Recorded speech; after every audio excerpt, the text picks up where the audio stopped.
drugs, I can do what I want, bitch. Yeah, I have sex and I don't use protection. It's my hot body, I'll do what I want. I don't go to school and I kill people. Whatever, I'll do what I want.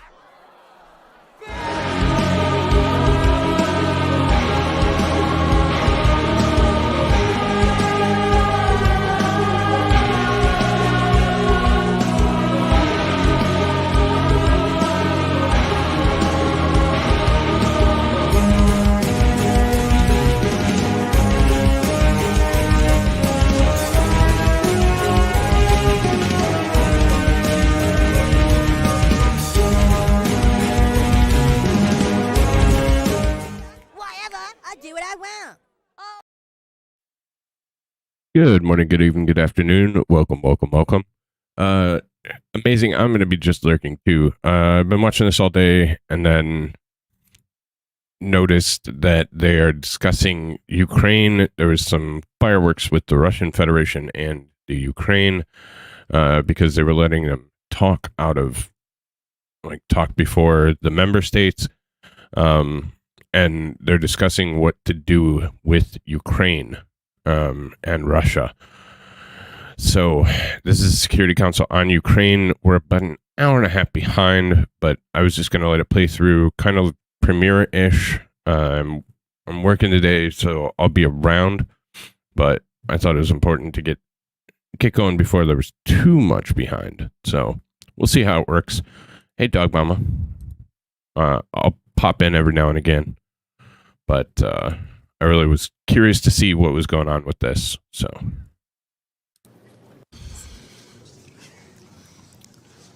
the 9,421st meeting of the Security Council is called to order.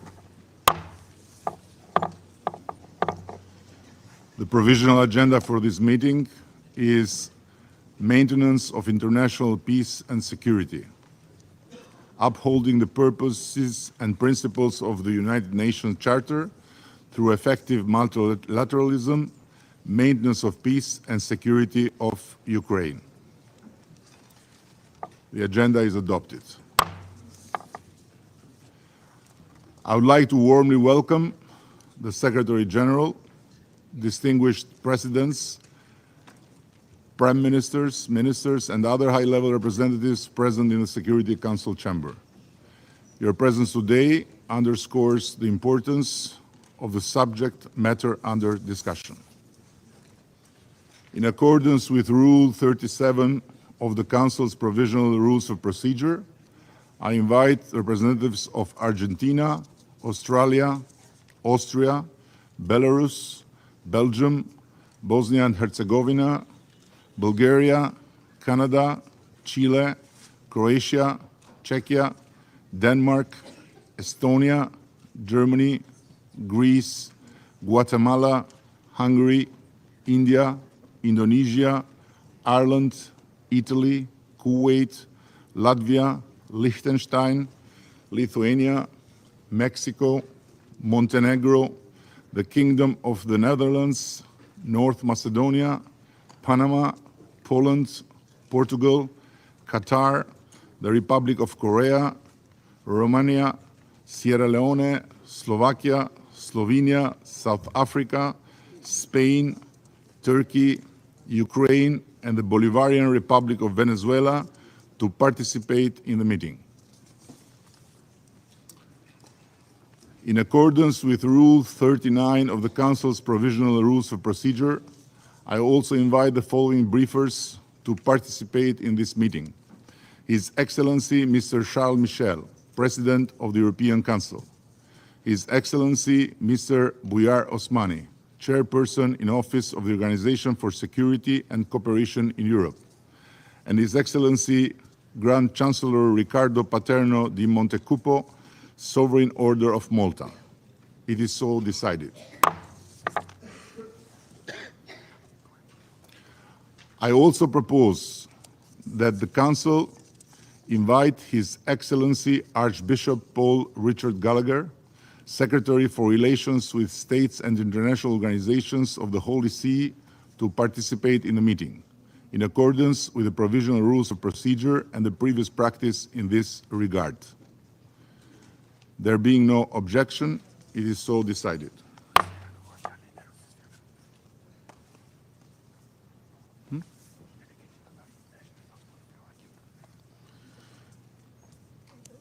The delegation of Russian Federation has asked for the floor. Please, you have the floor.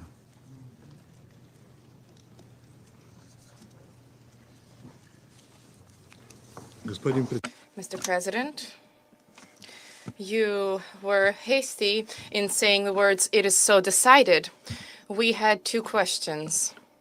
First and foremost, we wish to ask you on what basis you propose to give the President of Ukraine, Vladimir Zelensky, the floor before members of the Security Council speak, many of whom also are represented at the level of heads of state and government. And my second question, the second question I wish to pose is on what basis are you inviting the Minister for Foreign Affairs of North Macedonia to today's meeting in the capacity as the chair of the OSCE? So I take note of the remarks made by the Russian delegation, and in response, I would like to confirm that notice of the planned speaking order was given to all Council members in advance, and in my view, it would have been preferable had this procedural matter been resolved at a technical level prior to the start of this open debate, so that we would have been able to proceed immediately to the substance of our deliberations today.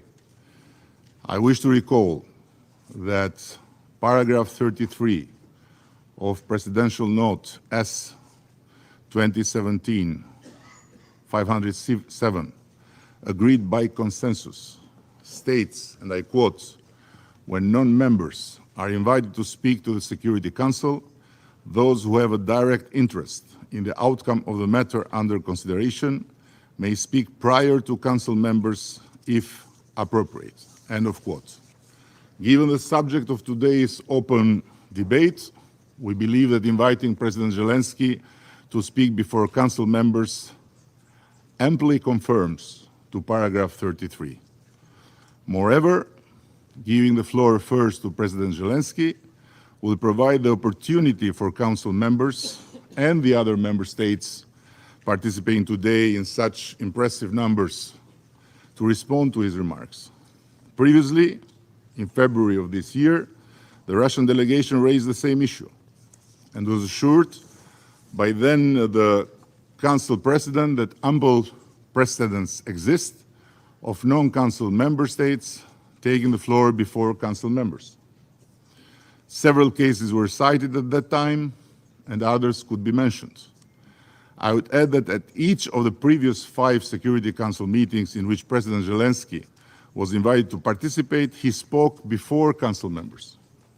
I want to assure our Russian colleagues and everyone here that this is not a special operation by the Albanian presidency, but a continuation of a long and well-established practice of this Council, and today's speaking order therefore is in full conformity with the Council's guidelines and practices. As for the second question, I have a certain difficulty to understand what's the problem, because OSCE has an important role and is here because of its contribution to this meeting considered of essence. Yes, the OSCE representative here is an Albanian from North Macedonia, but if you would be more explicit what's the problem, I would be happy to help you.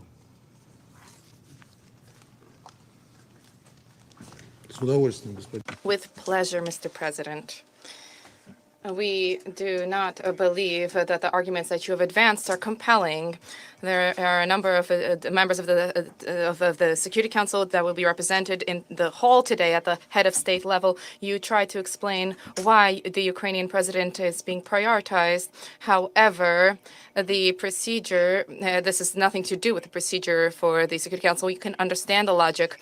When we discussed Somalia here, the president of Somalia spoke first here, but he was the only president from among those present. There are indeed precedents related to other files on the Security Council's agenda, but a specific practice has unfolded linked to the specificities of certain regions, which has nothing to do with the situation in Ukraine. I would like to warn you that if today you bang the gavel thereby implementing your decision, the Albanian presidency will be tainted with an egregious precedent of violating existing practice in the Security Council, established practice for the benefit of one delegation, which time after time continues to demonstrate with support from the West that their rules don't apply to it and everything is permissible. From the beginning, Western members of the Security Council 3 times pushed through the participation of Vladimir Zelensky in Security Council meetings through video link. This constitutes a blatant disregard for the authority of this key body. Leaders of other states find time in their schedule to travel in person to New York and to speak before the members of the Security Council. Over the course of the 75 years of the existence of the organization, the emergence and presence at the Security Council, speaking before the Council, was viewed to be a privilege. The same applies to statements from the lofty tribune of the General Assembly. Instead of which, during the last session, during the special session, the representative of Kiev decided to speak through video link. At the same time, Western delegations alleged that last year Vladimir Zelensky was unable to leave the country due to extraordinary circumstances. These circumstances, nonetheless, did not prevent him from traveling to the U.S. to visit Washington, and yet he did not deign at the time to travel personally to the United Nations. Colleagues consider the violation of the president of the practice of the work of the Security Council is fraught with risks of undermining the authority of the Security Council, which they are trying to transform into a one-man stand-up show. And for this, the Albanian presidency convened an open debate. In this debate, a large group of supporters from among NATO countries, and it is clear for many, at least for most, that today's meeting will be nothing more than a spectacle. I would like to stress for protocol and for those who are trying to distort our position, we do not object to the participation of the Ukrainian president in this meeting, but this needs to be done in line with the rules of procedure and existing practice, according to which countries invited under Rule 37 speak after the members of the Security Council, especially when, as both members of the Council and a number of other representatives under Rule 37 are represented at the head of state and government level. Turning to the participation of the Albanian foreign minister and of North Macedonia, apologizes the speaker, as a current chairperson in office of the OSCE. Our being appalled at this has nothing to do with his nationality, sir, and we objected to his presence in this capacity, and we informed the Albanian presidency about this yesterday. We fail to understand. As far as we understand, there has been no discussion of this or any open discussion of at the building or in Vienna, the headquarters. There was no discussion. According to approved principles by the Permanent Council of the OSCE, any statements of chairperson in office, the Secretary General of the OSCE, or official representatives authorized by them need to be in line with their mandates, and they must not depart from the consensual position of the OSCE. If the Albanian presidency insists on allowing Mr. Osmani to speak during today's meeting, we believe that he can voice only the consensual position of this organization. I would note separately that the OSCE, due to the destructive approach adopted by Western delegations, has long not been in any way contributing to the process of resolving the Ukrainian crisis, but it has only been exacerbating the situation. We see this in attempts to advance and push through in a way that runs counter to practice. Mr. Osmani's participation by Western delegations, their attempt to advance one-sided rules of the game as part of the rules-based order. We urge members of the Security Council to adopt a principled position in this issue and to speak out against such approaches. We regret that the Albanian presidency has demonstrated blatant disregard for consensus and practices of the Security Council. They have placed their NATO political and ideological beliefs above the obligations of the President of the Security Council, which is a guardian for the procedures and should adopt an impartial position. Unfortunately, Albania has been unable to manage this today. Thank you. I must say that coming from you, all this lecture of violating the rules in this building is quite an impressive shoot. But as far as you repeated many times that the violation here is about President Zelensky speaking before the Council members, there is a solution for this if you agree. You stop the war and President Zelensky will not take the floor. So what made him here important and what makes important for all of us to hear him first and then discuss is made from you, not from us. Thank you very much. I take note and will continue with our session. You want the floor again? Okay.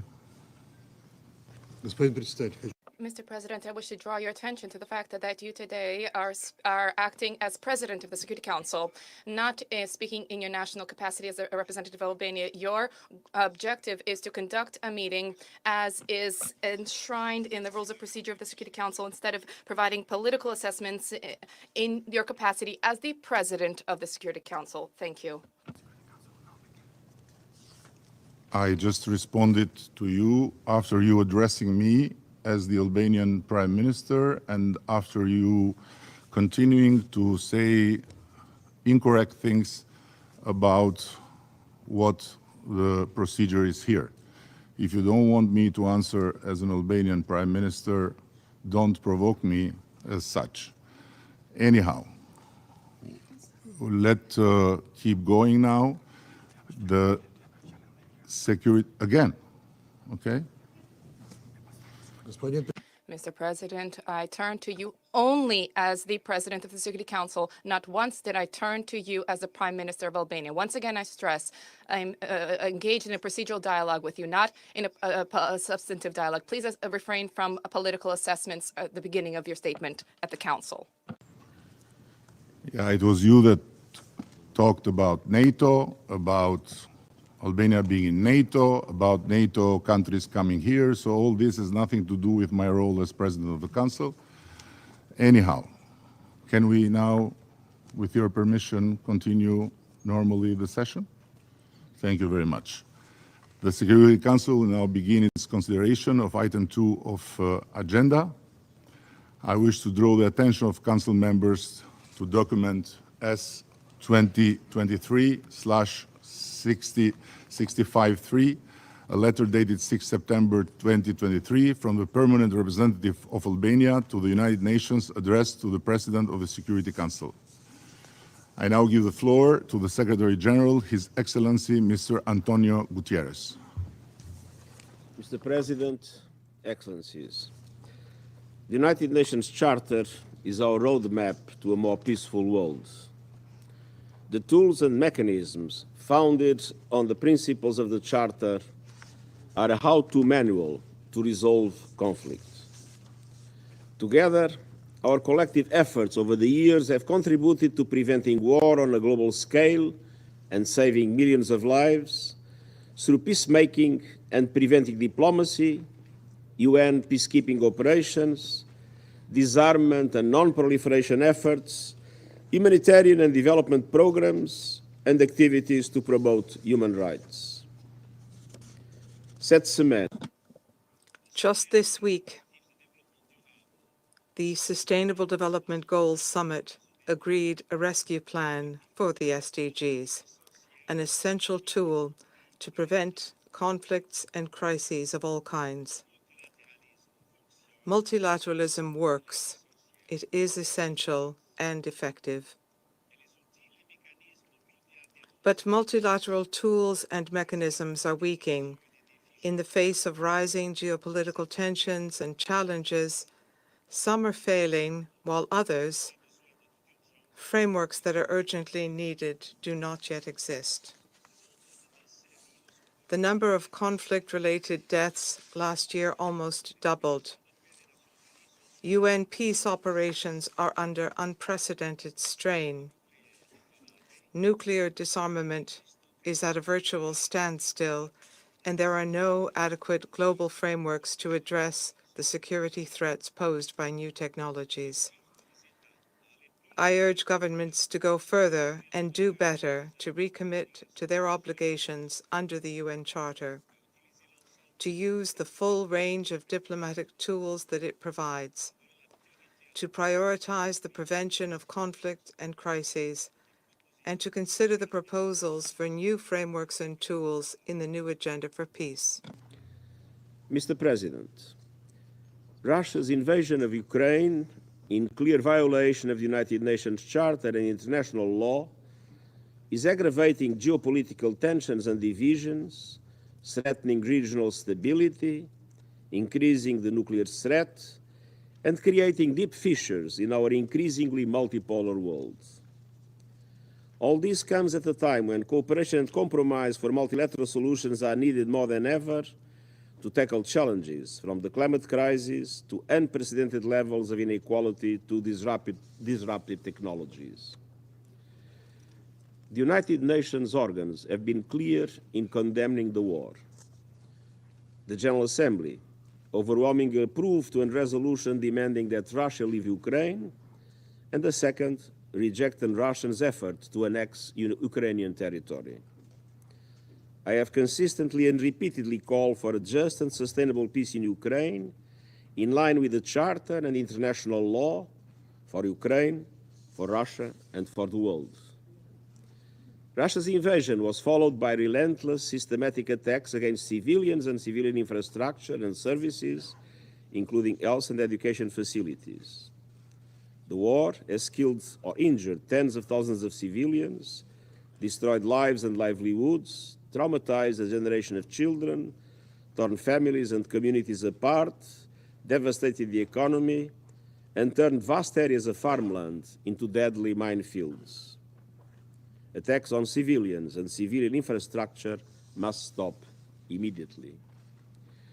Nearly half of Ukraine's population, some 18 million people, need humanitarian assistance and protection. More than 6 million Ukrainians have fled the country. The United Nations has worked collectively to mitigate the impact on people, both in Ukraine and around the world, and to support civilians. Our humanitarian programs have stepped up, distributing aid to more than 8 million people this year, in partnership with over 450 humanitarian organizations, half of them Ukrainian. The International Atomic Energy Agency has established a presence at Zaporizhia nuclear plant and other major Ukrainian nuclear sites to monitor safety, security, and safeguards. Together with the International Committee of the Red Cross, we successfully organized the evacuation of civilians from the Azovstal steel plant in Mariupol last year. Evidence of shocking and widespread human rights violations has been documented by UN agencies, including conflict-related sexual violence, arbitrary detentions, summary executions, mostly by the Russian Federation, and the forcible transfer of Ukrainian civilians, including children, to territory under Russian control or to the Russian Federation. This documentation is vital for accountability. And accountability for all human rights violations is crucial, in line with international norms and standards. Mr. President, the war contributed to an unprecedented surge in global food prices, threatening millions with hunger and poverty. Starting in July 2022, we succeeded in mitigating that impact through the Black Sea Initiative and the Memorandum of Understanding between the UN and the Russian Federation. During its one-year period of operation, the Black Sea Initiative, together with Memorandum of Understanding on facilitating exports of Russian food products and fertilizers, helped to reduce global food prices by over 23% from the record high reached in March last year. The Black Sea Initiative enabled the export of nearly 33 million metric tons of grain and foodstuffs, and allowed World Food Programme to transport 725,000 metric tons of wheat for humanitarian aid to countries including Afghanistan and Somalia. Under the Memorandum of Understanding, the United Nations delivered solutions on several of the most challenging areas of trade facilitation for Russian food and fertilizers, with continuous work on the remaining issues. We deeply regret that Russia ended its participation in the Black Sea Initiative in July of this year, and that immediately upon leaving, Russia launched a bombardment of Ukrainian ports and grain storage facilities on the Black Sea and the Danube River. Attacks against terminals and grain stores are unacceptable, and such assaults must end. Civilian shipping in the Black Sea has also been threatened. Further escalation could instantly shock the markets and destabilize the region. Volatility and uncertainty have already returned to international grain markets, while supplies from the harvest in Ukraine pile up. The bombardment is also undermining our efforts in the implementation of the Memorandum of Understanding with the Russian Federation. It has led many of those whose goodwill is needed, notably in the private sector, to question whether there is any real interest in returning to the Black Sea Initiative. We remain engaged with all parties, aiming to ensure safe and secure exports of grain and fertilizer from Russia and Ukraine, and these must be put on a stable footing without the repeated threat of interruption. I'm grateful to the government of Turkey for its contributions and urge all member states to support our efforts. Mr. President, the United Nations continues to work towards a just and lasting peace in Ukraine, in line with the Charter, international law, and the resolutions of the General Assembly.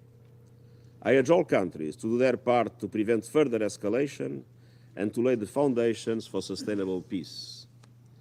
We are fully committed to the sovereignty, independence, and territorial integrity of Ukraine within its internationally recognized borders. This war is already causing limitless suffering. Its continuation risks further perilous escalation. There is never an alternative to dialogue, diplomacy, and a just peace. Thank you.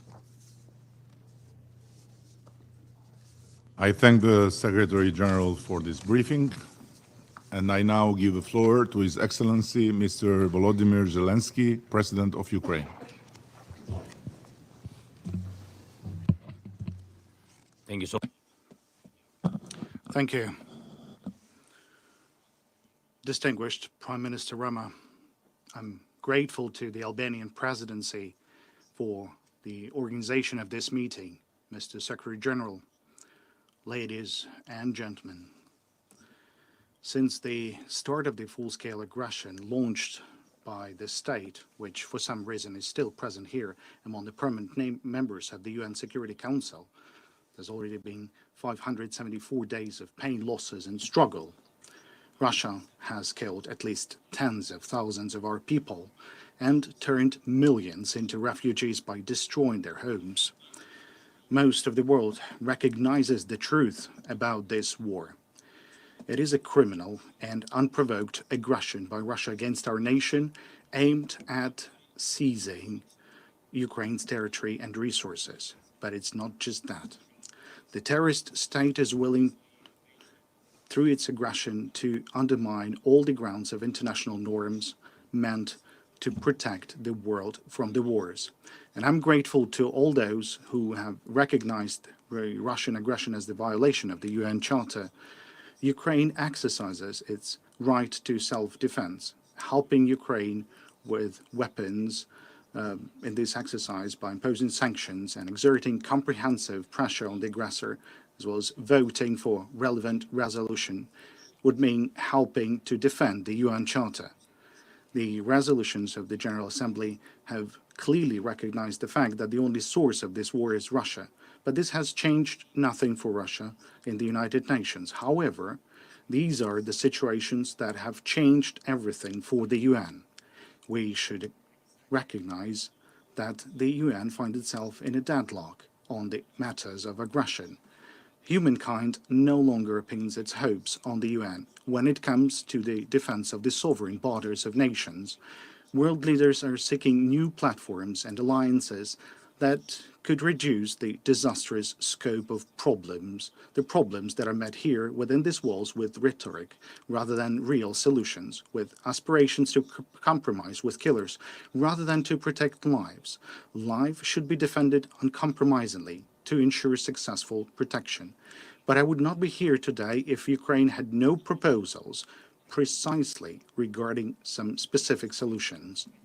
Yesterday, in my address to the UN General Assembly, I said that Ukrainian peace formula had become the basis to update the existing security architecture in the world, to restore the real power of the UN Charter and the rule-based international order. Now, I would like to present some very specific details based on the peace formula. Notably, it's point 5. And it's called Implementation of the UN Charter and the Restoration of Ukraine's Territorial Integrity and the World Order. All in the world can see what makes the UN incapable.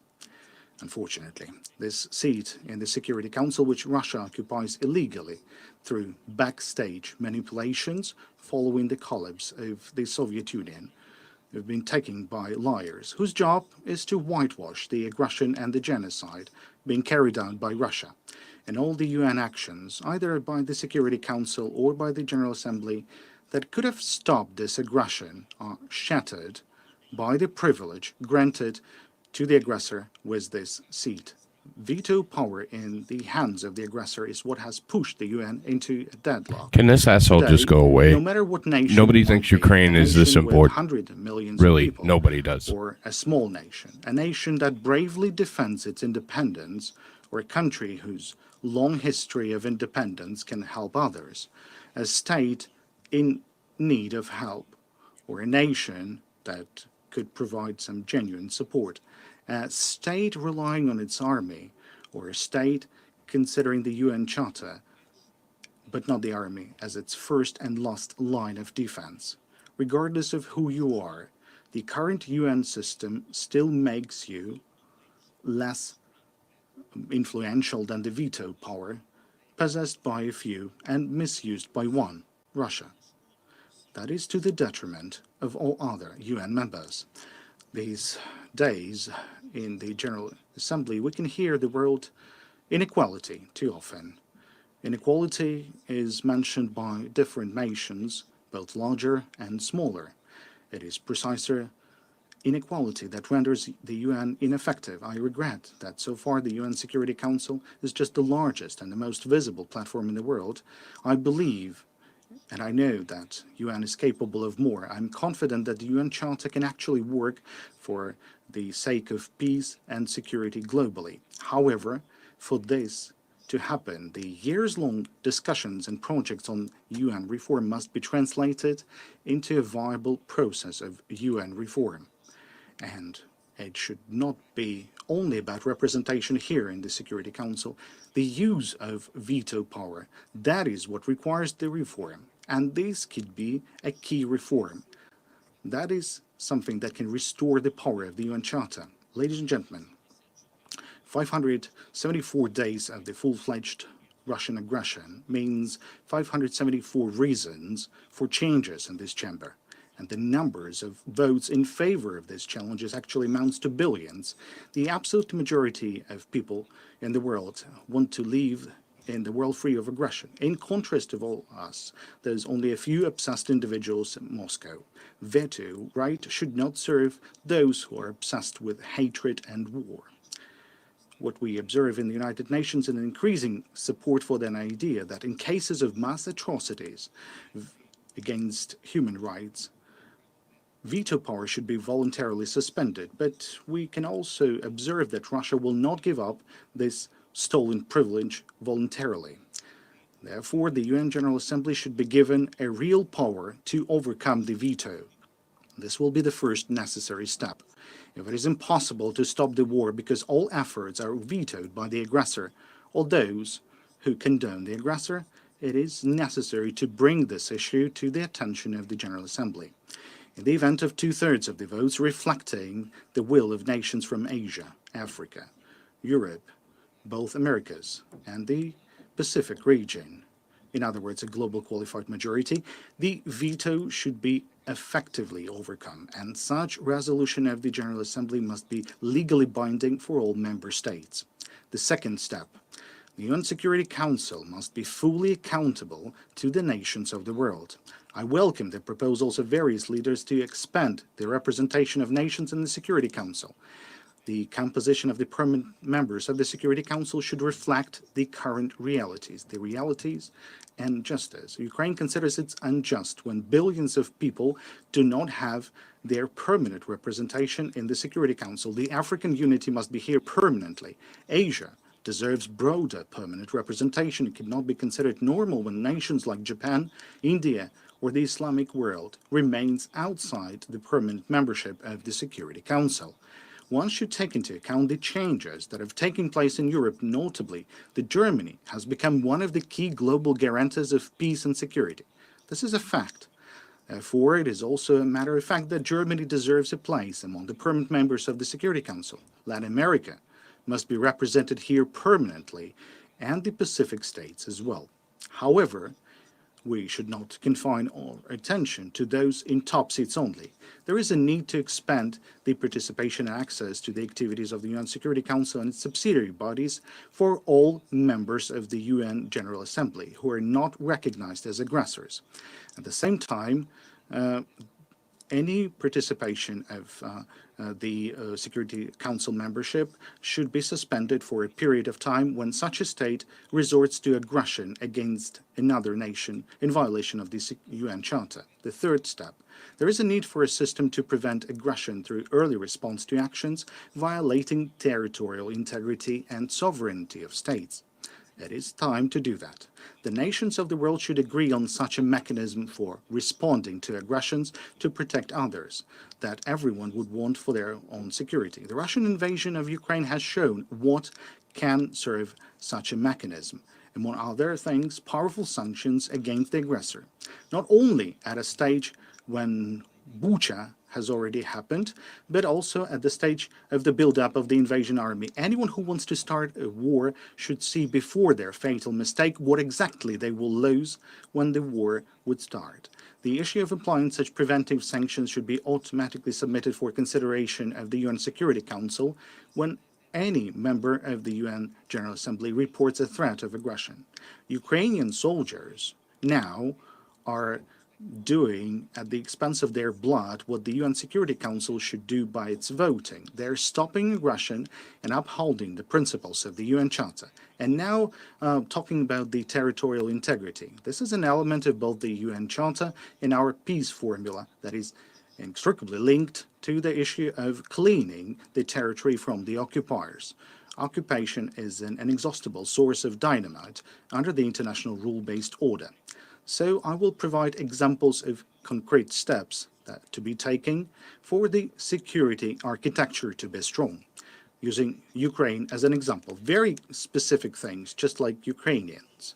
First, complete withdrawal of all Russian troops and military formations, including the Russian Black Sea Fleet or its leaky remnants, as well as the withdrawal of all mercenaries and paramilitary formations of Russia from the entire sovereign territory of Ukraine within our international recognized borders as of 1991. Second, full restoration of Ukraine's effective control over the entire state border and exclusive economic zone, including the Black and Azov Seas, as well as in the Kerch Strait. In fact, only the implementation of these 2 points will result in an honest, reliable, and complete cessation of hostilities. Ladies and gentlemen, reform of such international institutions were made following tragedies, following major wars. We should not wait for the aggression to be over. We need to act now. Our aspiration for peace should drive the reform. As I was preparing the Ukrainian peace formula, I underpinned its points by the principles of the UN Charter. Only the principles of the UN Charter and resolutions adopted by the General Assembly. This is precisely what enables the Ukrainian peace formula to become global.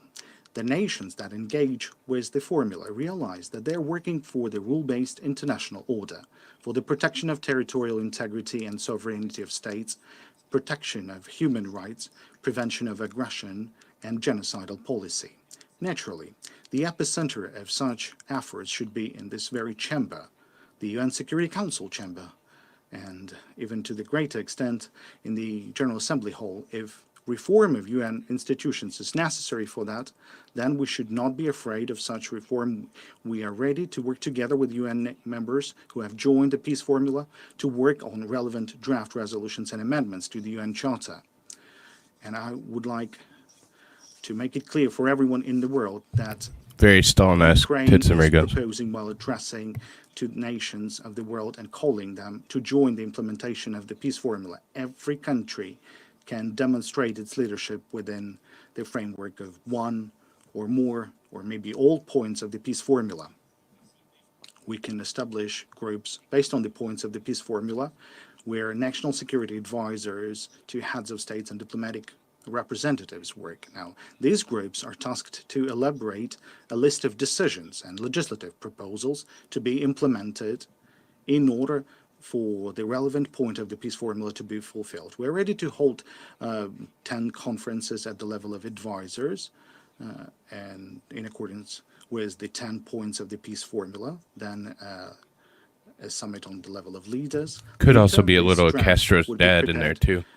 and submitted for consideration by heads of states at the Justin respective summit. Trudeau Thereby, Castro's dad. all nations of the world that respect peace can actively participate in restoration of peace. Cooperation is always the key word for Ukraine in international relations. This word is also key for peace. So let the peace prevail. May our institutions and our cooperation be stronger. I thank you for your attention and thank you for the possibility to address you. Thank you for this invitation. Thank you. Glory to Ukraine. I thank His Excellency President Zelensky for his briefing, and I shall now make a statement in my capacity as the Prime Minister of the Republic of Albania.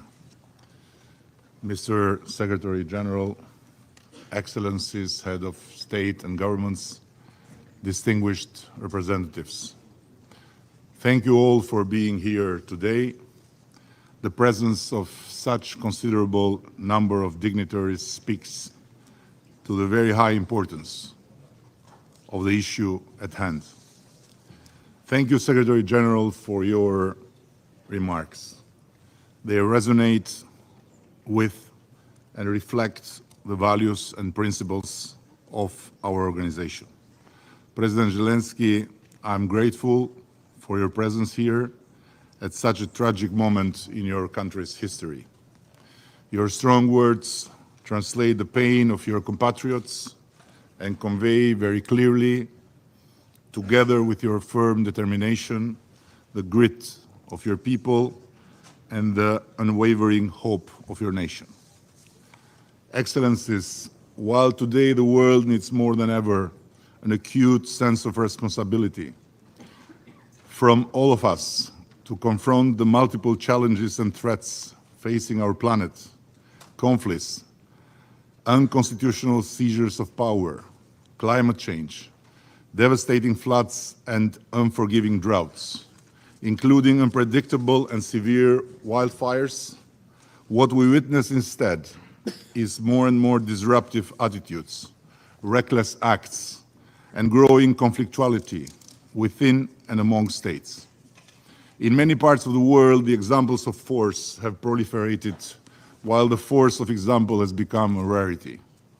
Who could have imagined, until not long ago, that in the third decade of the 21st century, a disastrous war started by a permanent member of this Council would put Europe at risk by brutally undermining all the principles that gave birth to the United Nations? Who could have imagined, until only a few years ago, that an unjustified, unjust, and unprovoked military aggression of a big country against a new democracy would not be immediately, promptly, and universally condemned by all the nations who gather here and share the same goals and principles.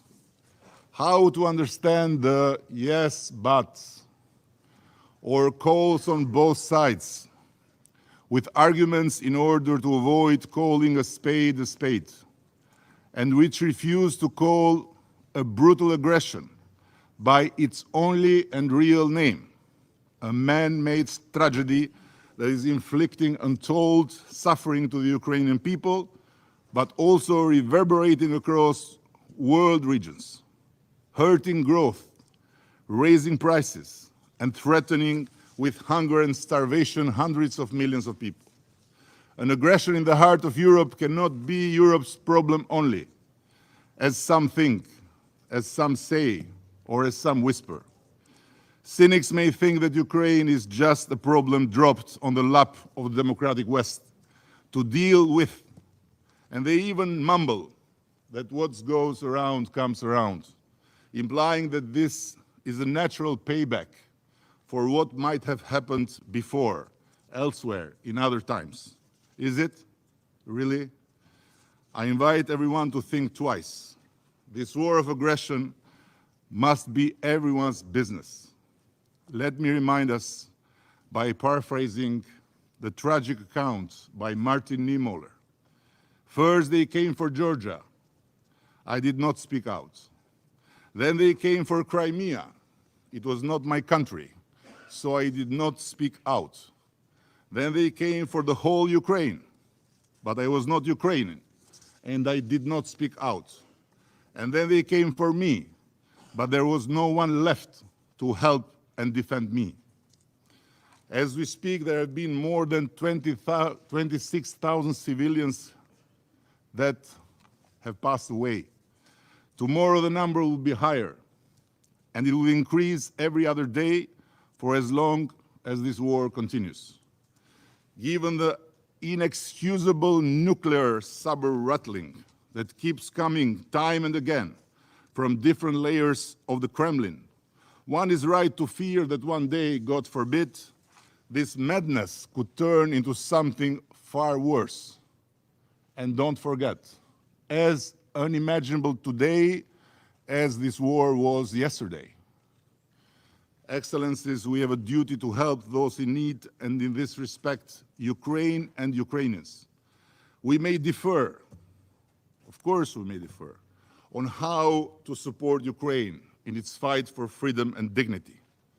We may have different views on how to end this war.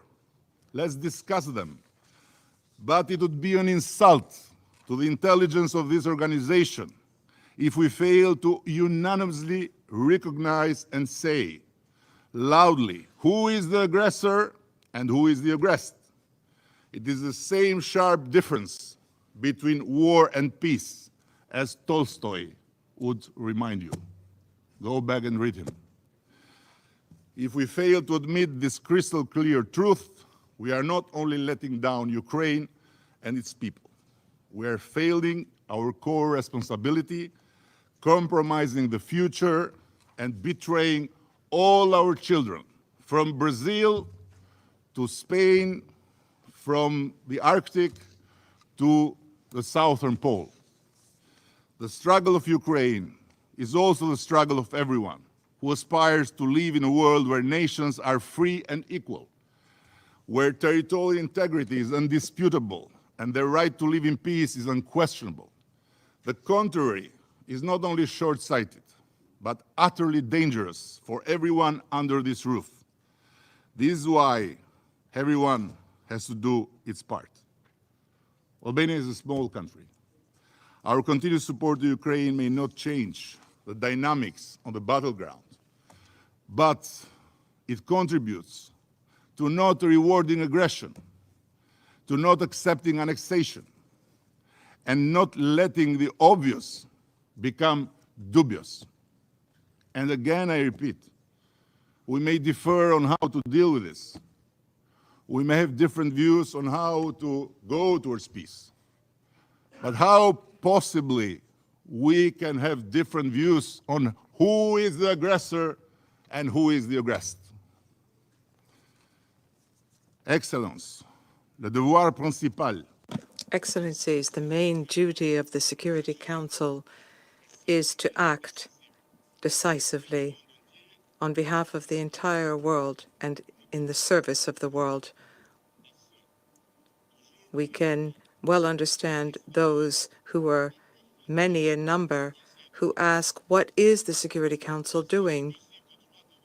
The abusive use of the right to veto, sadly, has held the Security Council hostage. It has paralyzed the Council, but it has not reduced it to silence.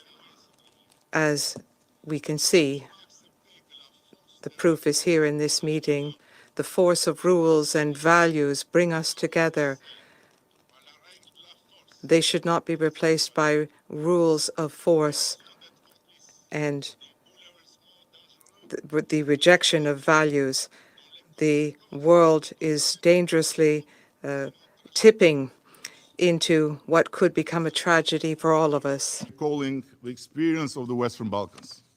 We have seen where the path of brutality can lead to, and the tremendous costs it brings for all, including for the perpetrators.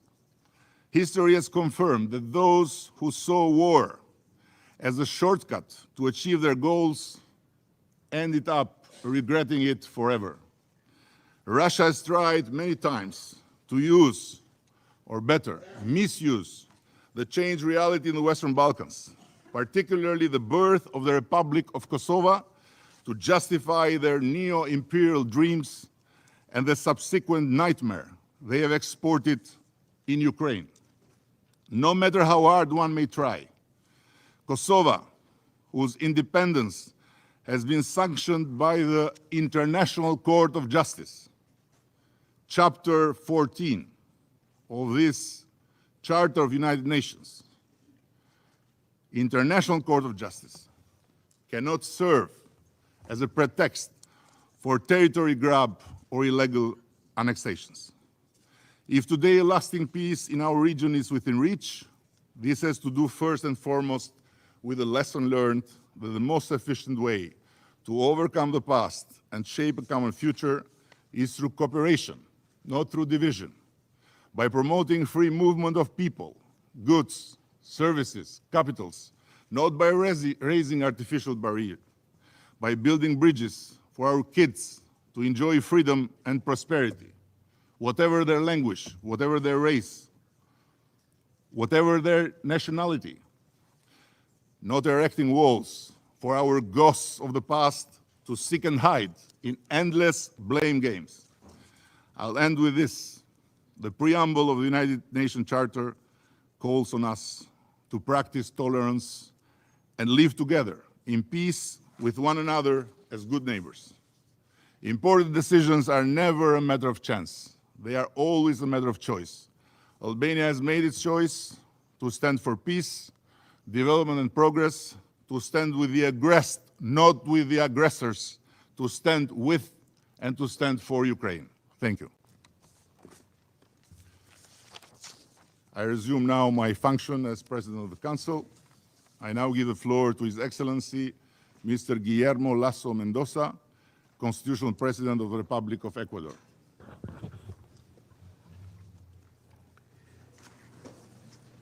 Su Excelencia. Your Excellency Edi Rama, Prime Minister of the Republic of Albania and President of the Security Council. Del Consejo de Seguridad. I would like to thank you for your conduct of the Security Council during this month. It has been almost 19 months since the beginning of the war of aggression against Ukraine. The briefing provided by Secretary General Antonio Guterres continues to appeal to the Russian Federation to give peace an opportunity. This war cannot go on yet another day. The Russian Federation must immediately suspend its military operations in accordance with the order of the International Court of Justice. The ruling of that court, the highest legal system in the world on the 16th of March 2022. This prolonged war was initially denied and was called a mere special military operation. In addition to destroying Ukraine, costing the lives of thousands of people, it is undermining the very purposes and principles enshrined in the United Nations Charter, in particular that of territorial integrity. At the origin of this organization, when this organization was built, we, the peoples of the United Nations, determined to preserve and spare future generations from the scourge of war, and to that end, to practice tolerance and to coexist in peace as good neighbors. On that basis, the United Nations Charter was built. It is unique. Ecuador has said this before, and we would insist on this point again today. There is not a charter for the South and another charter for the North, nor is there a charter for the West and one charter for the East. In all languages, the content of the charter is the same. It is one and indivisible. There is not one version in Russian and a different version in Spanish. In no case is the use of force to be used against the territorial integrity or the political independence of a state, or to be used in any way which runs counter to the purposes of the United Nations.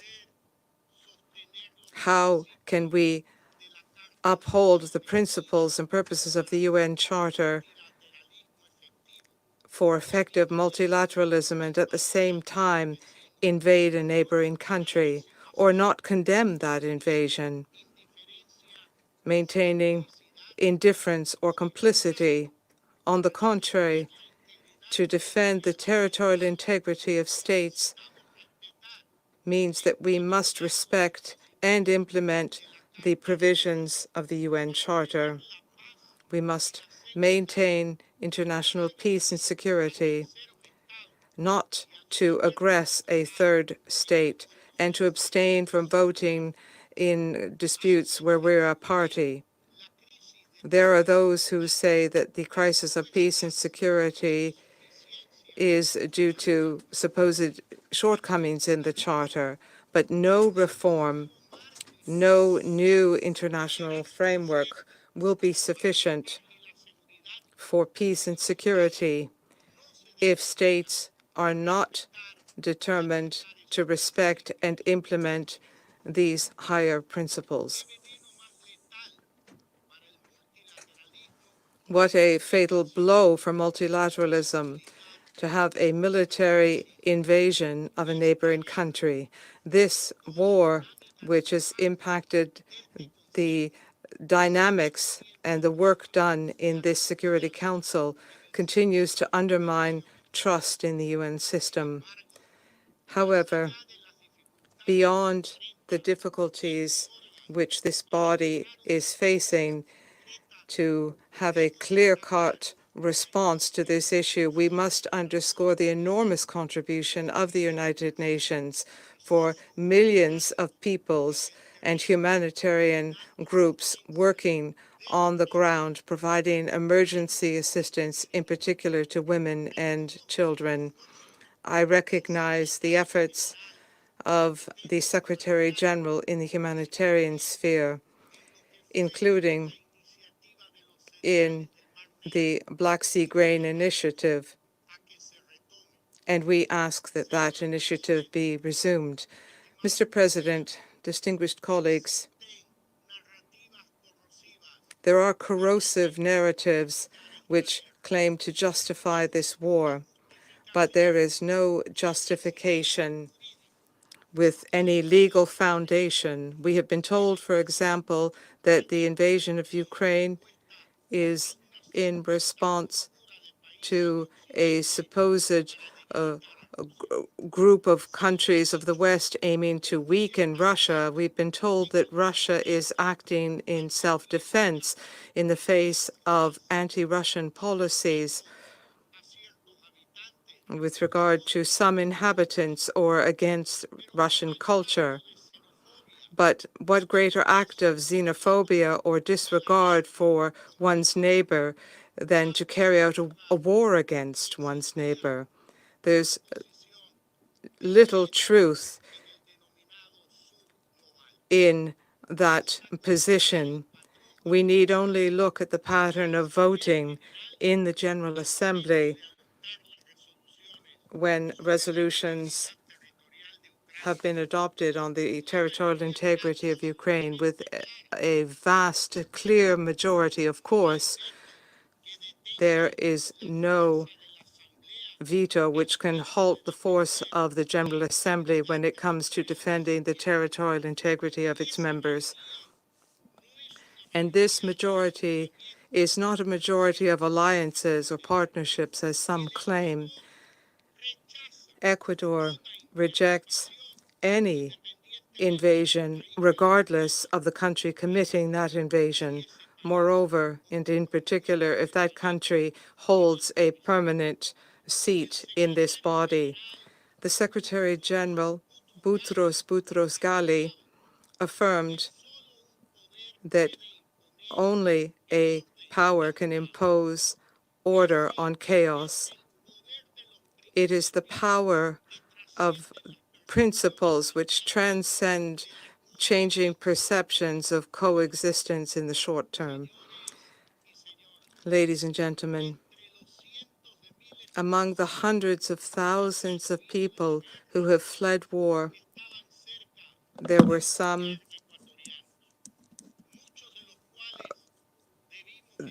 many Ecuadorians. Many of them had to flee through emergency operations with a support team out of Ukraine and into neighboring countries. These people were some of the first people impacted by the serious humanitarian fallout of this invasion, which continues to worsen. Millions of people are now forced to leave their homes.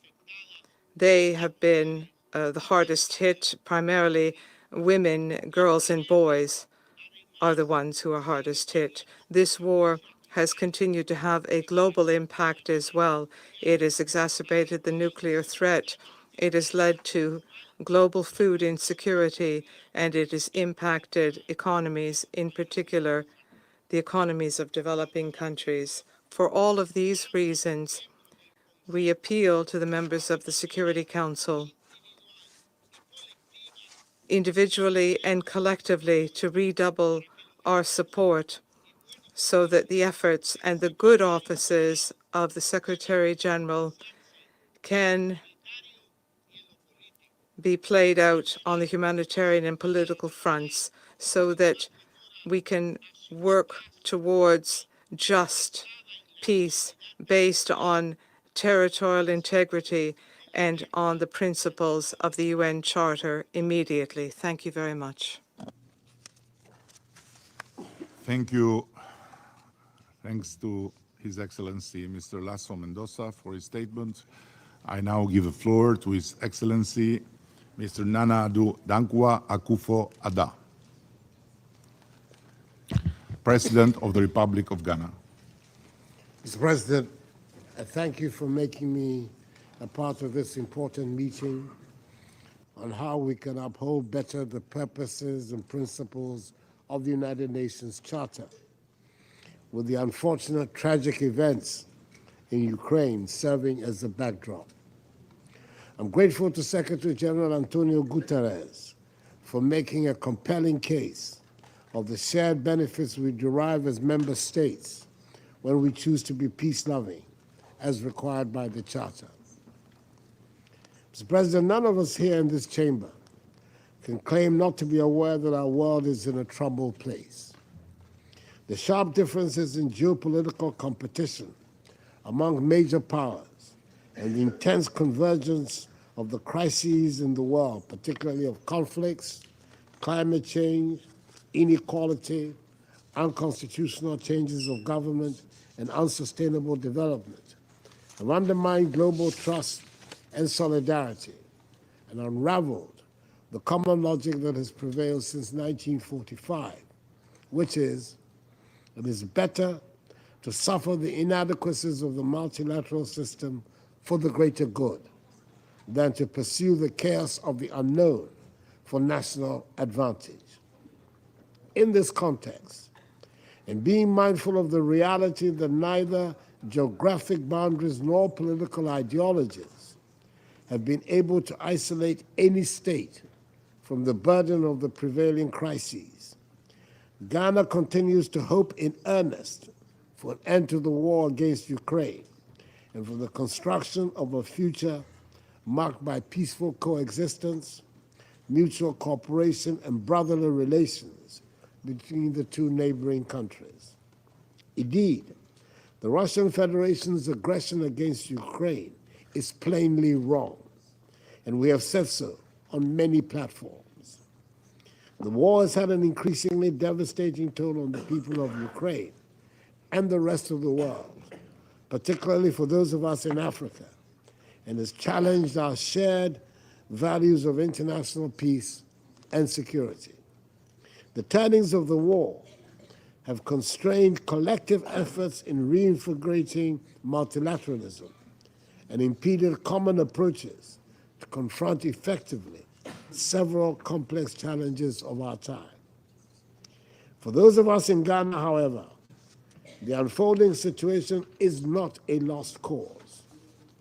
Whilst we are rightfully distressed by what is happening around us, we believe that together we can still mitigate the challenges of the unknown if we are prepared to cooperate for a peaceful, careful, managed process of the reform of global institutions that would redistribute fairly responsibilities and authority to reflect the present realities of our world. We also believe that history has a lesson to teach, and the painful lessons of the two previous world wars inspired the solemn commitments made by the founders of the United Nations to refrain from the use of force in their relations among states. That common understanding to replace force and might with the rule of law, cooperation, and the peaceful settlement of disputes underpins the purposes and principles of the United Nations Charter and remains valid if we are to avoid a Hobbesian state of affairs in interstate relations. We must thus work together strongly to reverse the growing fragmentation of our world and the elevation of nationalist ideologies and actions above commonly accepted rules. Violation of sovereignty and territorial integrity of states and attempts to normalize such violations or selectively apply the rules of international law and the Charter would only undermine the promise of the past and the hope for future generations. It is in this regard that Ghana continues to be a firm advocate for dialogue and diplomacy in resolving the Russian war against Ukraine. We do not do so because of want of a resolution of the dispute at any cost, but united in our belief with many others, we believe the only pathway for a comprehensive, peaceful, and sustainable resolution of the dispute is one that must be just and based on the Charter of the United Nations and international law. In taking a principled position on the conflict in Ukraine, Ghana has been concerned about the ramifications of the war on the global community and multilateralism.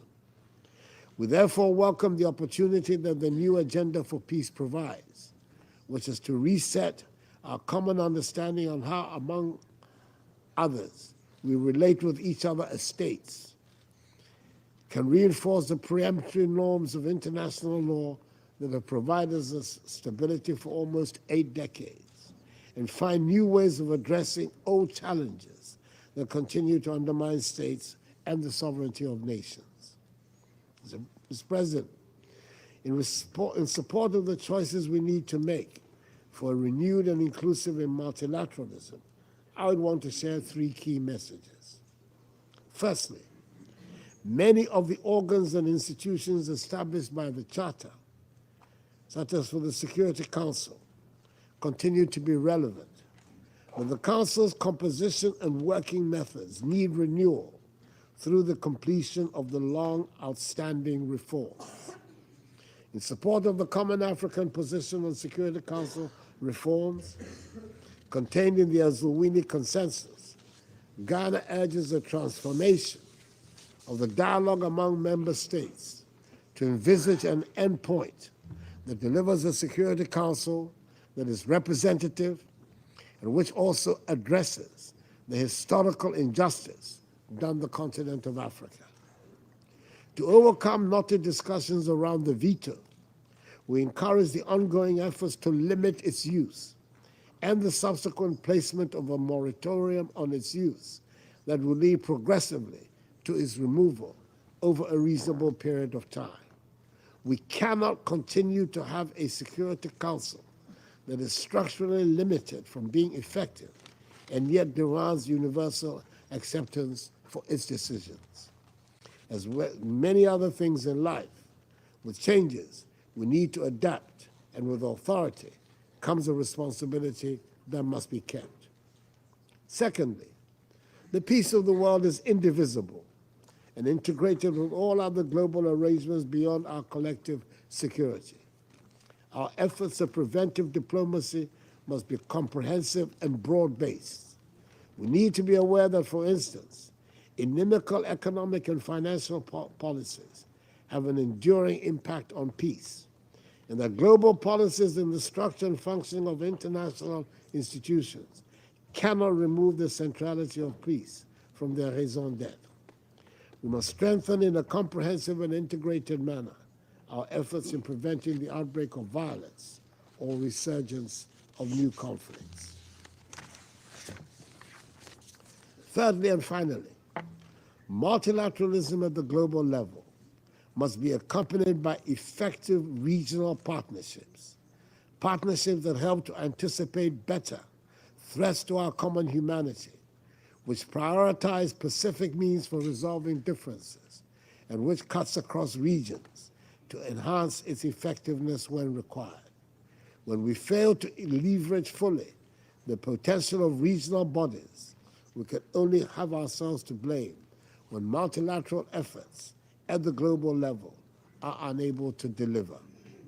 In ending, I call again for peace in Ukraine and emphasize, as my delegation has often done in this council, that there is no alternative to winning the peace in Ukraine. We hope the Council can help this United Nations to assume an enhanced role in support of peace efforts around the world, but in particular in Ukraine, for the benefit of all peoples. Mr. President, I thank you for your indulgence. I thank His Excellency Mr. Akufo-Addo for his statement. And now I give the floor to His Excellency Mr. Alain Berset, President of the Swiss Federation. Merci beaucoup. Thank you very much, Mr. President. Thank you, first and foremost, for organizing this debate, and I also wish to take this opportunity to thank the Secretary General of the United Nations for his remarks. But beyond his remarks, I wish to thank him for his steadfast, unstinting commitment to the advancement of peace, the advancement of dialogue, and especially when it is most difficult. Excellencies, ladies and gentlemen, first of all, the facts, and they are not positive. The times we live in are marked by the questioning of multilateralism, the multiplication of conflicts, and the deepening of inequalities. And there's a question, where's our responsibility? Where does our responsibility, our shared responsibility lie? Our responsibility, we who have convened here, at the very minimum, that is to recall the essential principles enshrined in the Charter of the United Nations. I've had a copy here, of course, and to fulfill the mandate which has been entrusted to us. This core text expresses our desire, our shared desire, the shared desire of all peoples to live in peace. And this text is a guarantor of universal values, the overarching principles of the multilateral order, sovereign equality of states, and a prohibition on the use of force, defense of human rights, including economic, social progress for people. And in this war, as we know, during war, the suffering of civilians is a common denominator. It is always civilian suffering. And international humanitarian law and imposes obligations upon us and upon all parties to conflict. As you are aware, Swiss is a depository of the Geneva Conventions. We are faithful to the longstanding tradition in this regard, and we are very much staunchly determined to uphold it and to ensure respect for international humanitarian law. And as members of the Council, we have committed to commit and implement this clear, unique mandate conferred upon us by the Charter of the United Nations, conferred upon all of us here, namely the maintenance of international peace and security. With Russia's military aggression against Ukraine, the Charter has been violated at a large scale. On a massive scale, yet session after session, Russia, a permanent member of this Council, has been denying its responsibility for the thousands of dead and wounded in Ukraine, its responsibility for the millions of displaced persons, and finally its responsibility for all those plunged into deep insecurity wherever they are in the world, including, incidentally, in Russia. The consequences of this war, distinguished colleagues, ladies and gentlemen, the consequences of this war are planetary in nature. Global food security has been undermined. The energy sector has been disrupted. Nuclear risks are increasing. Inequalities are growing. Switzerland demands that the Russian Federation respect the Charter, that it respect its principles. And once again, we call upon the Russian Federation to cease hostilities, to withdraw its troops from Ukrainian territory, and respect the sovereignty and territorial integrity of Ukraine. Ladies and gentlemen, while the mandate of the Security Council is clear, it is not always as effective as it should be, as one would desire. While the objective is to save lives, guarantee global security, reinforce stability, our discussions are bogged down on issues that fail to produce tangible results on certain issues. This Council must not squander the most precious asset at its disposal, the trust of those who rely on it, to work to guarantee them a life in dignity and peace. And we have the means to fulfill this mandate, as has been illustrated in the 26 resolutions that the Security Council has adopted since the month of January. These are resolutions that are geared towards promoting peace and security in Colombia, in Afghanistan, in Iraq, and in South Sudan. And these examples are really there to show us that the Security Council, even though it is more difficult than in the past, has retained its capacity for action. Of course, there's an urgent need for reform, and Switzerland has been committed for a number of years to greater and better representation, beginning with the African countries, committed also to better working methods. And yet we are all aware of the fact that no reform can replace the will of states to respect the Charter. In the new agenda for peace, the Secretary General has indicated further steps forward to step up our action in multilateralism, to strengthen to close ranks around the principles of universality, of solidarity, and trust.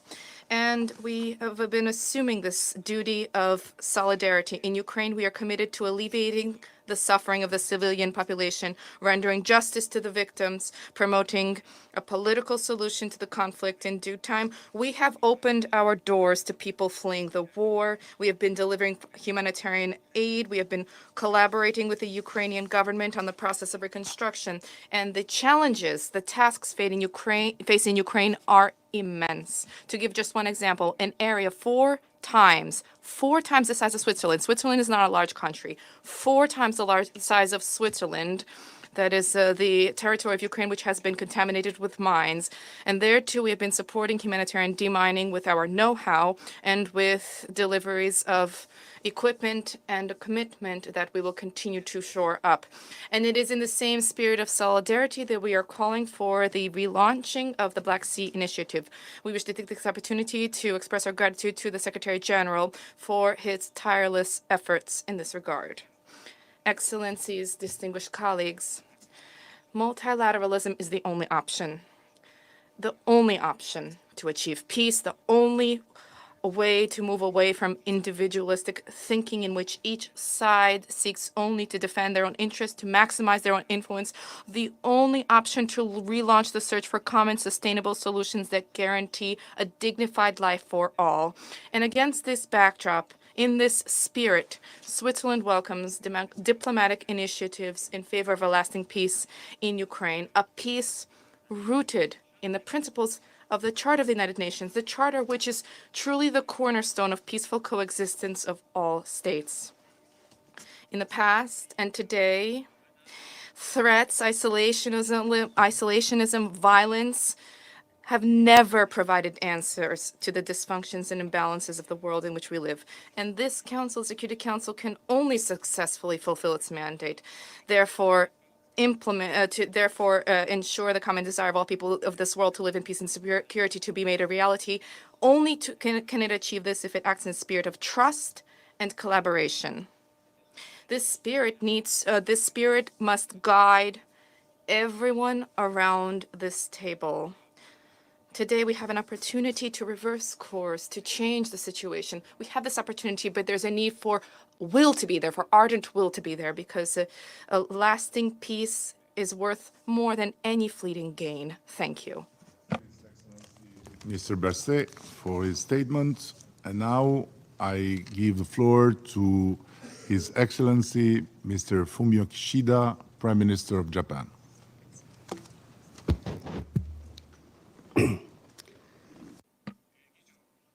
Mr. President, at the outset, I would like to commend the leadership of the Albanian Prime Minister Rama, for convening this high-level Security Council meeting on multilateralism and the situation in Ukraine. I also welcome the participation of President Zelensky of Ukraine. Today, the international order based on the rule of law is facing an unprecedented crisis and challenge. It is the Charter of the United Nations that is the foundation of international order. The Charter provides that the Security Council has primary responsibility for the maintenance of international peace and security. We are gathered here today because of the infringement of the rule of law by one of the permanent members of this very council. Mr. President, I visited Kyiv and Bucha in March of this year and also went to the sites of the tragedies. I will never forget the heartbreaking feelings I had at that time. I renew my determination that Japan stands with Ukraine. We condemn in the strongest terms Russia's aggression against Ukraine, which is a clear violation of international law, including the UN Charter. The aggression must be stopped immediately, and the troops must be withdrawn right now and unconditionally. Any attempt to unilaterally change the peacefully established status of territories by force or coercion must not be tolerated anywhere in the world. Irresponsible nuclear rhetoric, the deployment of nuclear weapons in Belarus, and the occupation and militarization of Zaporizhzhia nuclear power plant pose a threat to world peace and stability. Russia's nuclear threats, let alone its use of nuclear weapons, are unacceptable. Abuse of the veto power to obstruct the decisions of the Security Council and undermine its credibility cannot be accepted by the international community. Mr. President, Russia's aggression against Ukraine has exacerbated concerns over a rule of lawlessness around the world. We must not allow the creation of a second or third Ukraine.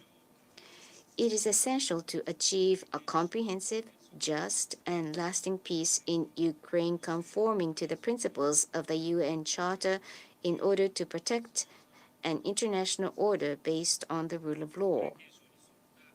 Japan supports President Zelensky's sincere efforts to uphold the basic principles of the United Nations Charter in his peace formula. In Hiroshima in May, I myself, together with leaders of a wide range of countries, including Ukraine, affirmed the importance of the principles of the Charter, including respect for sovereignty and territorial integrity and the peaceful resolution of disputes.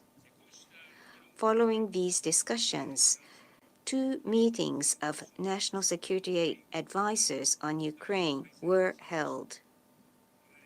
Japan welcomes the participation of many countries, including the so-called Global South, and will continue to make a positive contribution. Mr. President, we must not forget that the aggression against Ukraine has caused serious problems such as refugees, food and energy insecurity, and threats to nuclear safety, and has led to suffering for many people around the world. Japan is committed to working together with other nations to promote efforts to support the afflicted people. Japan strives to promote human-centered international cooperation, overcoming differences in regimes and values in order to protect human dignity. Mr. President, there has never been a time when effective multilateralism, the theme of today's debate, is more needed than now.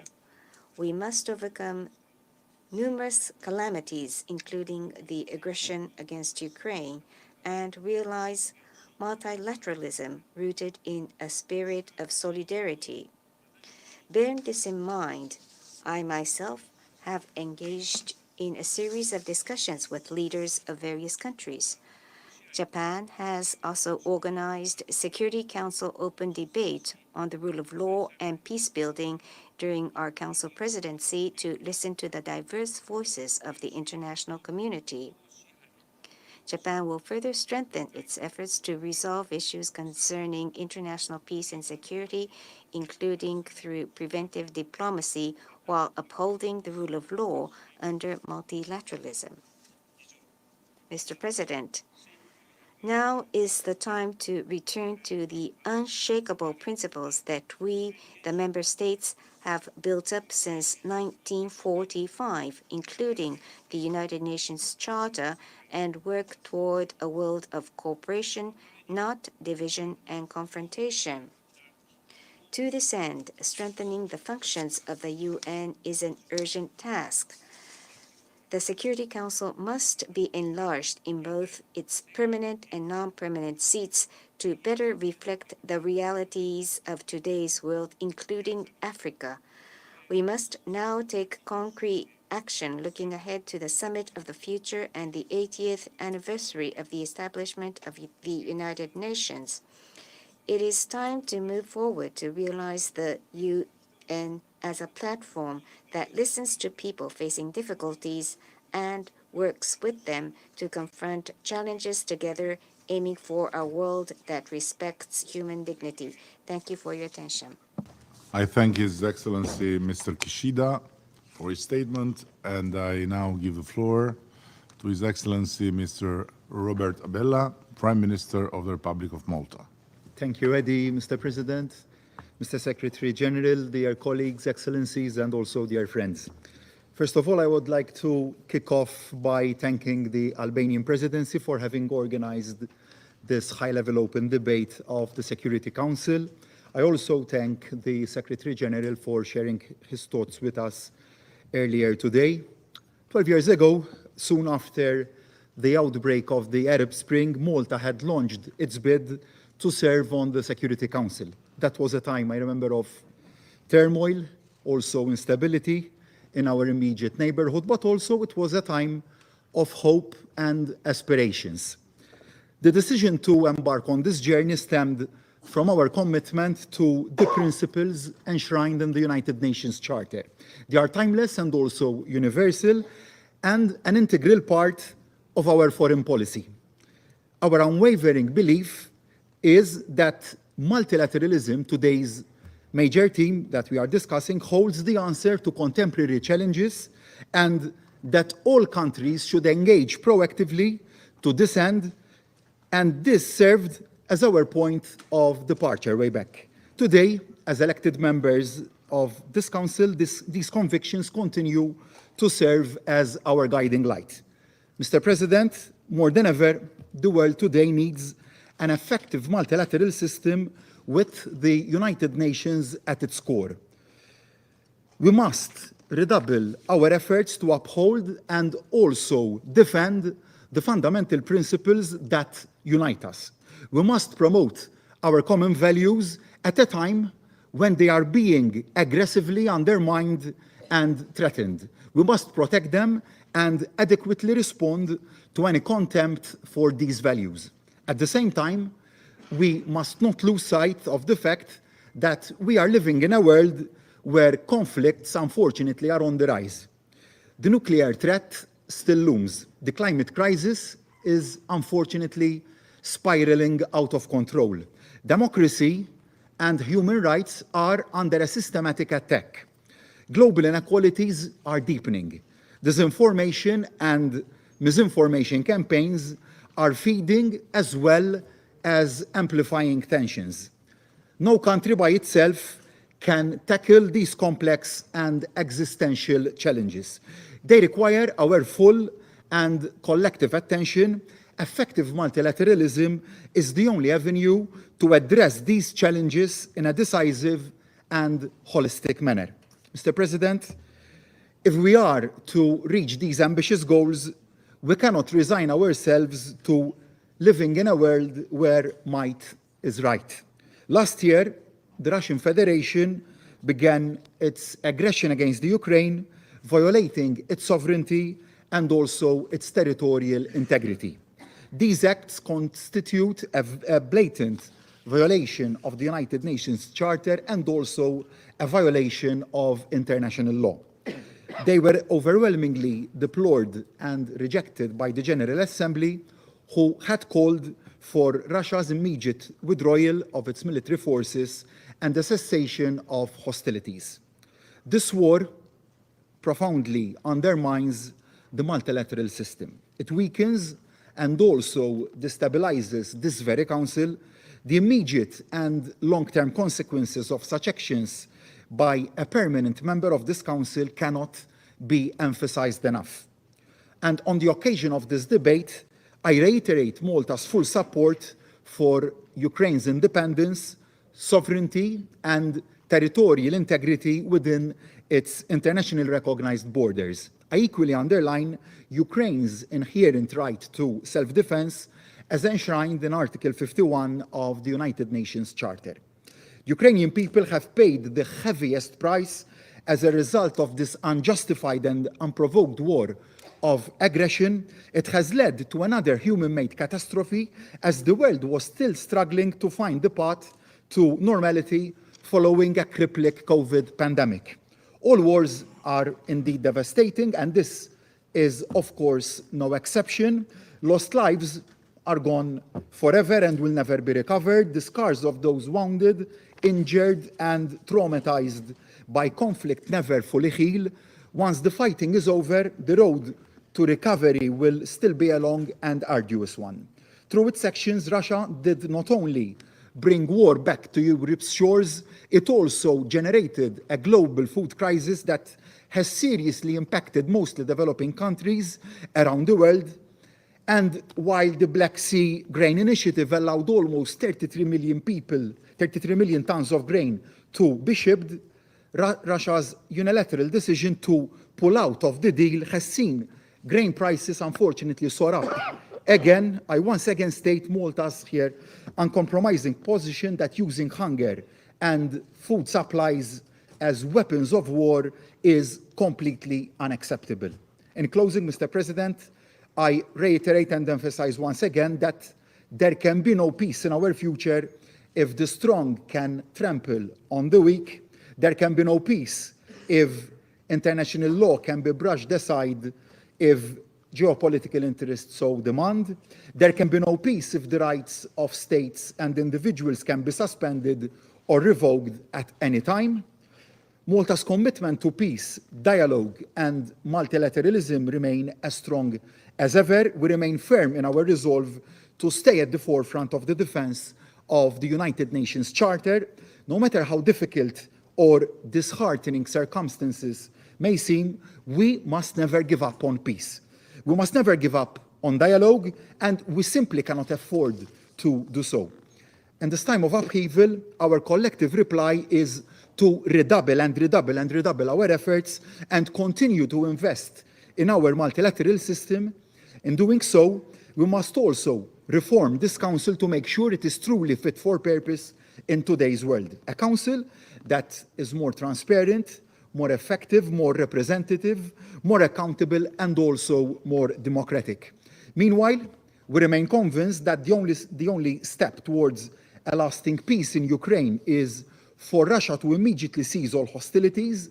It must unconditionally withdraw all its forces and also its military equipment from the entire territory of Ukraine within its internationally recognized borders. Thank you. I thank His Excellency Mr. Abella for his statement. Et je donne maintenant la parole à I now give the floor to His Excellency Mr. Raymond Dongsima, Prime Minister of Gabon.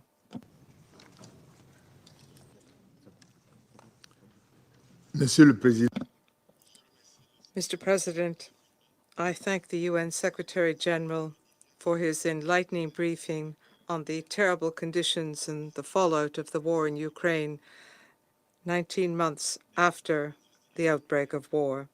Since the beginning of hostilities in Ukraine, my country has expressed its opposition to the war and condemned the violation of Ukraine's territorial integrity. We have unequivocally reaffirmed the principles of the UN Charter as the underpinning of our coexistence. Above all, Gabon has tirelessly called for an immediate ceasefire and for negotiations in good faith between the parties to be taken up in order to silence the weapons.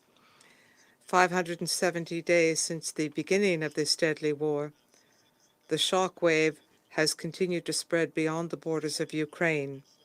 Millions of people have been forced to flee within Ukraine, and millions more are now refugees beyond national borders. Deaths are counted in thousands, while indiscriminate shelling continues to target essential structures. Am I the only one that doesn't give a shit what Gabon or Malta have to say? Power plants, bridges, hydroelectric dams, schools, or hospitals in the path, and the nuclear threat has become even more widespread. The international system, in particular the agricultural sector, as well as many value chains, continue to suffer from the fallout of this conflict. This has worsened the global humanitarian toll by sowing hunger, precariousness, despair, and fear, but also invisible wounds such as hatred and the rejection of others. As we assess this situation, it is not clear whether or not the trauma suffered by children, women, and men exposed to the horrors of war will be reflected in the final tally of this conflict. On this point, we wonder how much horror must be suffered before de-escalation is finally considered. How much terror must be sown before the warring parties agree to sit down to talk. Mr. President, since the outset of hostilities, every rostrum in the United Nations has been the stage for accusations and for opposition. They have not provided relief or remedy for those who have fallen in the trenches or who have been crushed under the debris in the battlefields and in the cities and villages of Ukraine. An alternative to war is possible, and it must be found in existing channels outlined in the UN Charter and in relevant resolutions of this Council. Without delay, we must Good enough for me. reconcile with the spirit of the UN Charter. Its beating heart is our common determination to spare. That flag flies. When Russia's tanks rolled into Ukraine, they I guess we didn't get trampled much, over but every single one of those principles. They have done so ever since. Every missile, every bomb, every false arrest, every piece of propaganda has been a flagrant assault not only on freedom, but on our multilateral rules-based system. If we allow Russia to lay waste to what we have built here, the risks to world order, the risks to us all, are grave. For over a year and a half, Ukraine has been suffering the terrible consequences of Russia's war of choice. We must never forget the human cost. 9,500 people killed, 17,000 people injured, reports of 500,000 military casualties on both sides. Russia has callously targeted schools, hospitals, even playgrounds. Ukrainians have been tortured. Think of the children. Raped. Men, women, and thousands of children have been forcibly deported from their homes. And the devastation flows beyond Ukraine's borders. Thanks to their destruction of thousands of tons of grain, the hungry and malnourished people of the developing world are Russia's victims too. That is why the United Kingdom will contribute a further £3 million to the World Food Programme to continue President Zelensky's Grain from Ukraine initiative. Of course, the only way to end this widespread suffering is through a just and lasting peace. Ukraine has demonstrated their commitment to peace time and time again, including in Copenhagen and in Jeddah this summer. But they have also shown on the battlefield this summer that they are capable of restoring the sovereignty and territorial integrity that must be the foundations of any peace. Ukraine's counteroffensive has put Russia under pressure.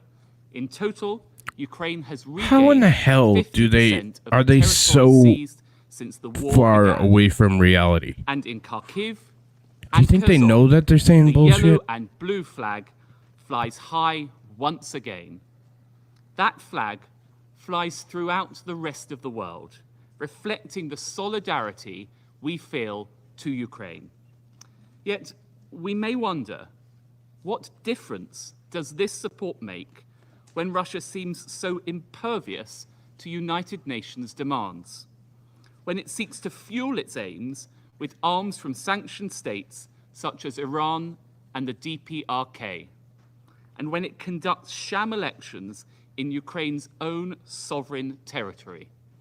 The truth is this: Russia knows £3 million, collective mate. action That's a because lot it of tries pounds. so hard to weaken and divide the international community. So, just as we need to confront our biggest challenges on global poverty, on climate change, on artificial intelligence collectively, we need effective multilateralism to achieve resolution, to seek justice for the many, many victims, to rebuild ruined cities and create new opportunities, to get grain exports flowing again, to help put Ukraine back on the path to prosperity, to secure peace. And that is what we shall do together. Thank you, Mr. President. I thank His Excellency the Right Honourable Dowden for his statement. I now give the floor to His Excellency Mr. Antony Blinken, Secretary of State of the United States of America. Thank you Here very we much. go. Mr. Prime Minister, thank you for focusing the Security Council on this critically important issue. And Mr. Secretary General, thank you for the moral clarity that you've shown in dealing with Russia's war against Ukraine. We're grateful to have been able to welcome President Zelensky to this council table, and we thank him. We thank him for reminding us yesterday, today, and every day what's at stake in this conflict, not just for Ukraine, not just for Ukrainians, but for all of us.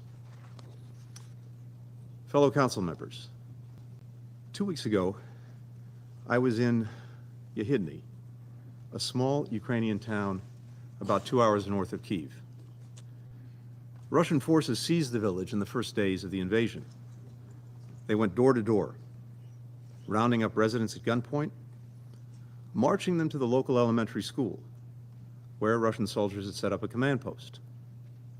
Then, soldiers forced more than 300 civilians, mostly women, children, and elderly people, into a basement not fit for human habitation.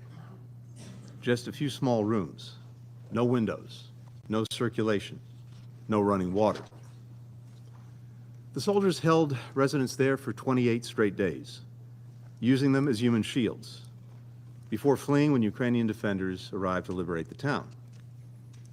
In Yehidny, 2 residents took me into the basement where they and others had been imprisoned. My guides said that they were packed together so tightly that they could barely breathe. There was no room to sit, let alone lie down. When they cried out to their captors that people were sick and needed medical care, a Russian soldier yelled back, "Let them die." My guide pointed to 2 handwritten lists of names on the basement wall. One was for the villagers that Russian forces had executed. The other for the people who died in the basement. The oldest victim was 93 years old. The youngest, 6 weeks old. The Russians only allowed the removal of bodies once a day. So children, parents, husbands, and wives were forced to spend hours next to the corpses of their loved ones. I begin here because from the comfortable distance of this chamber, it's really easy to lose sight of what it's like for Ukrainian victims of Russian aggression. This is what happened in just one building, in one community in Ukraine. There are so many others like it. In the last week alone, Russia has bombed apartment buildings in Kryvyi Rih. It's burned down humanitarian aid depots in Lviv. It's demolished grain silos in Odessa. It shelled 8 communities in Sumy in a single day. This is what Ukrainian families are living through every day. It's what they've experienced for 574 days of this full-scale invasion. It's what they'll endure tomorrow and the day after that, for as long as Russia wages its vicious war. A war that President Putin openly declared from the outset is aimed at erasing Ukraine from the map as a sovereign country and restoring Russia's lost empire. In this war, there is an aggressor and there is a victim. One side is attacking the core principles of the UN Charter. The other fights to defend them. For over a year and a half, Russia has shredded the major tenets of the United Nations Charter, the Universal Declaration of Human Rights, international humanitarian law, and flouted one Security Council resolution after another. Let's review. First, Russia's invasion itself violates the central Well, they pillar of own the us UN now. Charter, respect for the sovereignty and territorial integrity of all nations. Second, Russia is committing war crimes and crimes against humanity in Ukraine on an almost daily basis. Third, Russia continues to engage in reckless nuclear saber-rattling, announcing that it's stationing nuclear weapons in Belarus and continuing to use Europe's biggest nuclear power plant and its employees as a shield for its aggression, risking catastrophic consequences. Fourth, Russia is weaponizing hunger. Thanks to the Black Sea Grain Initiative, brokered by the Secretary General and Turkey, Approximately 33 million metric tons of grain reached global markets, driving down food prices around the world. Nearly 2/3 of the wheat exported through that deal went to developing countries. Not only did Putin pull out of the deal, but Russia is now mining Ukraine's fields, bombing its ports and rails, burning its silos. As a result, Ukraine's wheat exports will likely fall by 2.8 million metric tons this year. That is the equivalent of 5.5 billion loaves of bread trapped in the world's breadbasket. Russia, meanwhile, on track for a record year of grain exports. The hungrier the world is, the more Moscow profits. Fifth, Russia is using Iranian drones to attack Ukrainian civilians. Drones that Russia procured from Iran in violation of Security Council Resolution 2231. Finally, just last week, Russia hosted North Korean dictator Kim Jong-un. Putin said that they discussed ways to cooperate militarily, while Kim pledged the DPRK's, and I quote, full and unconditional support, end quote, for Russia's war of aggression. Of course, the transfer of arms between Moscow and Pyongyang would violate multiple resolutions of this council. It's hard to imagine a country demonstrating more contempt for the United Nations and all that it stands for. This from a country with a permanent seat on this council. President Putin is betting that if he keeps doubling down on the violence, that if he's willing to inflict enough suffering on enough people, the world will cave on its principles and Ukraine will stop defending itself. But Ukrainians are not giving up, for they've seen what life would look like if they submit to Russian control. It's that basement in Yehidny. It's families having their children torn away from them and deported to Russia. Children taken away from their parents and deported far away. It's the rubble of Mariupol. It's the mass graves of Bucha. We are not giving up either. Indeed, since we were last here, a growing number of countries have come together to try to forge a different way forward. In June, over a dozen countries met with Ukraine in Copenhagen to discuss the path toward a just and lasting peace, one that upholds the United Nations Charter and its core principles. 2 months later, more than 40 countries, including many members of this council, carried forward that discussion with Ukraine and Jeddah. President Zelensky has put forward a 10-point plan for such a peace. President Putin has put forward nothing.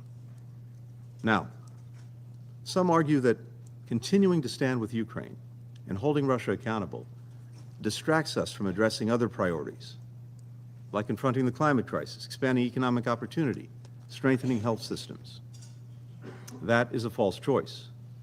We can and we must do both. We are doing both. We must work together to tackle the global challenges that are affecting our people, meet the Sustainable Development Goals, invest in a world where all people have an opportunity to reach their full potential.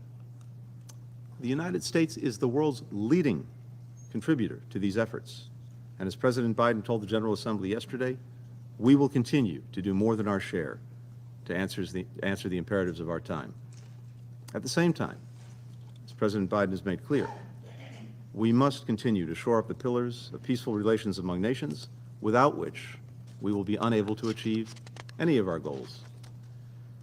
That's why we must send a clear message, not only to Russia, but to all would-be aggressors, that we will stand up, not stand by, when the rules that we all agreed to are being challenged. Not only to prevent conflict, instability, and suffering, but to lay the foundation for all that we can do to improve people's lives in times of peace. I opened by sharing the horrors that I saw in Yehidny. Let me close by telling you what else I saw that day in Ukraine. I saw volunteers rebuilding homes that had been razed by Russian bombs, farmers harvesting fields, people reopening businesses, citizens clearing mines and unexploded ordnance, children returning to schools. In short, I saw a nation rebuilding and reclaiming its future. That is the right of all members of our United Nations. That's what we defend when we stand up for the international order. The right of people not only to survive, but to thrive, to write their own future. Our people, Ukraine's people, the people of all nations, get to write their own future. We cannot, we will not let one man write that future for us. Thank you. I thank His Excellency Mr. Blinken for his statement. Oh, Now I give the floor bullshit. to His Excellency Mr. Sergei Lavrov, Minister for Foreign Affairs of the Russian Federation. Mr. President, Mr. Secretary General, colleagues, the existing international order was based on the ruins and following the colossal tragedy of the Second World War.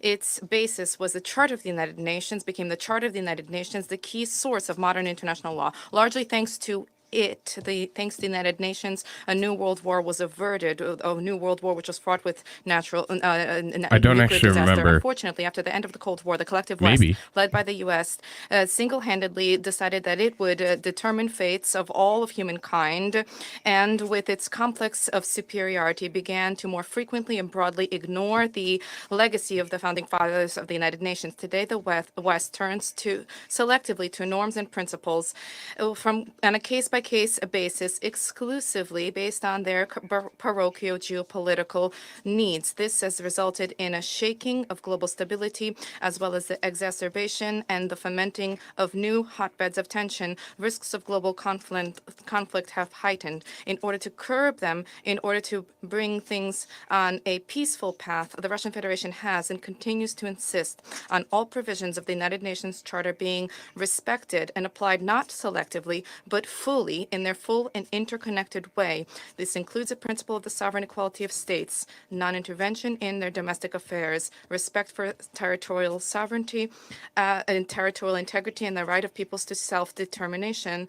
And the actions of the U.S. and their allies attest to the systematic violation of the balance of needs which have been enshrined in the Charter. Since the collapse of the USSR and the establishment of independent states in its place, the U.S. and its satellites have egregiously and openly interfered in the domestic affairs of Ukraine, as was publicly and even with pride recognized by the Deputy Secretary of State Victoria Nuland in 2013.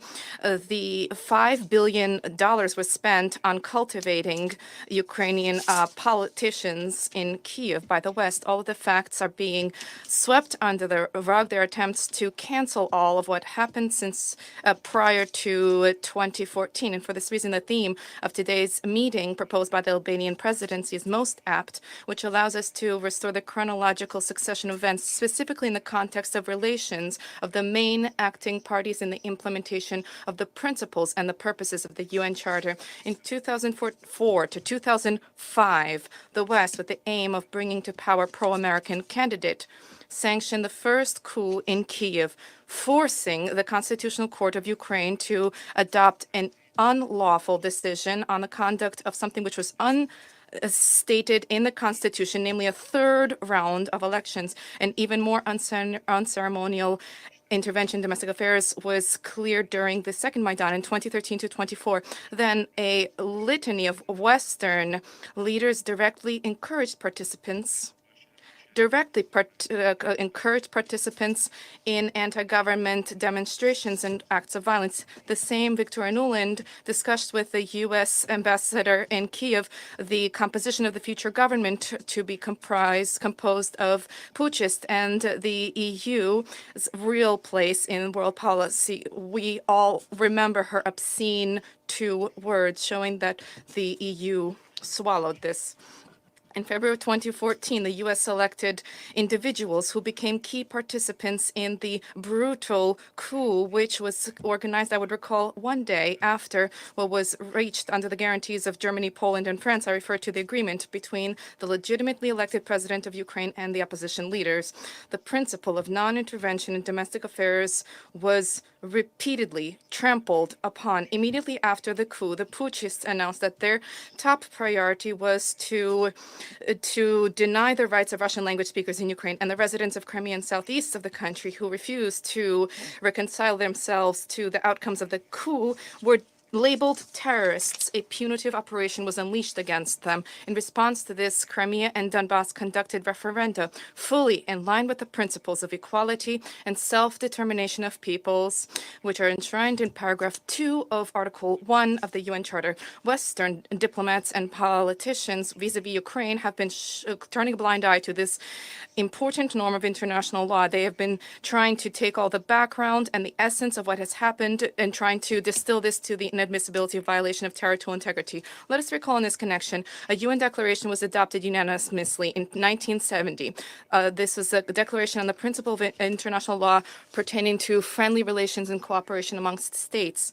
In line with the Charter of the United Nations, enshrines the following: the principle for the respect of territorial integrity is applicable, I quote, to states who, in their actions, comply with the principle of equality and self-determination of peoples, and subsequently having governments which represent the entire people residing on the given territory. End of quote. To the fact that the Ukrainian neo-Nazis who seized power in Kyiv did not represent the population of Crimea and Donbass is something which does not need to be proven, and the unconditional support from Western capitals of the criminal actions of the Kyiv regime is nothing other than a violation of the principle of self-determination subsequent to an egregious violation in interference in domestic affairs. Poroshenko and Zelensky adopted racist laws on the prohibition of everything Russian: education, media, culture, the destruction of books and monuments, a prohibition on the Ukrainian Orthodox Church, seizure of its property. These all became blatant violations of paragraph 3, Article 1 of the UN Charter on the respect for human rights and basic freedoms for all, without distinction as to race, gender, language, and religion. Not to mention the fact that these actions directly ran counter to the Constitution of Ukraine itself, the Constitution which sets out the obligation of the state to respect the rights of Russian and other national minorities. When we hear calls for implementation of the peace formula to bring Ukraine back to the 1991 borders, a question arises, who is being called for this? Those calling for this, are they familiar with the statements of Ukrainian leadership about what they intend to do with the residents of the relevant territories? And with respect to them, publicly, at the official level, repeatedly there have been threats voiced of their physical or legal annihilation. Incidentally, similarly, Western not only has not been deterring its Western proteges in Kyiv, but has enthusiastically been encouraging this anti-Russian policy. Incidentally, similarly, members of the EU and NATO have for decades been encouraging the actions of Latvia and Estonia to strip the rights of hundreds of thousands of Russian language residents who have been called non-citizens. Now there is a serious discussion for the introduction of criminal responsibility, criminal liability for the use of their mother tongue.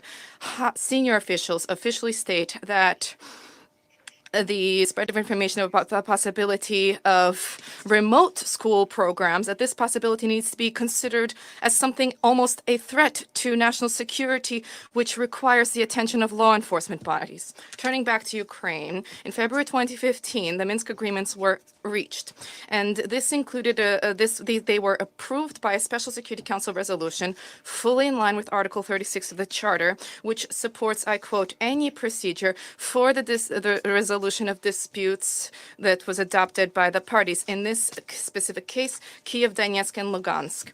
However, last year, all of the signatories of the Minsk agreements, except for Mr.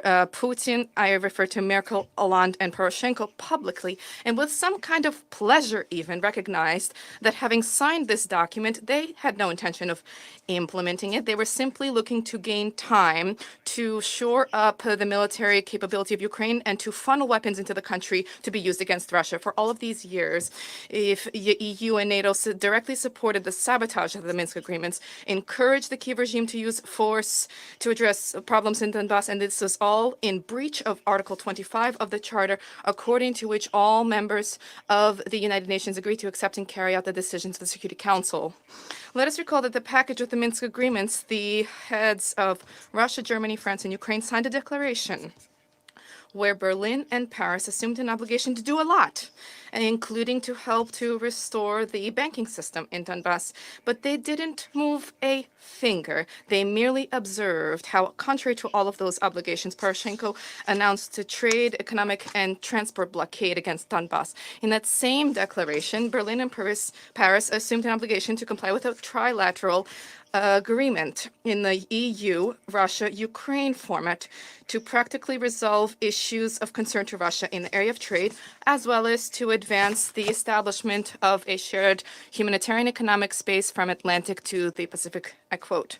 This declaration was also endorsed by the Security Council and was also subject to implementation in line with Article 25. But this obligation also of the leaders of Germany and France was an empty promise and yet another violation of Charter principles. Recently, the foreign minister of Gromyko, the Soviet Union prime minister, said better to have 10 years of negotiations rather than a day of war. Following this, we have been engaged in painstaking negotiations, reaching agreements on European security. We approved the founding Russia-NATO Act. We adopted at the highest level the OSCE Declaration on the Indivisibility of Security in 1999 and in 2010.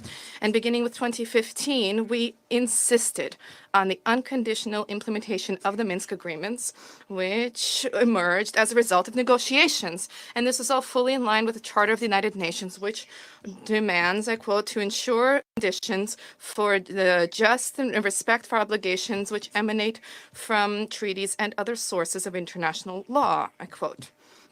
End of quote. And Western colleagues trampled upon this principle as well when they signed onto these documents, knowing in advance that they had no intention, would not comply with this. This has been repeatedly seen, and Mr. Putin referred to this repeatedly, including recently. And I'd like to remind the distinguished Secretary of State that President Zelensky signed a decree prohibiting the conduct of negotiations with the government of Putin. If the U.S. is so interested in them, I don't think it would be very difficult to give the command for the decree of Zelensky to be lifted. Now, in our Western opponents' rhetoric, we hear slogans, invasion, aggression, annexation, not a word about the root causes of the problems, where they cultivated and encouraged openly Nazi regimes, which openly rewrote the outcomes of the Second World War and the history of their own people. A substantive negotiation based on facts and respect for all of the requirements of the UN Charter, something which the West has avoided. And Damn. it seems that there's a fear of professional discussions that would reveal demagoguery with incantations of territorial integrity. Former colonial powers failed to mention the need for Paris to return the so-called French Mayotte and the composition of the islands, for London to withdraw from the Chagos archipelago, to begin discussions with Buenos Aires on the Malvinas Islands.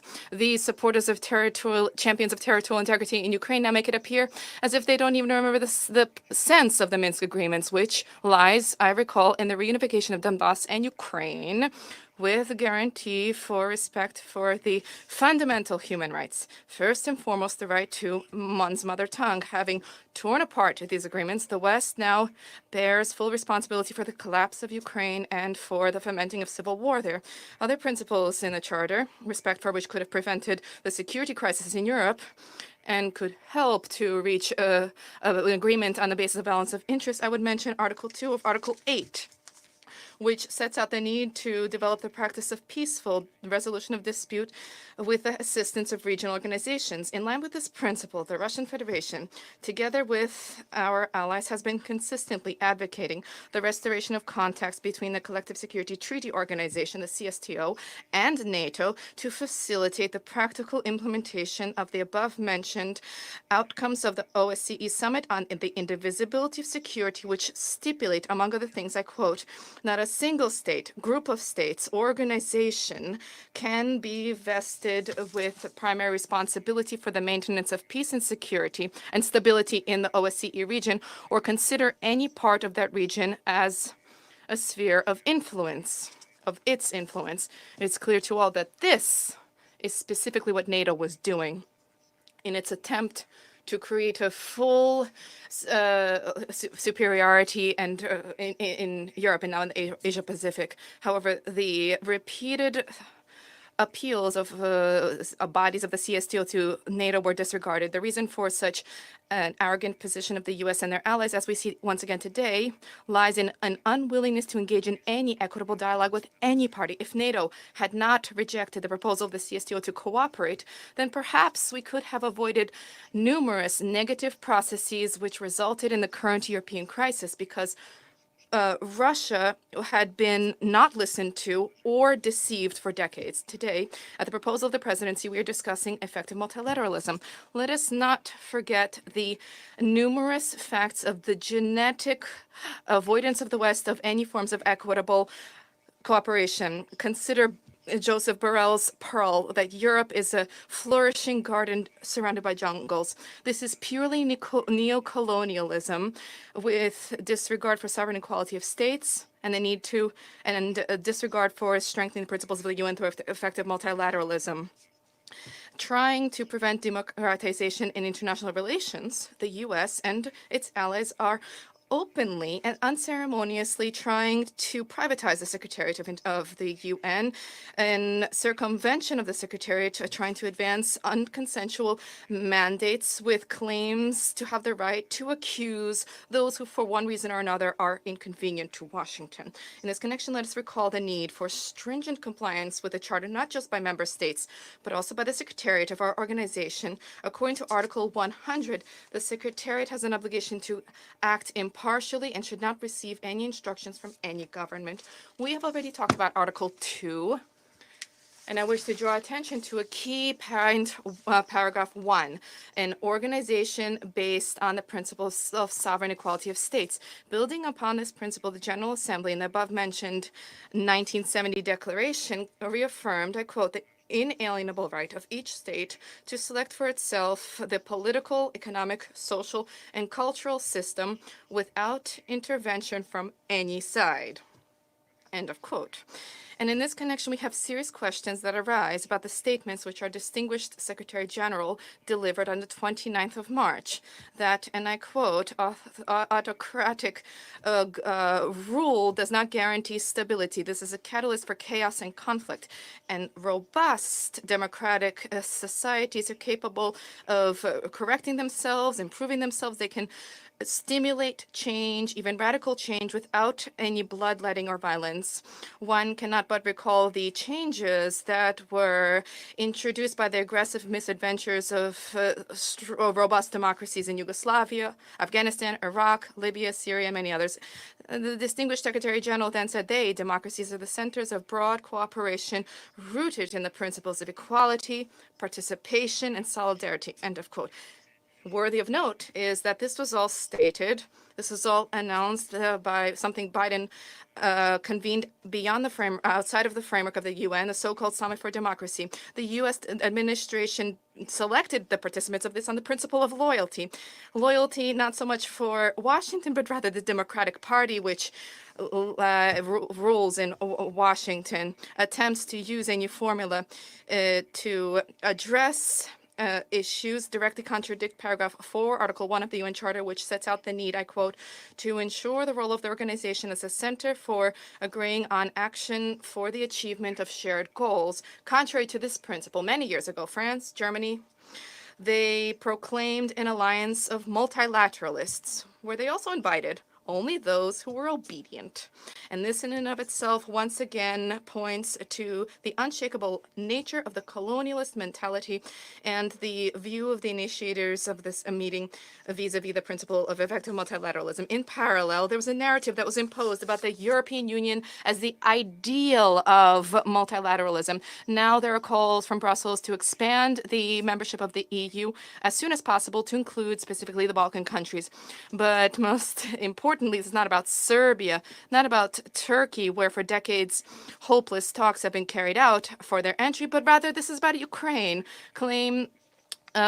Joseph Borrell recently said that the Kyiv regime needs to be accepted into the EU as soon as possible. Apparently, had it not been for the war, this would have taken years, and now there's a need to do so without respect for any criteria. Serbia, Turkey, and others, they'll wait, but the Nazis can skip the queue to enter the ranks of the EU. Incidentally, at the same Summit for Democracy, the Secretary General proclaimed that democracy emanates from the Charter of the United Nations. The first words of the Charter, "We the people," reflects a fundamental source of legitimacy, the consent of the governed. End of quote. It is useful to compare this premise with the track record of the Kyiv regime, who, beginning with the coup in 2014 and the war being unleashed against its own people, against the millions of people who did not consent to rule by neo-Nazis and Russophobes, thereby undermining the territorial integrity of Ukraine. Those who, contrary to the Charter, divides humanity in democracies and autocracies, fail to respond to the question of what category they place the Ukrainian regime in. I won't wait for an answer. So there's a question about the relationship between the Security Council and the General Assembly. The Western aggressive clique has been peddling the theme of abuse of the right of veto, and not with an incorrect focus on members of the UN. They have reached the result. This was resulted in the situation that after every exercise of the veto, the General Assembly considers the matter. This is not a problem for us at all, because the Russian approaches to all issues on the agenda are open. There is does not pose a difficulty for us to expound on our positions or lay them out yet again. And the right to a veto is an absolutely legitimate instrument which is stipulated in the Charter of the United Nations to prevent the adoption of decisions that would divide the organization. But if the procedure for discussion of the General Assembly of applications of the veto was approved, since this was approved, then why not consider why certain resolutions without any veto that were adopted, including those many years ago, but are not being implemented, despite the provisions of Article 25 of the Charter? Why would the General Assembly not consider the reasons behind this? This includes resolutions of the Security Council of Palestine and the whole range of issues related to the Middle East, the JCPOA, Resolution 2202, which approved the Minsk agreements on Ukraine. Also worthy of attention is the problem linked to sanctions regimes. This is now a norm. The Security Council, after protracted negotiations, fully in line with the Charter, adopt sanctions against a specific country. Subsequently, the U.S. and its allies impose against that same state additional supplemental unilateral restrictions which did not secure the consent of the Security Council and are not included in its resolution as part of the agreed upon package.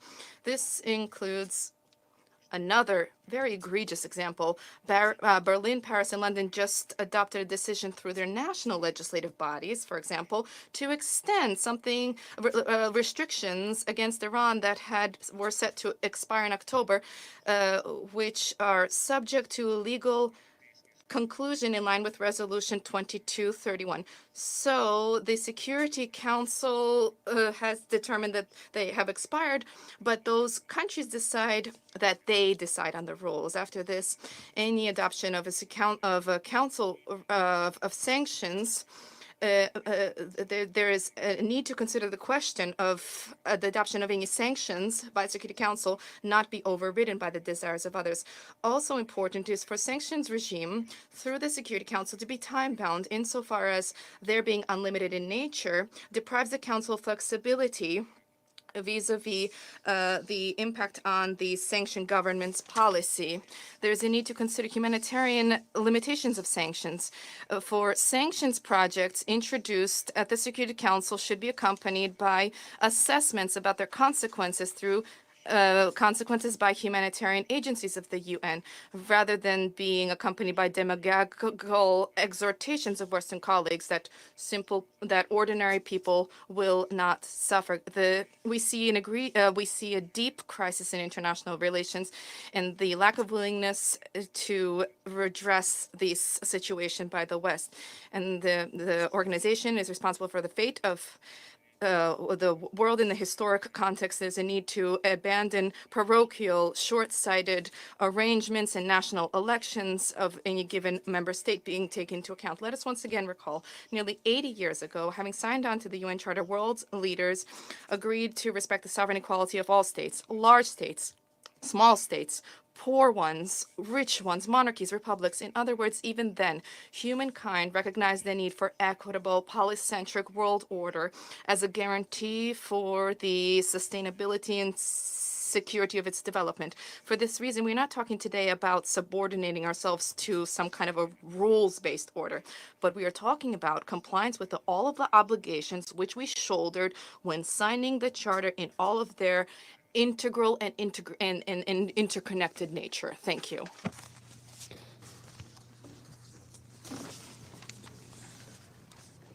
I thank His Excellency, Mr. Sergei Lavrov, and now I give the floor to Her Excellency, Mrs. Catherine Colonna, Minister of Foreign Affairs and Europe for the Republic of France.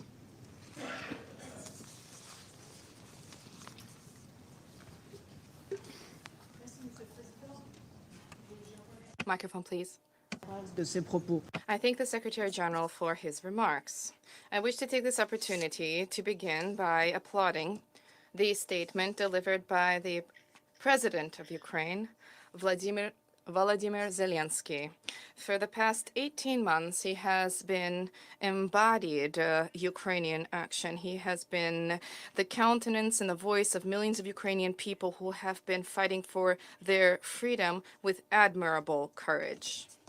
Before this council, whose mandate focuses on international peace and security, his call is something which we need to respond to. On 24 February 2022, the Russian Federation chose to unleash a war of aggression against a sovereign state in violation of all its international commitments and principles, which for 8 decades have prevailed in relations among nations. A war with no other motivation than the Russian desire to restore its dream of an imperial past, despite the fact that this had been condemned by history. Ukraine is evidently the main victim of this war. Ukraine and its people every day endure atrocities, war crimes, shelling, torture. Ukrainian children, thousands of Ukrainian children have been forcefully abducted from their families and transferred to the Russian Federation. This is an abomination. Ukrainian women, men, children have endured mass rape, which has been used as a war crime, another crime. Yes, this war is a war against Ukraine, against the Ukrainian people, but this is also a war against the rules of international life. For this is a war against the most basic principles of our shared charter. First and foremost, the respect for the sovereignty and territorial integrity of states. This is a war against the very idea of the United Nations. This is a war against the pillars of our collective security at a time when Russia has been harnessing the security of nuclear facilities as a leverage for the advancement of its aggression. This is a war against shared heritage of humankind, against cultural heritage, which Russia has been targeting in Odessa and elsewhere, targeting global food security with the sudden and cynical termination of the Black Sea Grain Initiative. And more than 270,000 tons of grains have been systematically destroyed by Russian bombardment during the month of August alone. For a member of this council to use hunger as a weapon is yet another transgression, following on a litany of others. And we need to consider the moral implications of this. This is a war which concerns all of us. For this reason, we will not waver. In the face of this aggression and the destabilization that it has generated throughout the world, only a handful of states, which states one should consider, support the catastrophic choice of Russia. The General Assembly, like the Security Council, are largely united around shared principles. How is it possible to position back-to-back the aggressor and the aggressed? This approach delivers neither peace nor justice nor stability. If we allow the Russian aggression to be rewarded today, let us not deceive ourselves. We will once again have to bring together the Security Council in this hall, for there will be other aggressions that will proliferate here and elsewhere, and nobody will be safe any longer. Mr. President, almost all countries present here at this table have, in their more or less recent history, endured the trauma of war. They experienced this firsthand, the destruction, the human tragedy which it carries in its wake, and they know that it is never a solution. Tomorrow, as is the case with every 21st of September, we commemorate the World Day of Peace. And we have a responsibility and a moral duty to act to end this aggression by Russia. The General Assembly, and the AU, expressly call for. On 21 September, as has been the case every day since the outbreak of this war, France has been mobilized and will continue to mobilize to thwart this aggression for our common good. Nope, France will no, it continue doesn't. to act on the basis of shared principles. The principle of legitimate defense recognized by our charter. We will continue to pursue military and civil support and civilian support to provide Ukraine with what is necessary for it to resist the aggression. The principle of justice and dignity. We will continue to support Ukrainian and international jurisdictions to ensure that there is no impunity for crimes perpetrated by Russia. The principle of solidarity. We will continue to pursue and to step up our tangible support for the countries most hard hit by the global food crisis provoked by Russia. And we will step up our humanitarian assistance to benefit people in need throughout the world. Mr. President, the primacy of law over force, international solidarity, and support for the most vulnerable are principles which lie at the heart of President Zelensky's peace formula. This is why each day more and more of us support it. I call upon all states who have not yet done so to work to that end. Thank you. I thank Her Excellency Madame Colonna for her statement. And I now give the floor to His Excellency Mr. Mauro Vieira, Minister for Foreign Affairs of the Federative Republic of Brazil. I thank the Presidency of the Security Council for organizing this meeting. Mr. President, the conflict in Ukraine has added numerous stresses to the multilateral system, which was already subject to multiple complex challenges and increasing dissent. The current context of polarization and distrust does not create favorable conditions for the multilateral instances of international peace and security to operate effectively. The world is facing the highest number of violent conflicts since World War II, and 2 billion people, a quarter of humanity, are living in areas affected by conflicts. Yet, our collective institutions are not adequately responding to these challenges. As the concept note of this debate rightly points out, the inability of the Security Council to adequately fulfill its mandate is undermining its credibility and leading to renewed calls for its long overdue reform. In these troubled times, a daunting of daunting violations of core values of the principles of the United Nations, Brazil has been encouraging member states to revive the spirit of San Francisco in the search for peace for present and future generations, which is the fundamental mission of this organization. Brazil fully respects and upholds the right of self-defense of all member states under Article 51 of UN Charter. At the same time, we must recognize that the recent escalation in the conflict, with the introduction of even more sophisticated weapons and ammunition, or the inadmissible threat of use of nuclear weapons, seriously undermines peace and security well beyond the battlefield, violating the core principles and provisions of the UN Charter. This dynamic has grave consequences, above all for the civilian population, in particular women and children, who are disproportionately affected by wars. The destruction of civilian infrastructure worsens the humanitarian crisis, especially as winter approaches. Moreover, the persistent threat to the integrity of nuclear facilities risks a catastrophe of unimaginable proportions.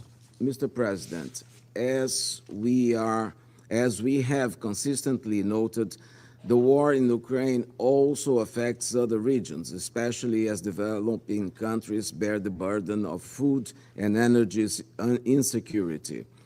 We welcome the Secretary General's effort to explore alternatives to alleviate the suffering of millions of people who once again face hunger or the threat of hunger. Brazil strongly supports a resumption of the Black Sea Grain Initiative under terms that would be acceptable to all concerned parties. Brazil also underscores the need for addressing the root causes of food and energy insecurity, such as excessively high interest rates and external debt that severely impact prices and the ability of developing countries to invest in sustainable food and energy production. The current international financial structure is not well equipped to assist these countries address their major challenges. As recently announced by President Lula, Brazil will launch during our G20 presidency a global alliance against hunger. This is a top priority for Brazil and should be for all of us. Mr. President, it's worrisome that we are witnessing a conflict with such geopolitical reverberations well into the 21st century. We must reverse this course. Brazil, along with many others, continue to call for the de-escalation of hostilities, the resumption of dialogue, and a peaceful solution to the conflict. This is an obligation of all member states under Article 33 of the UN Charter. There is no military solution to this conflict, only a political solution that takes into account the purpose and principles of the UN Charter and the legitimate security concerns of all parties will bring lasting peace. The international community will have to assist the parties to come to a negotiated and lasting solution. Brazil is prepared to do its part. Mr. President, the space for diplomacy and peaceful solution is narrowing.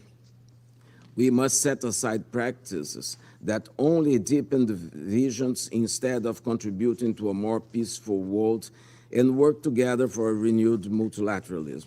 Brazil firmly advocates for mediation and preventive diplomacy as indispensable tools to prevent the escalation of crisis. With this view, Brazil has been engaged in several fora to deal with the Ukrainian crisis.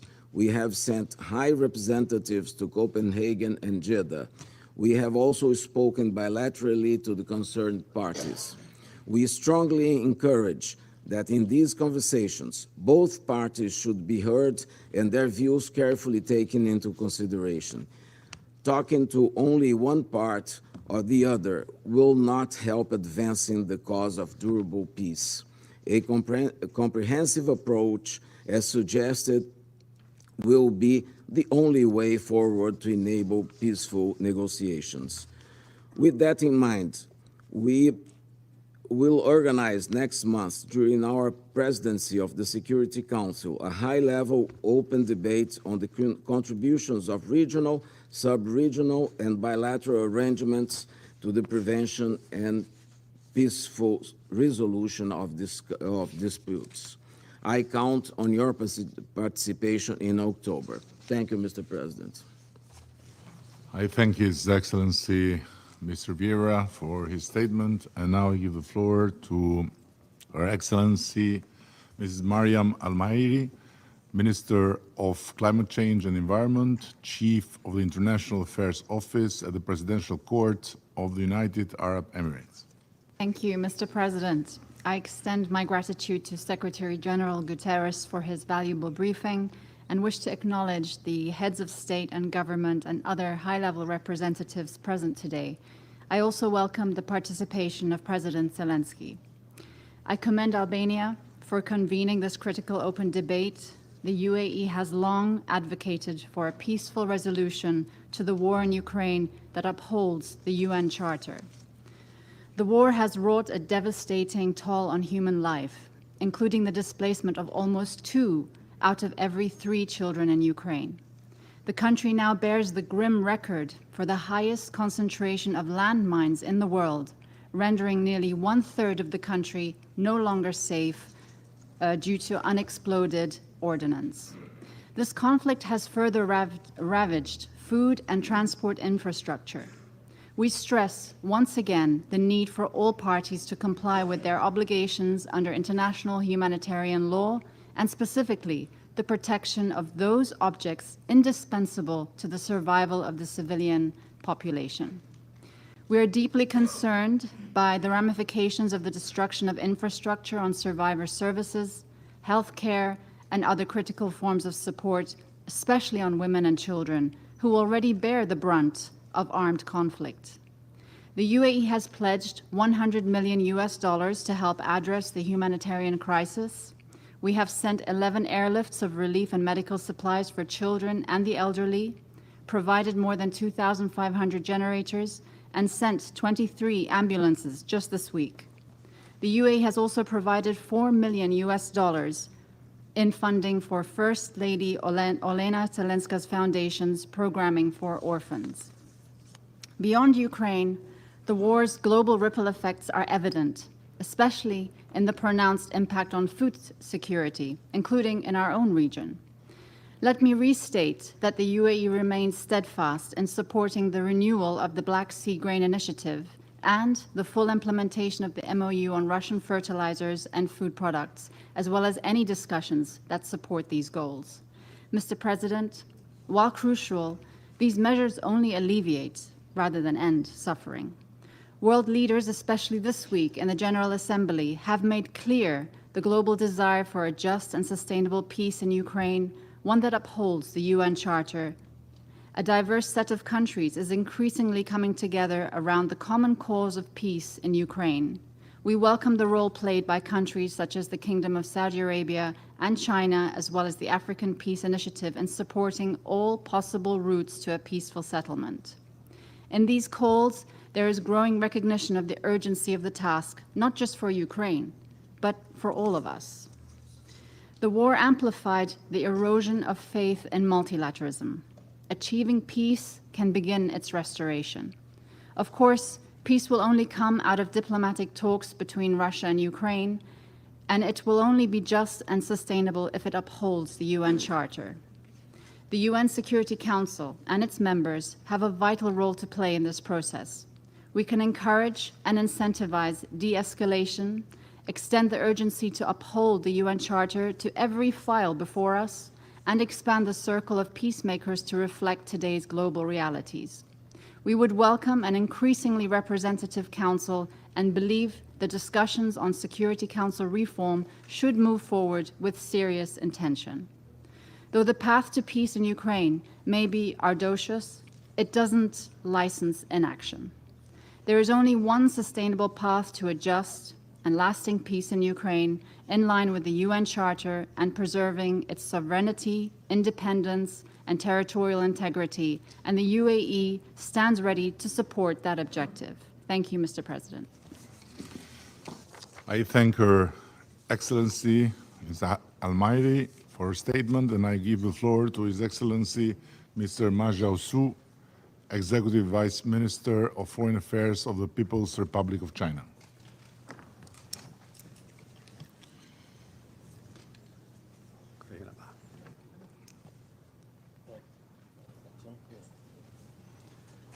Thank you, Mr. President. Mr. President, China's position on the Ukraine issue is consistent and clear. President Xi Jinping put forward 4 points on what must be done, 4 things the international community must do together, and 3 observations. They have become fundamental guidance for China to handle the Ukraine issue. We believe that the sovereignty and the territorial integrity of all countries should be respected. The purposes and the principle of the UN Charter observed. The legitimate security concerns of all countries taken seriously, and all efforts conducive to resolving the crisis supported.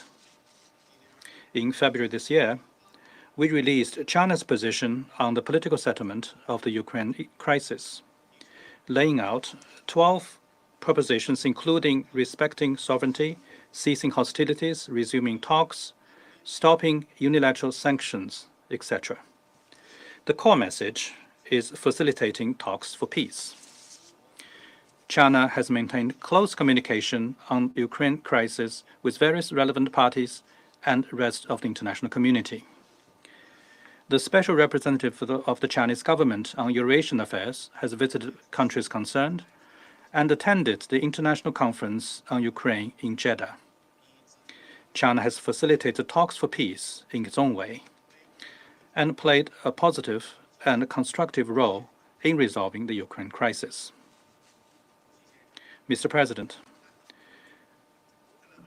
the Ukraine crisis is still on.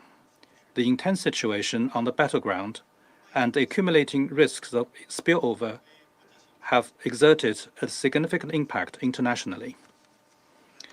The Ukraine crisis has become what it is today for a variety of deep and complex reasons.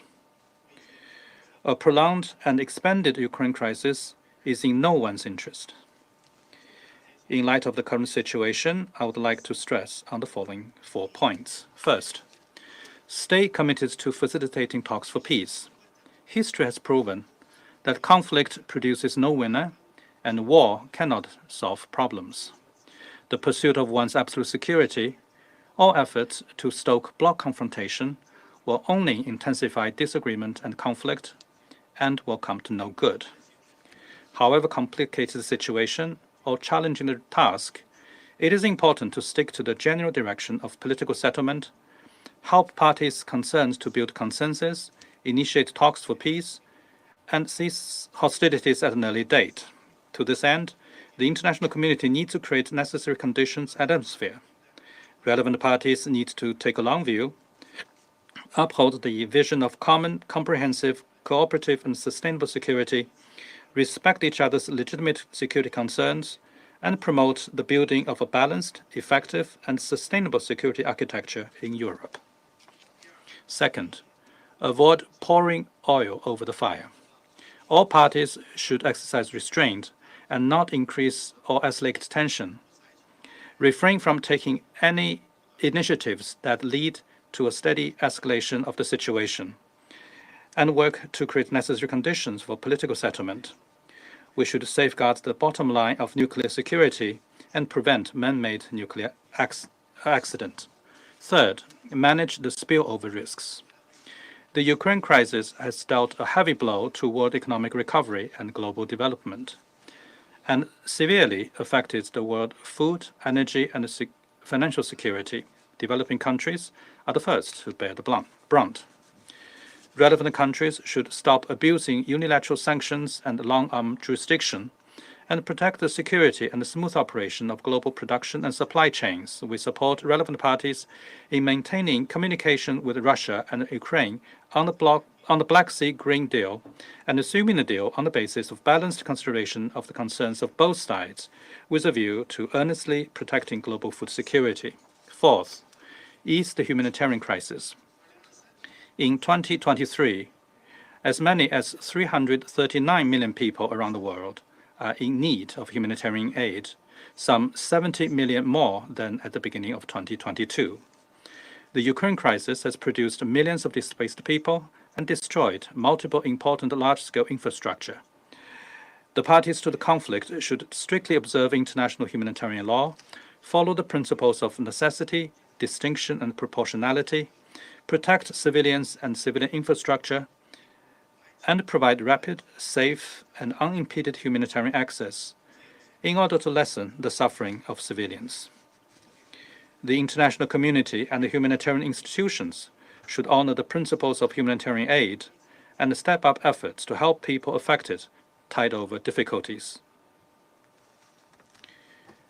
China attaches great importance to the humanitarian situation in Ukraine. At the beginning of the crisis, we put forward a 6-point initiative for preventing a massive humanitarian crisis, and have all along played a constructive role in easing the humanitarian situation. We have provided multiple batches of humanitarian supplies to Ukraine. Mr. President, China will stay committed to the true multilateralism, stay committed to an objective and just position, and will always stand on the side of dialogue, on the side of peace, and on the right side of history.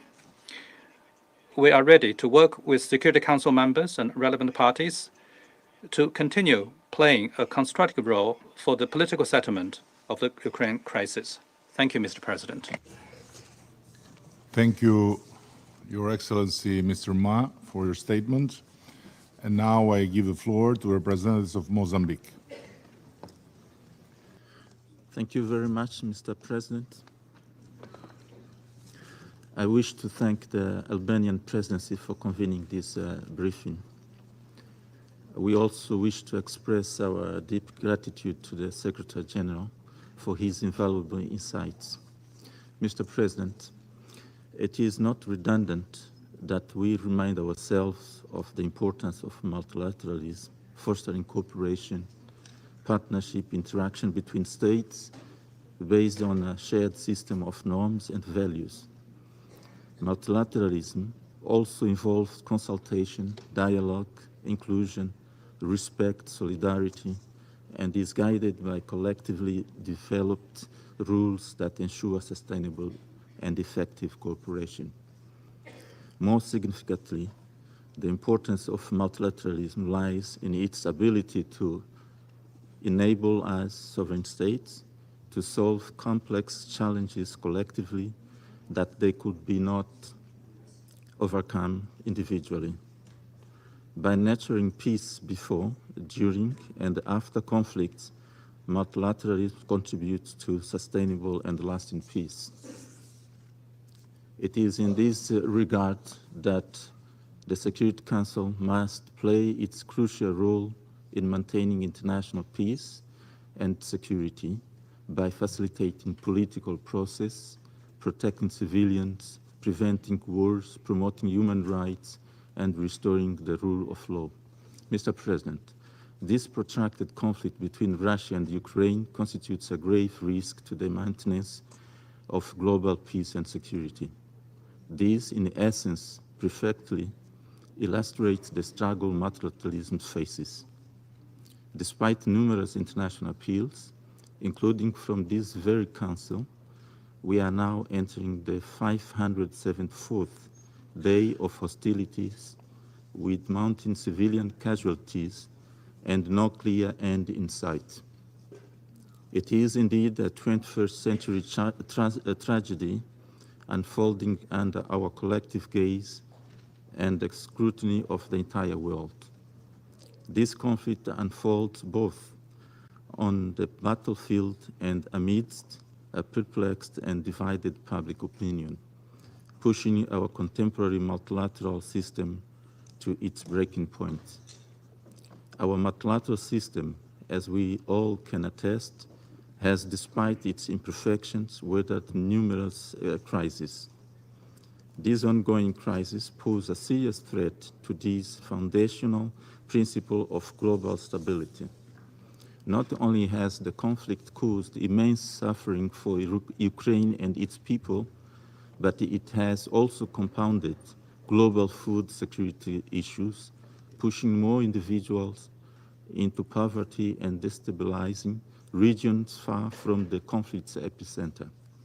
Moreover, this conflict impedes our joint efforts to reach vital multilateral milestones like the Sustainable Development Goals, which are a focal topic of this year's General Assembly and jeopardizes our collective efforts toward non-proliferation. Mr. President, of particular concern to Mozambique is the intensification of military rhetoric and the possibility of further escalation. It is evident that the involved parties continue to prioritize military strategies over dialogue and compromise, increasing the risk of severe miscalculations. We maintain that there can be no purely military resolution to this crisis. Should one be pursued, it will weigh heavily on the Council's conscience for a generation to come. We remain unyielding in our advocacy for a political and negotiated end to this conflict.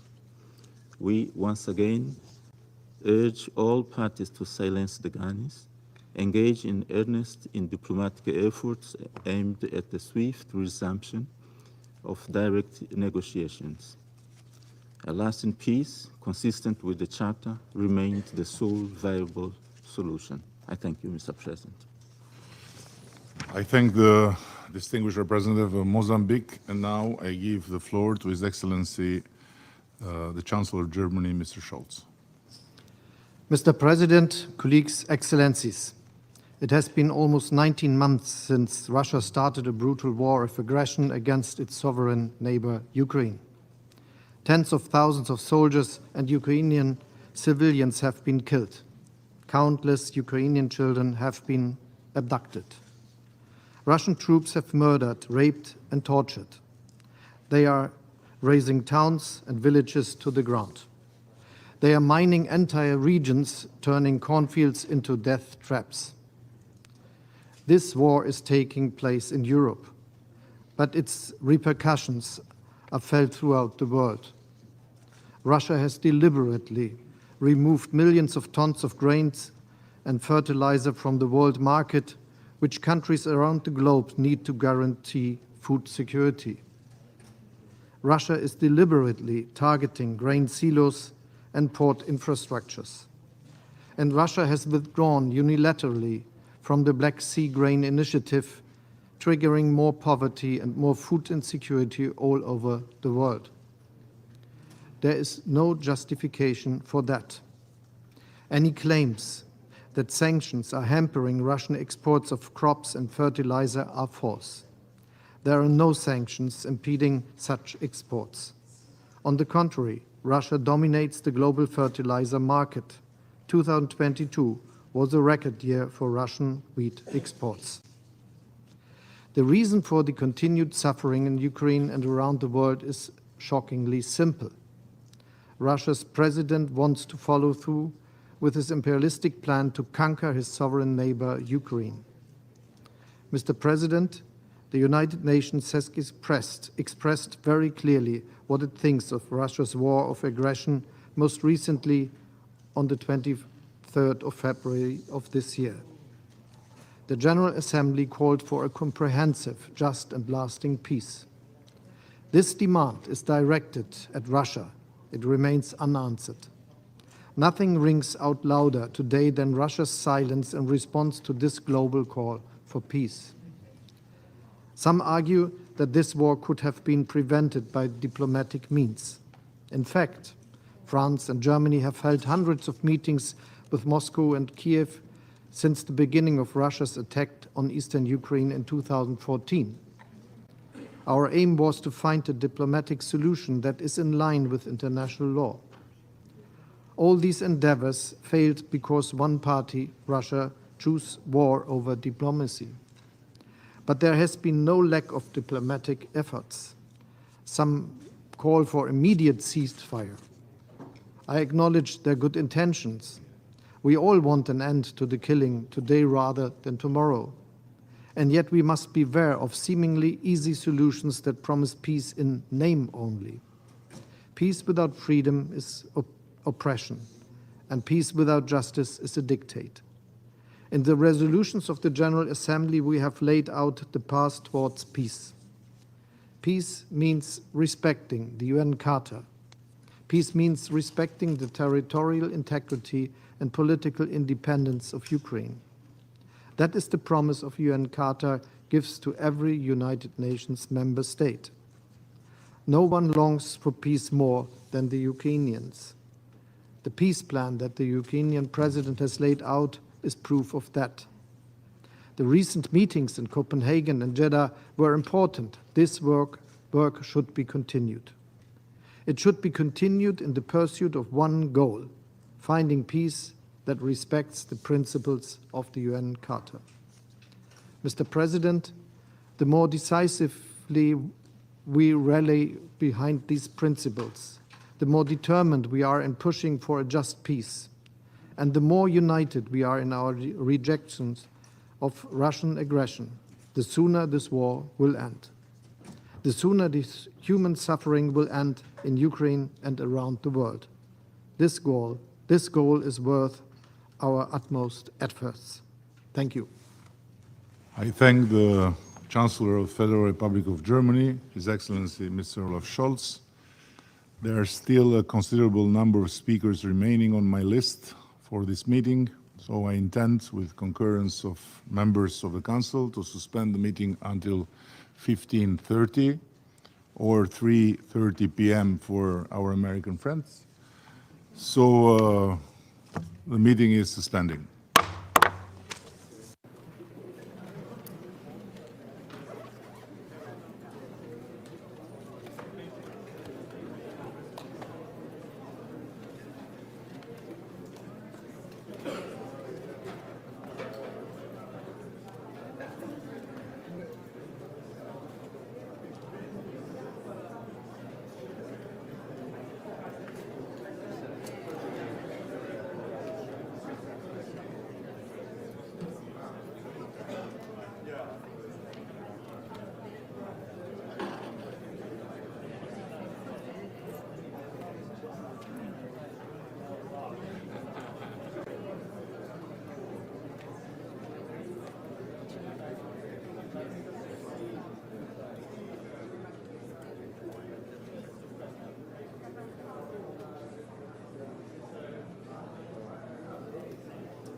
Threat to humanity.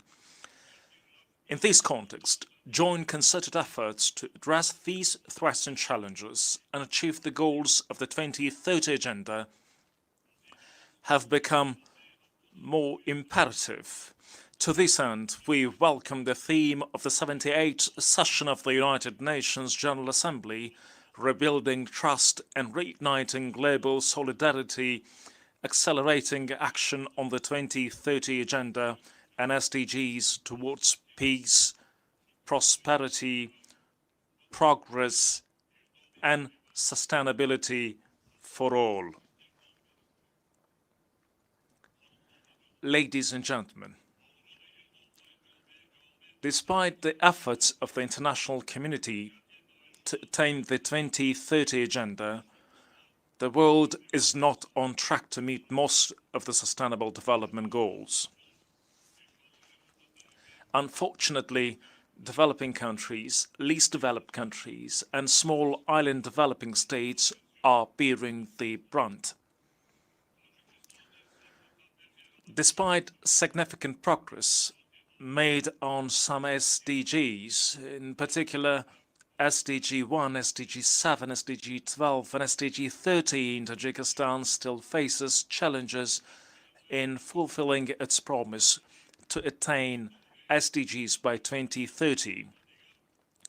Therefore, we understand that solidarity, financing, implementation of commitments and other practical measures should be strengthened, and this requires truly fundamental shift.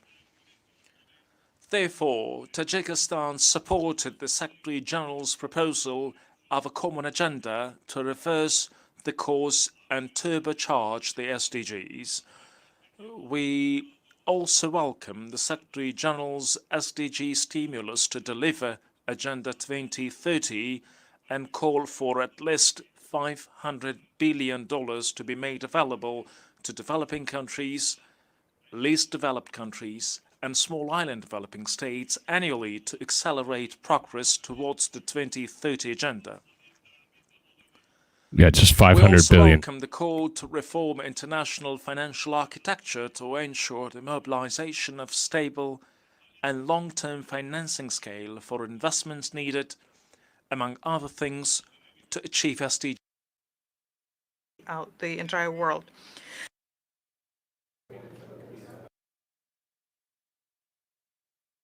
Sovereign neighbor, using its veto.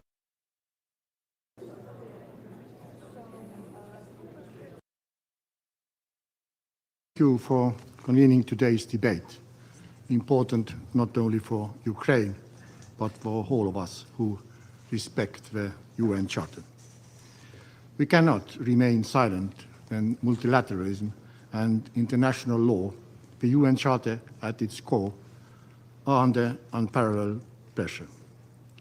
Russia's aggression against Ukraine violates all the values we believe in. It violates the fundamental principles enshrined in the Charter while exposing the structural deficiencies of the UN and its Security Council. A permanent member of the Council responsible for upholding international peace and security has launched a full-scale, unlawful and unjustified war against its sovereign neighbor, using its veto power to shield itself from accountability, shamelessly undermining the Council's credibility. I call on all responsible Council members and all the UN member nations to urgently reflect on how we can together fix the brutal ignorance of core principles of the UN. I am convinced that the one responsible for aggression and conflicts have to face justice, even the one with veto right in the Security Council, because a crime is a crime regardless who you are or what power you hold. Mr. President, from the beginning of a large-scale armed attack by the Russian Federation against sovereign Ukraine to this date, the office of the United Nations High Commissioner for Human Rights has recorded 27,149 civilian casualties in the country, with 9,614 people killed. 500,000 of them are children. These numbers are not bare statistics. These are people's lives, broken destinies, and lost dreams. For those who endure, there are no safe places, as homes, hospitals, food storages, and schools have been destroyed. Tens of thousands of children have lost their families or have been forcefully deported to Russia and Belarus, only to suffer abuse in re-education camps or to be stripped of their Ukrainian roots and identity in Russian families. A disgraceful practice executed already by our neighbor in the history of my country and in many other places. The human toll of this war extends far beyond Ukraine. By unilaterally leaving the UN-mediated Black Sea grain deal and obstructing Ukrainian grain export as a tool to manipulate the world's most vulnerable populations. Let me repeat loud and clear. We have never sanctioned Russian exports of food to third countries. Russia and Russia alone is responsible for this war and for millions of people's lives who face starvation as Russia is destroying Ukrainian grain facilities, stealing grain from occupied territories, and bombarding Ukrainian ports. Russia's actions reveal its intention to manipulate the market and destabilize the international political climate by increasing the grain price and forcing countries to become reliant on Russian assistance. The UN cannot allow aggression to become a form of politics. Ukraine has presented its peace formula, the only comprehensive plan to overcome the Russian aggression and all its consequences.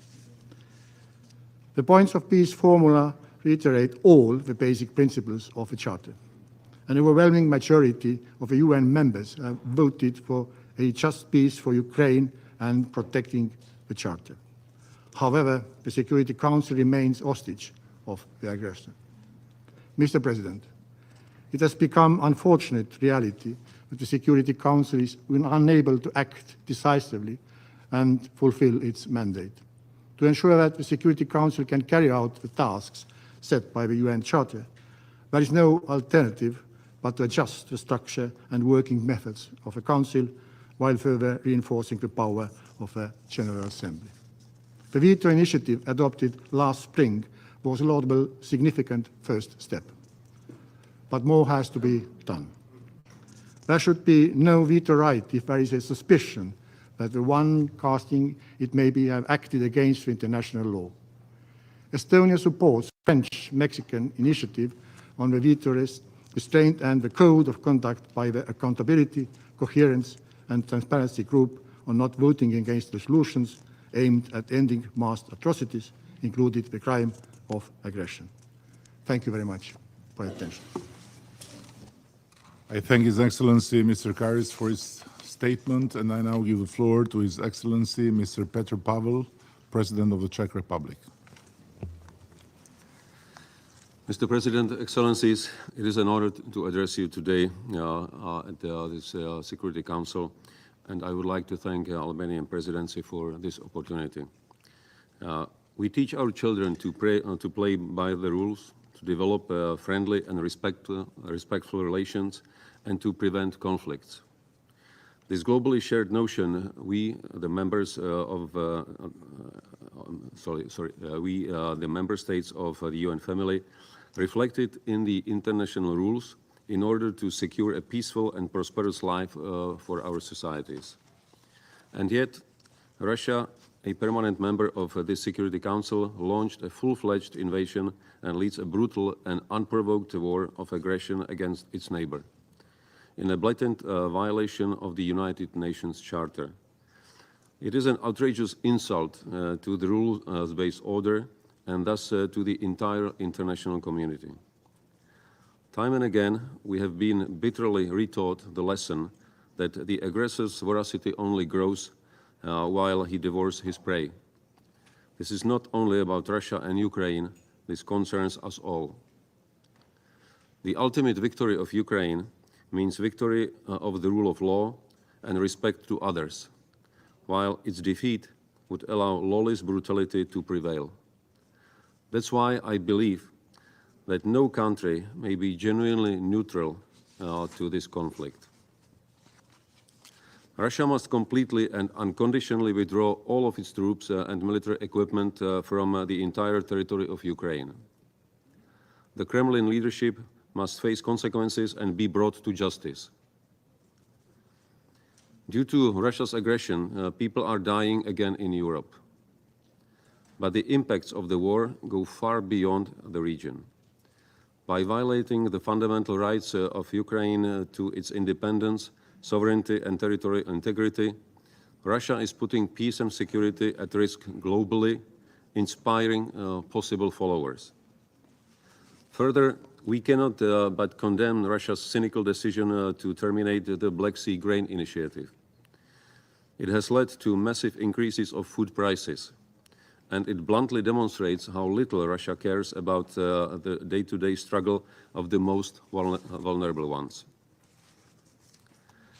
The international community and almost all members of the Security Council have already expressed their desire for peace in Ukraine. But clearly, no one wants peace more than the Ukrainians themselves. a just and lasting peace, a peace that does not reward the aggressor. And this is why we support President Zelensky's effort in his peace formula.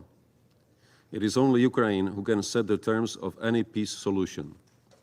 Mr. President, Excellencies, as you know, my country has its own painful experience with Russian, that time called international assistance. They came without being asked to assist us against us. Today, we call it by proper names, imperialism and expansionism. We have been there. Czechia, therefore, feels a strong solidarity with Ukraine and its people. I am truly thankful that our government Where the and hell our is society Czechia? have been supporting Ukraine so wholeheartedly. Did I just pull an We are American? determined to stay side by side with Ukraine and support it as long as it takes, until peace and rule of law are restored. Thank you. I thank His Excellency Mr. Pavel for his statement. I now give the floor to His Excellency Mr. Marcelo Rebelo de Sousa, President of the Portuguese Republic. Thank you, Mr. President, Excellencies. When the hell did they rename the measure Czech human Republic to suffering? Czechia? How do we measure the pain of an orphan child, of parents who lose children, of the mutilated and victims of torture? And how do one resist and survive all this and keep fighting for one's family, one's home, one's country? I was in Ukraine a few weeks ago, and it is impossible to remain indifferent to the unspeakable devastation in Bucha, in Moshchun, tragic examples of humanity and suffering. But it is also impossible not to admire the inspiring vitality and moral strength embodied in the resistance and resilience of the Ukrainian people, who are admirably defending themselves against an illegal, unjust and immoral invasion. I therefore welcome the Albanian presidency's initiative to convene this crucial open debate as an open debate. Portugal's position is clear. We are and we will always be on the side of international law, the UN Charter, and any General Assembly resolution condemning the aggression against Ukraine and demanding the withdrawal of Russian troops. We are and we will always be in solidarity with the legitimate defense of Ukraine and its formula for peace, with its struggle to restore sovereignty and supporting its contribution to global food security. We are and we will always be in solidarity with the victims, with the refugees we have always welcomed, with Secretary General's efforts to create humanitarian corridors and conditions for the return of thousands of children Not the taken from their victims. families and illegal deported.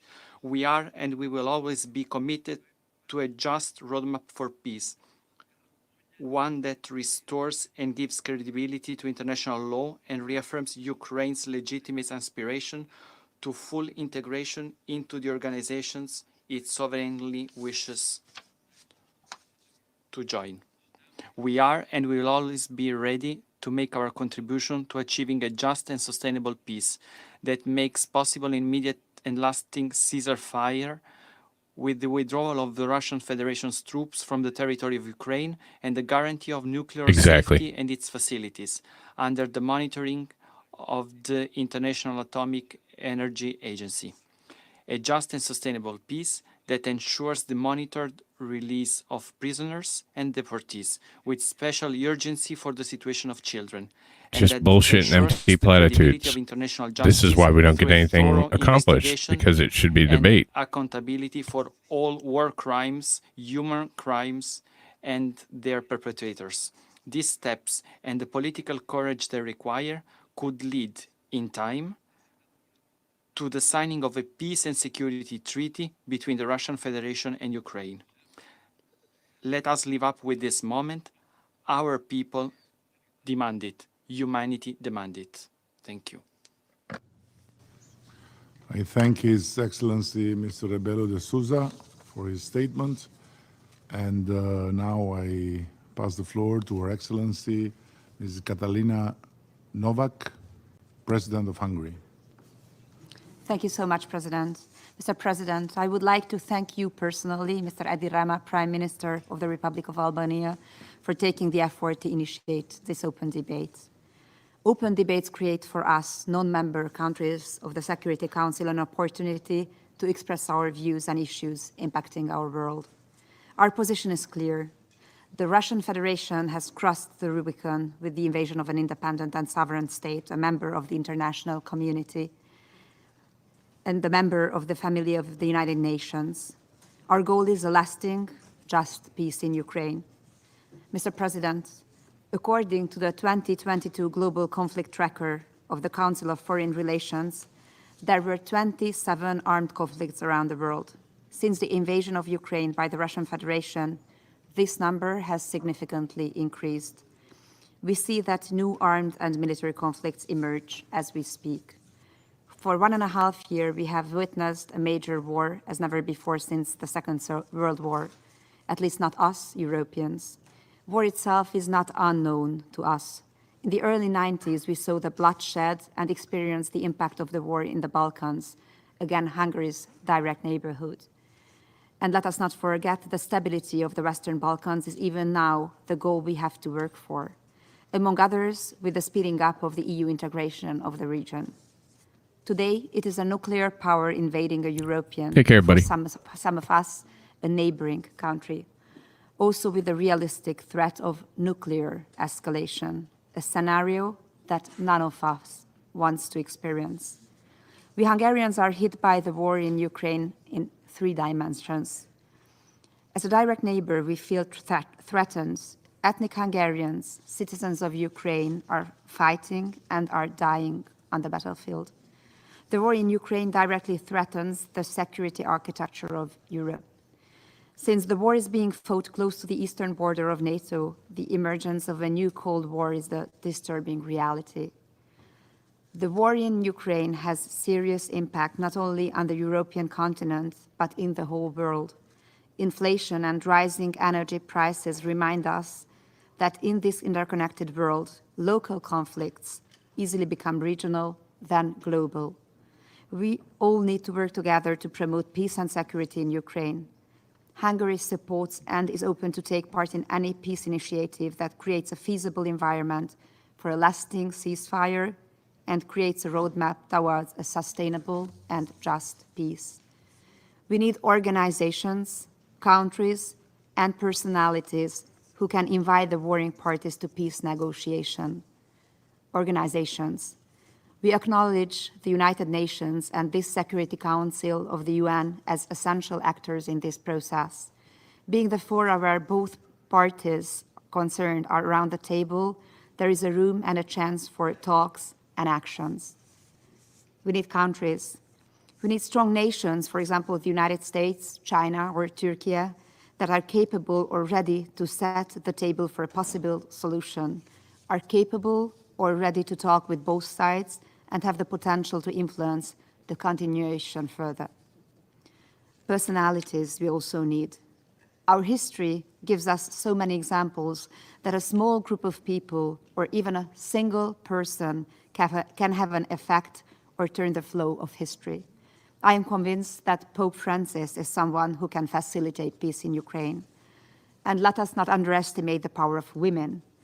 Women leaders who join their forces to contribute to peacemaking can have a substantial contribution in this process. This brings me to congratulating Nataša Pirc-Musar, President of Slovenia, for their Security Council membership. Dear Natasha, your role is vital here. The personal presence of Mr. Volodymyr Zelensky, President of Ukraine, at this distinguished gathering before is also an indication that the moment has come to be serious about peace. I take this moment to reiterate that Hungary welcomes the Ukrainian peace initiative and is open to join the process. I also count on President Zelensky to take action and facilitate the restoration of rights of ethnic Hungarians in Ukraine, as he personally promised me during our last meeting in Kiev and also yesterday here in New York. With regard to the future of Ukraine, Hungary is interested in a stable, democratic, and prosperous Ukraine. In this spirit of good neighborhoodly relations, Hungary will keep providing political, economic, and humanitarian assistance to Ukraine, as we did ever since the war has started. The support that Hungary provided to 2.7 million Ukrainian refugees who crossed the Hungarian borders is a token of our unwavering support for the cause of peace in Ukraine. Thank you so much for your attention. Thank you, Your Excellency Ms. Novak, for your statement. And now I give the floor to His Excellency Ms. Natasha Pirc-Musar, President of the Republic of Slovenia. Thank you, Mr. President. Slovenia has been condemning the Russian Federation's aggression against Ukraine. We have joined the General Assembly in demanding that the Russian Federation ends in its invasion and unconditionally withdraw all its military forces from Ukraine. In this spirit, allow me to contribute to this debate with 3 points. The first addresses the impact of Russia's war against Ukraine on multilateralism and beyond. The second touches upon the importance of Security Council reform in the context of the crisis of multilateralism. The third sends a message to all those who still believe that they can commit crimes against humanity with impunity.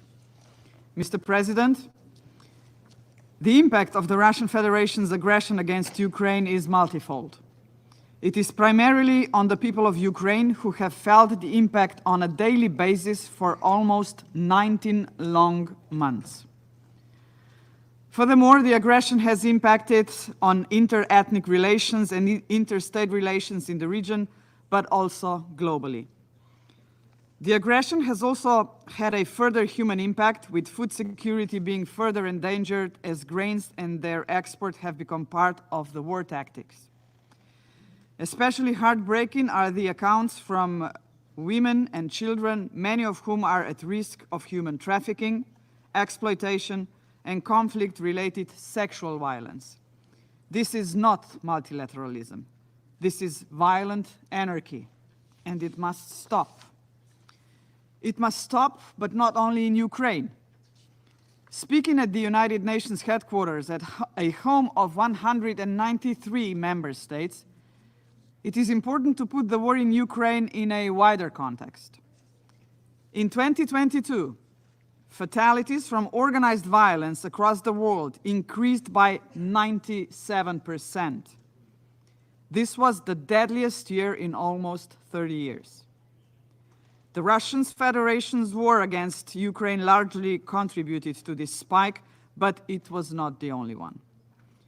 In fact, the aggression against Ukraine is but one of the 55 recorded active state-based armed conflicts in 2022, the great majority of them taking place outside Europe. All these conflicts, the aggression against Ukraine included, are very worrying, and they require our full attention. Mr. President, the UN Charter and international law-based multilateralism are increasingly under attack. To make global governance work, we need an inclusive, transparent, responsive, and accountable multilateral system built on trust, respect, solidarity, and international law, with the UN and the UN Security Council at its core. Yesterday, I made it clear in my speech that the need for Security Council reform is long overdue. It may sound a bit naive today what I am about to say, but it needs to be said time and again so that it is taken seriously tomorrow.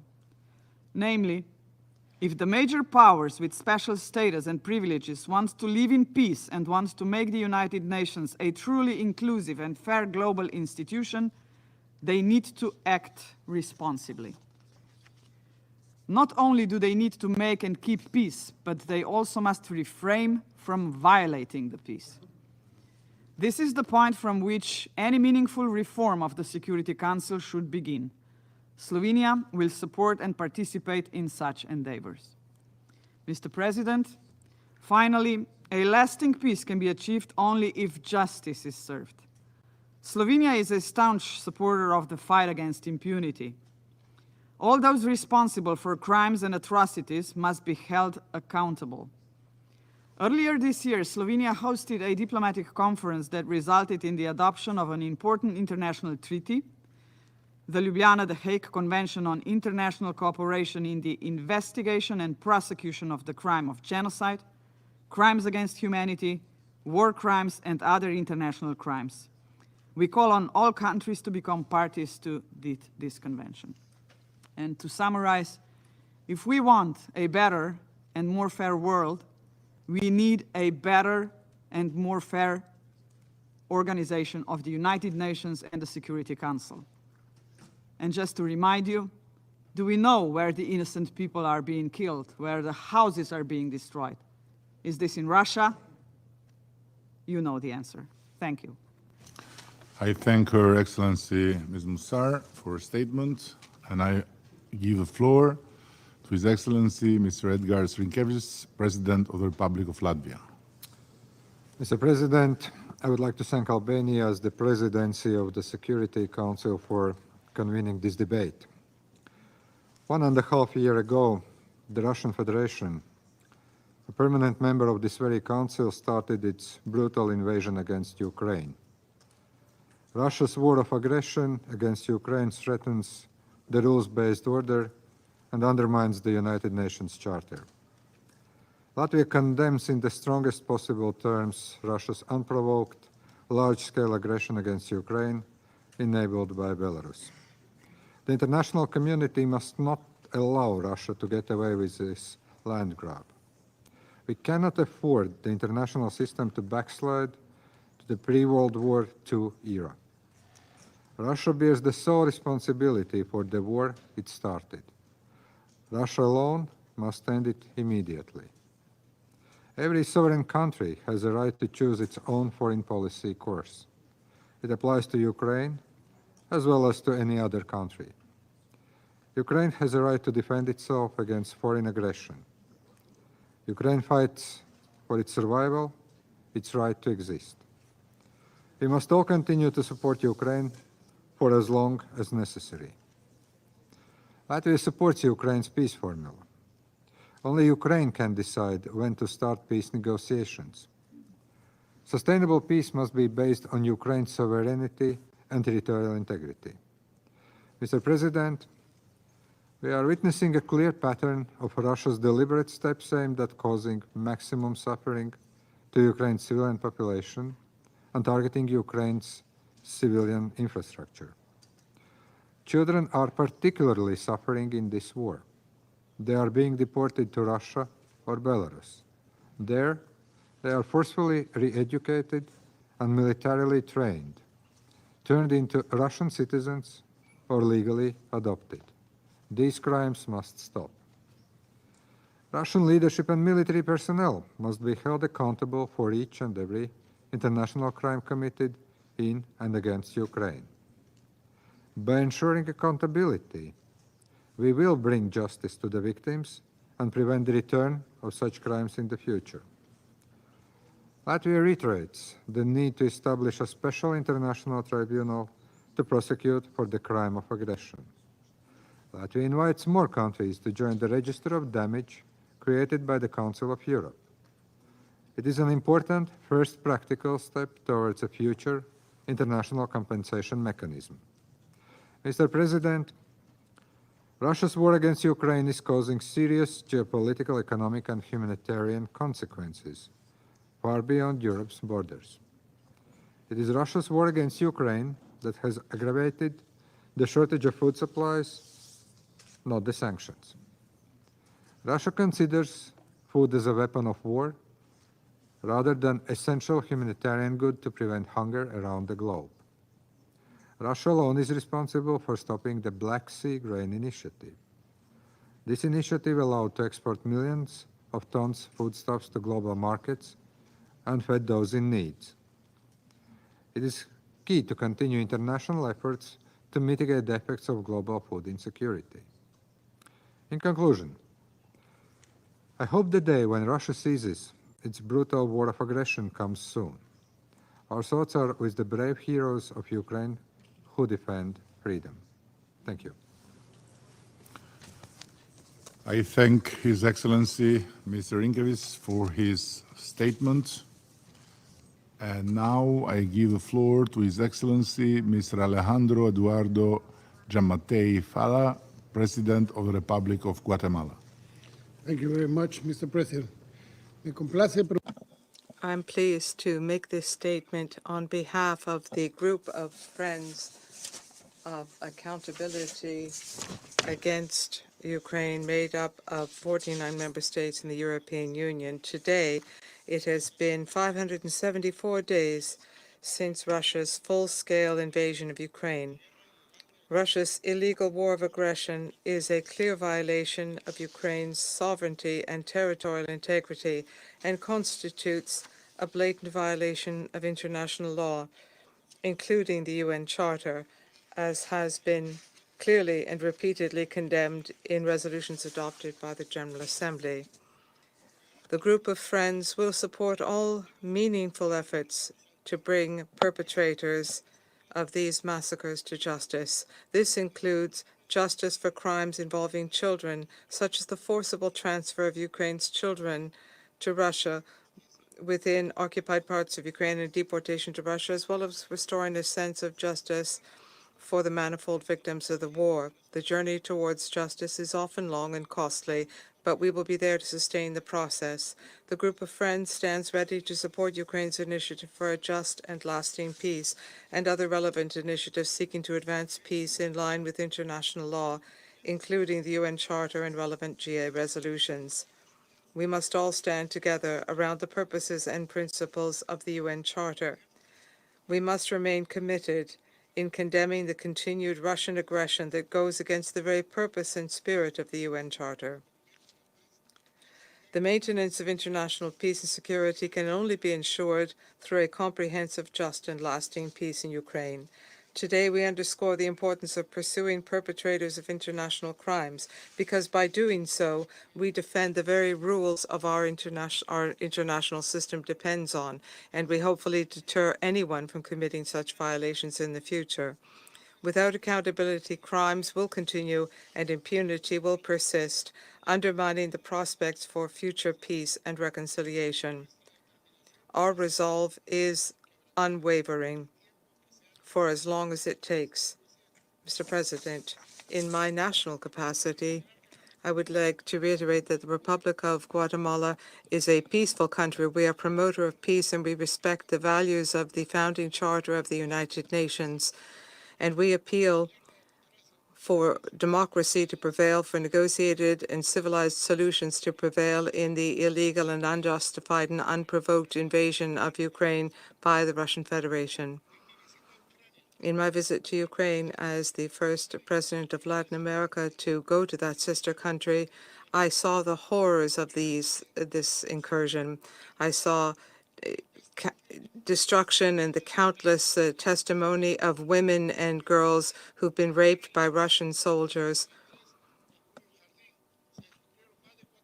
More than 400 bodies of civilians, many of them children, were uncovered from mass graves. They had their eyes bandaged and they were shot in the back of the head. How many more terrible events have to happen for this Council to act? How is it possible here at the United Nations for due process not to be respected through the right of a veto, and that people here can be judge and jury? This has to end. This practice has to end at the United Nations. I take this opportunity to express my full respect for the government of Ukraine and its armed forces, who after many months are fighting and resisting with honor and patriotism. The vast majority of countries in the world are calling for peace and an end to aggression, which one of the sister and neighborly countries is suffering from. We call for no further delays and for an immediate withdrawal. After attacking unarmed and defenseless citizens,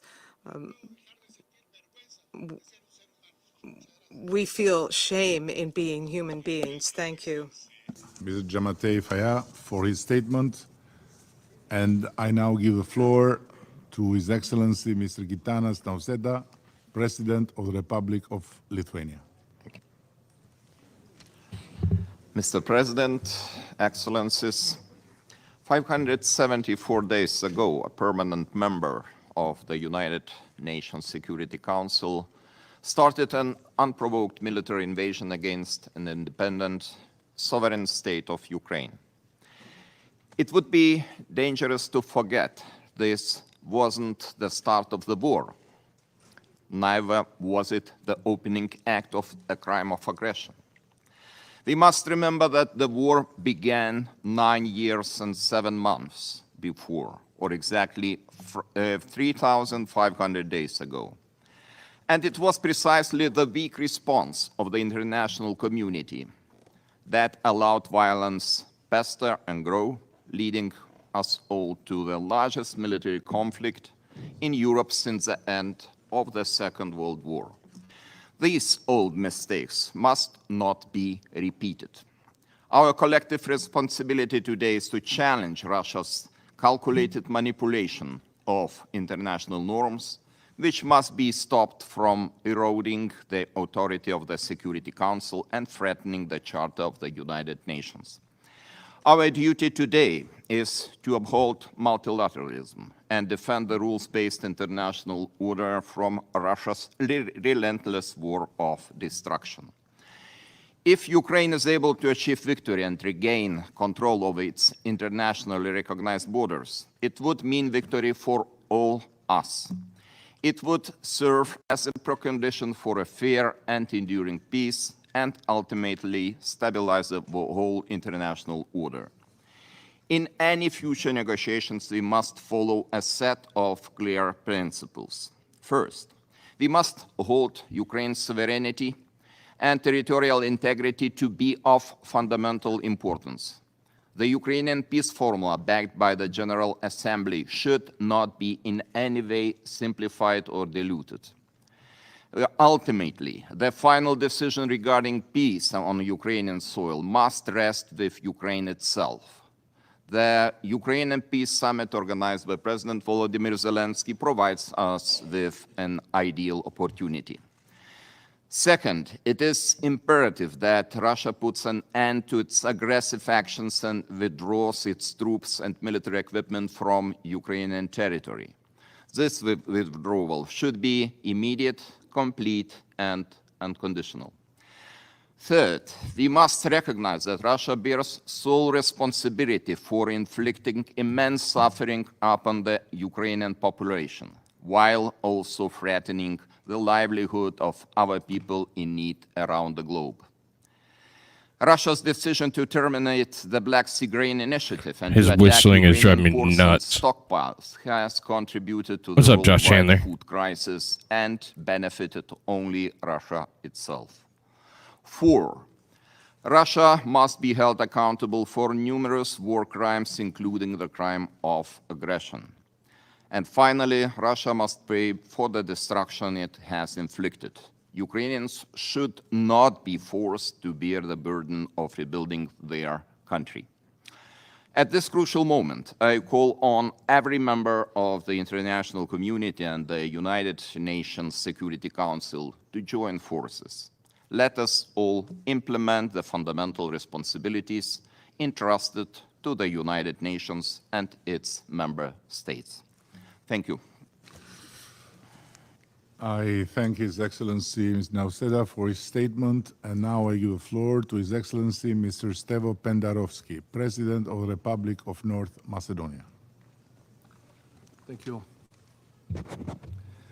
Distinguished Chairman of the Security Council, distinguished representatives of the member states of the Security Council, dear colleagues, the aggression by the Russian Federation against Ukraine dealt a strong blow to international peace and security, to the fundamental principles of international law, and to the international order.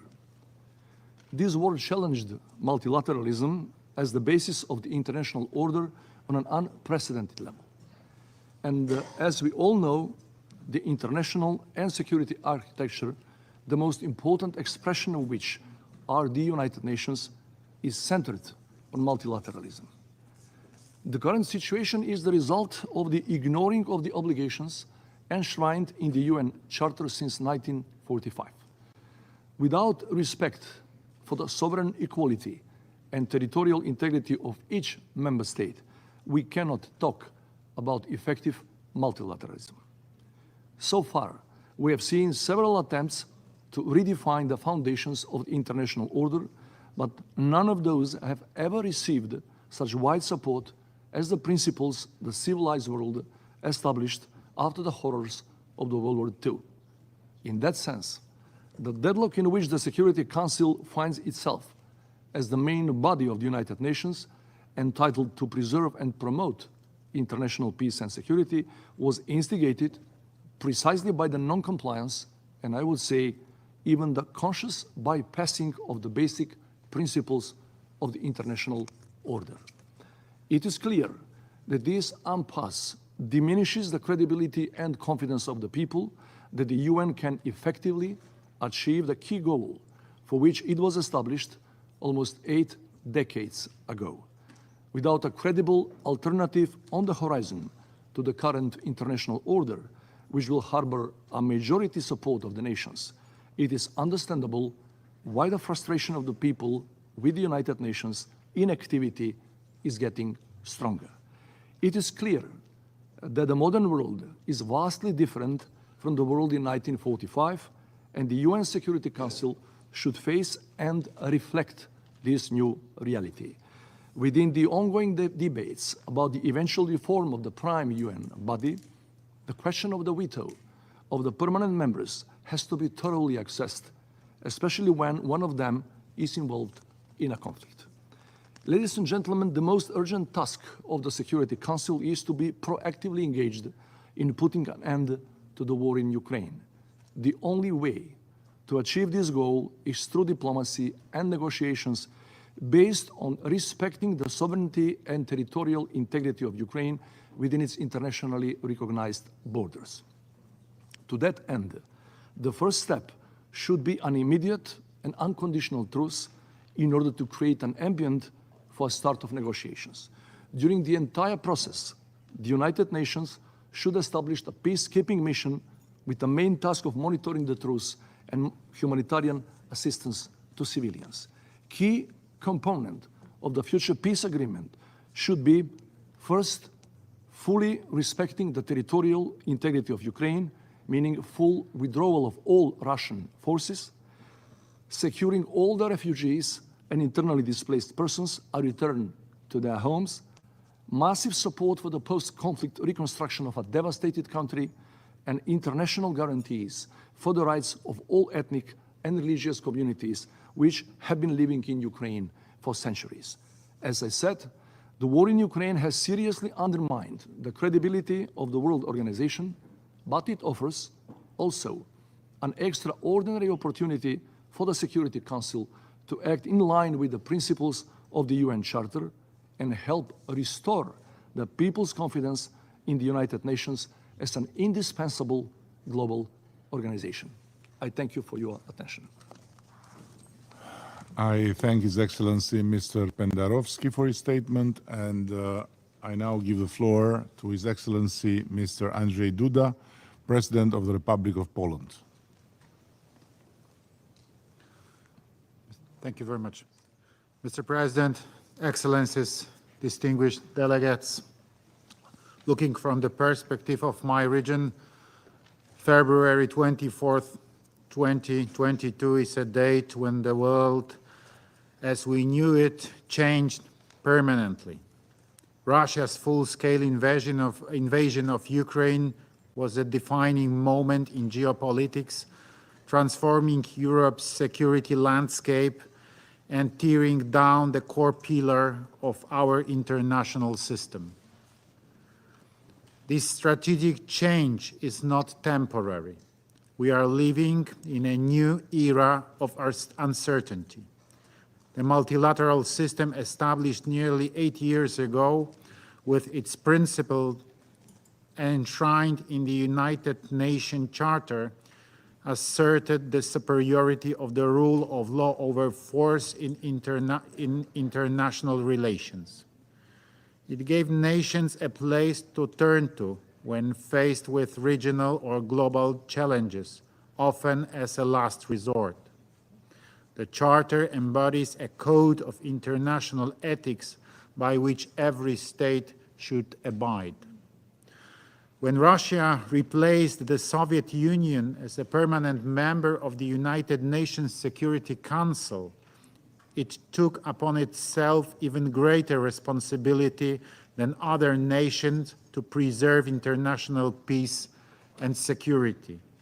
Yet, its leadership made a deliberate decision to violate our basic principles, the key norms of international law, and it continues to do so repeatedly, from air attacks on critical infrastructure to electing global food crisis, from causing in Nova Kakhovka to bombing cultural heritage sites in Ukrainian cities.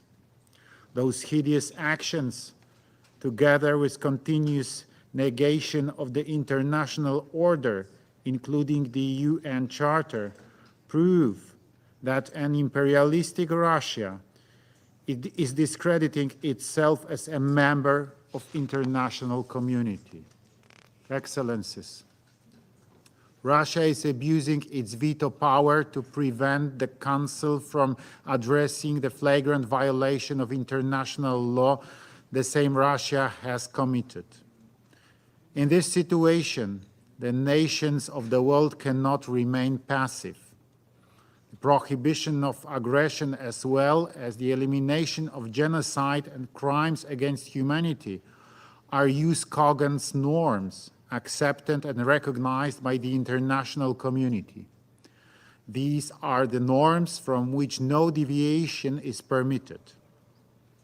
This means Russia's continuing neo-colonial aggression against Ukraine is not a bilateral or a regional issue. It concerns us all. If we don't act in solidarity today to defend the fundamental values of international law, tomorrow may be too late. This is why Poland has been making efforts to hold Russia and individual Russian citizens accountable for their flagrant violations of international law and the UN Charter. We support the work of the existing jurisdictions, such as the International Court of Justice, the International Criminal Court, and the European Court of Human Rights. Because the Russian aggression as such cannot be a subject of assessment by the International Criminal Court, we support the creation of a special international tribunal ad hoc. Moreover, Poland is striving to create an international mechanism to repair the damage and compensate for the losses caused by Russia. The perpetrators of international crimes must not go unpunished. They should be tried before competent courts. This should be our imperative to ensure a lasting peace in the future. Mr. President, distinguished delegates, the war in Ukraine has permanently changed the global security architecture. Regardless of its final result, we will have to face a new political, military and economic reality which will last until a new security system is formed.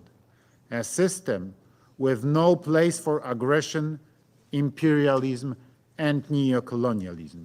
Thank you. I thank His Excellency President Duda for his statement. And now I give the floor to His Excellency Mr. Charles Michel, President of the European Council. Thank you. Dear President, Excellencies, ladies and gentlemen, Ukraine is a crime scene, and the perpetrator is sitting in this very room. You know who you are. The Kremlin dreams of restoring the old Russian Empire. After Ukraine, who would be next? Who would be next to satisfy Putin's fantasy of the past? And if Russia succeeds in Ukraine, what other countries would be tempted to copy its actions?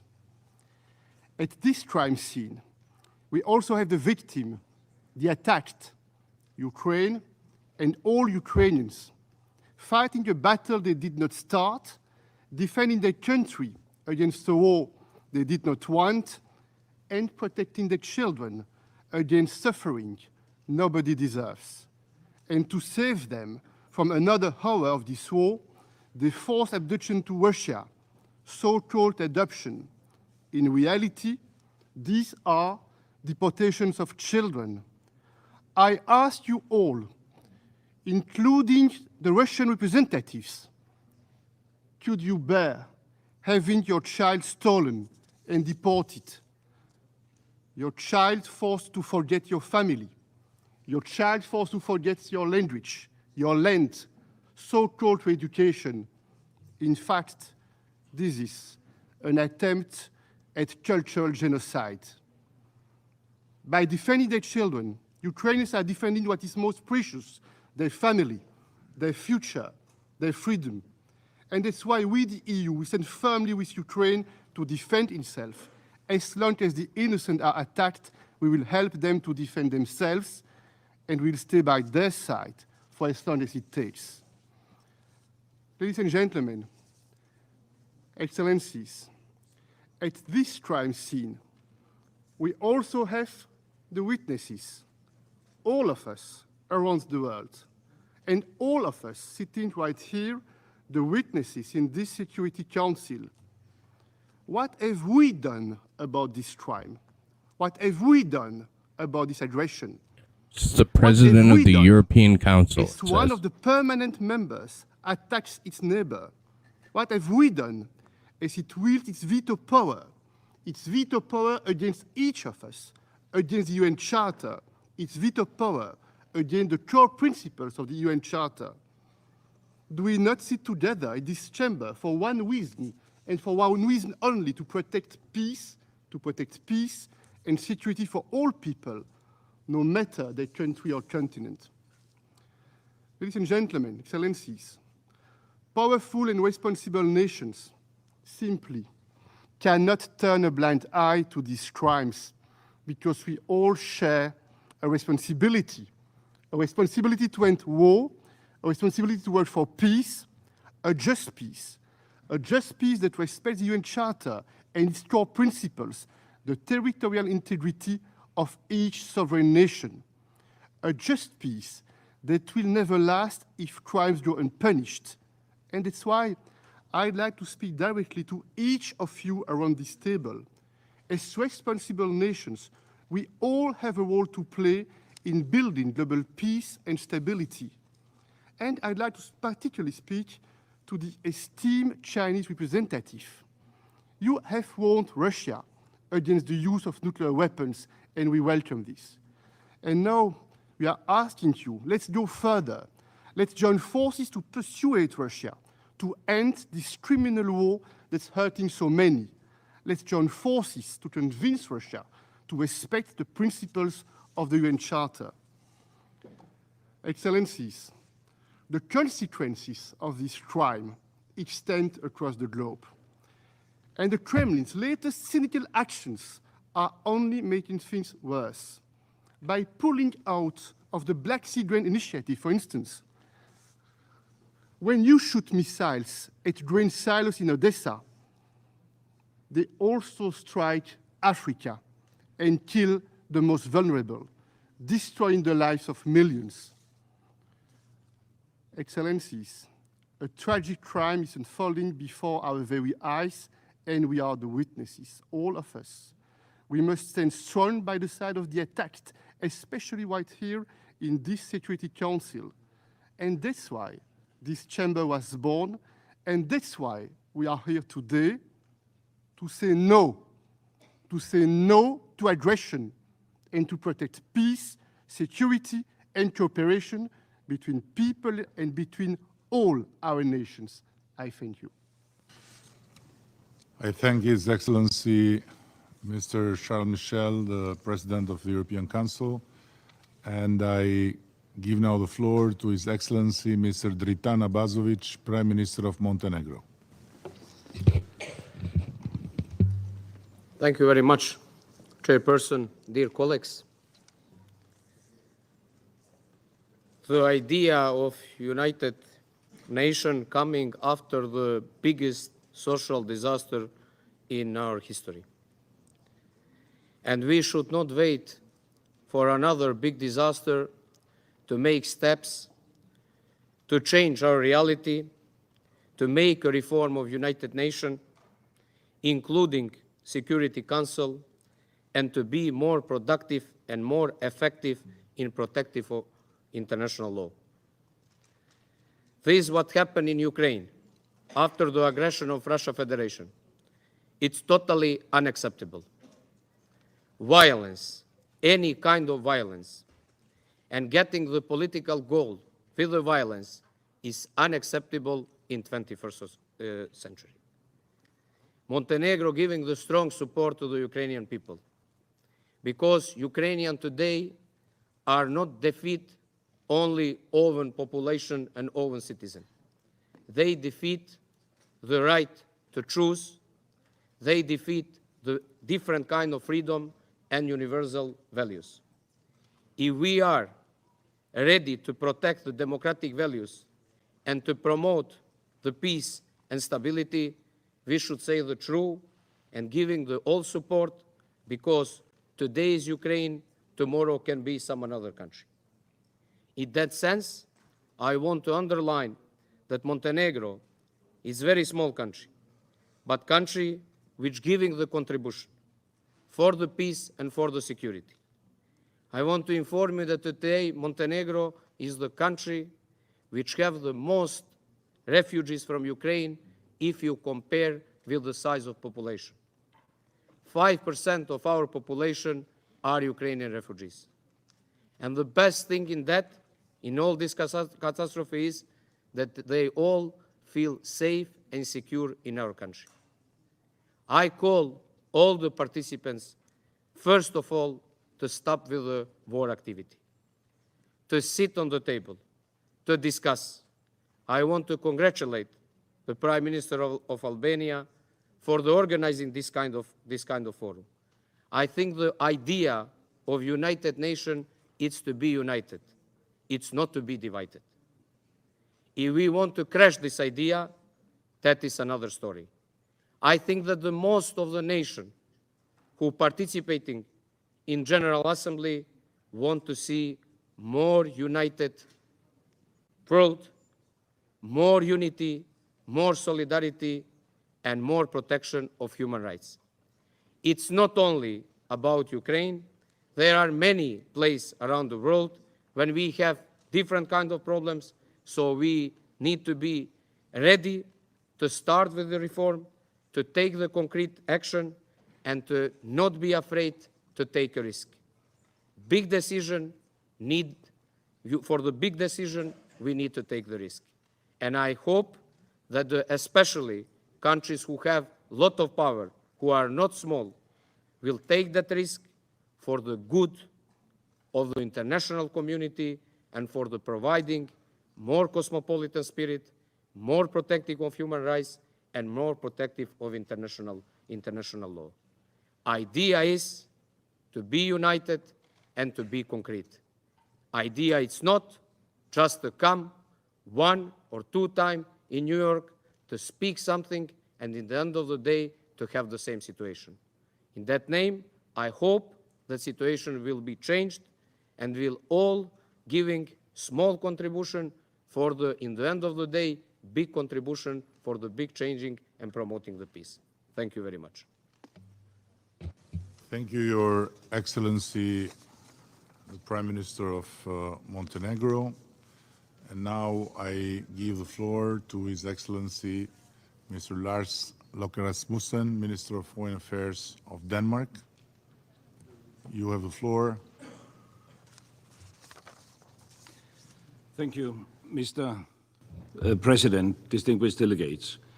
I have the honor to speak on behalf of the 5 Nordic countries, Denmark, who I'm representing, Finland, Iceland, Norway, and Sweden.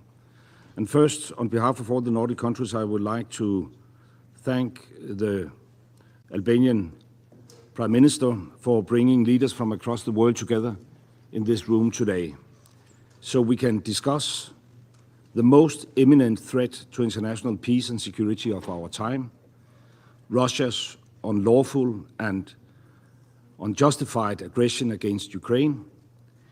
We also want to use this opportunity to present a vision for peace. Maintaining international peace and security, that's the responsibility vested in this Council. The UN Charter entrusted 5 member states with a special responsibility, a power of veto. But the veto power was never intended to be a carte blanche for invading other states with a view to taking their territory, for breaching the UN Charter, or for conducting brutal warfare in blatant disregard of international law. This should not be tolerated. This cannot be tolerated. It is our shared responsibility to uphold the UN Charter that has been the foundation for international cooperation for 75 years. Rebuilding trust in its institution will not be an easy process. It will require time and effort and a renewed commitment to its purposes and principles. Today, the Nordics would like to share 3 messages. First, with its war of aggression, Russia is violating the most basic rules and principles of international law. A permanent member blatantly disregarding the UN Charter, the very cornerstone of this institution, this Council, including the territorial integrity and political independence of all states. Remember, it is indeed very simple. If Russia stops fighting, there will be no war. If Ukraine stops fighting, there will be no Ukraine. The overwhelming majority of member states condemn Russia's invasion of Ukraine and defend the UN Charter. This is the first line of defense for a world order in which might does not make right. The Nordic countries will continue to seek full accountability for Russia's unlawful war of aggression against Ukraine. This includes responsibility for crimes under international law as well as reparations. Ensuring that Russia and its representatives are held to account is a shared responsibility for all of us as members of the United Nations. Second, the consequences of Russia's war are suffered across the globe. Food stocks are reduced, prices have gone up, the energy crisis is getting worse. Time after time, Russia shows its complete disregard for human life, not only in Ukraine, but also globally. Russia continues to weaponize food and intensify the global food security crisis. We need to rebuild trust and double down on our efforts to find common solutions to the shared problems in front of us. Instead, Russia is creating new ones. We need strong cross-regional support to stop Russia's irresponsible actions, a collective defense of the Charter. When we unite in defense of the UN Charter, it will also offer a pathway to peace. This brings me to my third and last point. Russia must immediately end its war of aggression and withdraw from the entire territory of Ukraine within its internationally recognized borders. What is required is a just and sustainable peace based on international law, including the UN Charter. We support all meaningful efforts in this regard, and we firmly support President Zelensky's peace formula, which lays the foundation for this. We encourage all member states to do the same. Our support, the Nordic countries' support, for the UN Charter and Ukraine is unwavering. Thank you, Mr. President. I thank His Excellency Mr. Rasmussen for his statement. I now give the floor to His Excellency Mr. Antonio Tajani, Deputy Prime Minister and Minister of Foreign Affairs and International Cooperation of the Republic of Italy.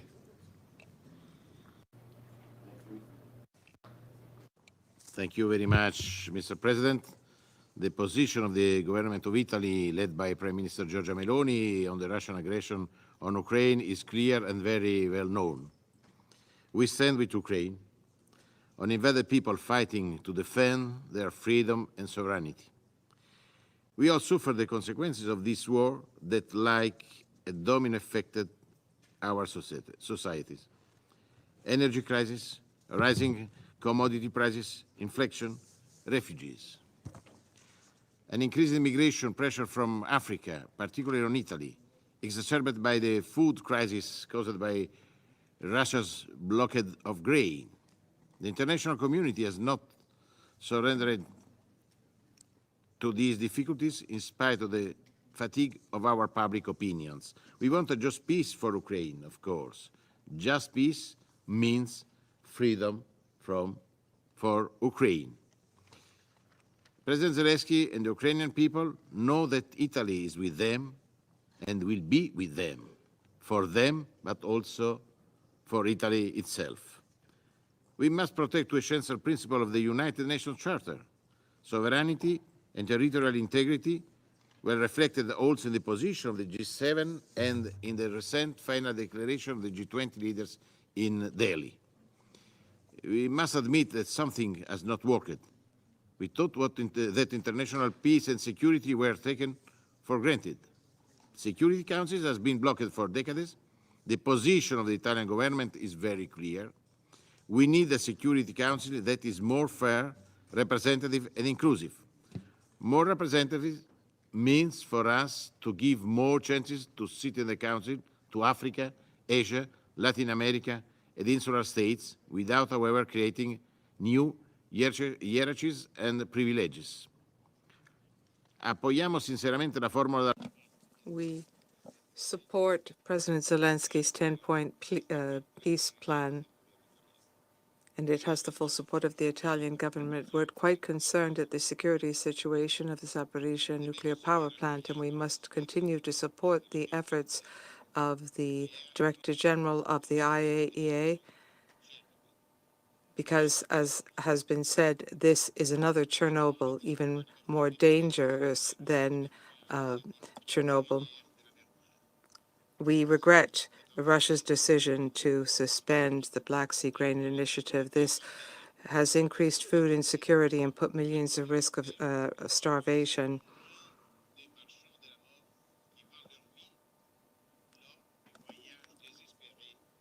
People are desperately seeking to save their lives and die in the Mediterranean. We welcome the efforts of President Erdogan and the Secretary General Guterres to renegotiate the Black Sea Grain Initiative. You have our full support. Thirdly, the humanitarian situation.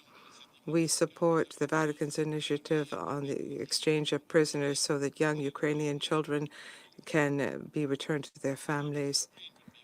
Of the top priorities of the Italian presidency of the G7 next year. Russian aggression to Ukraine has reached religious sites.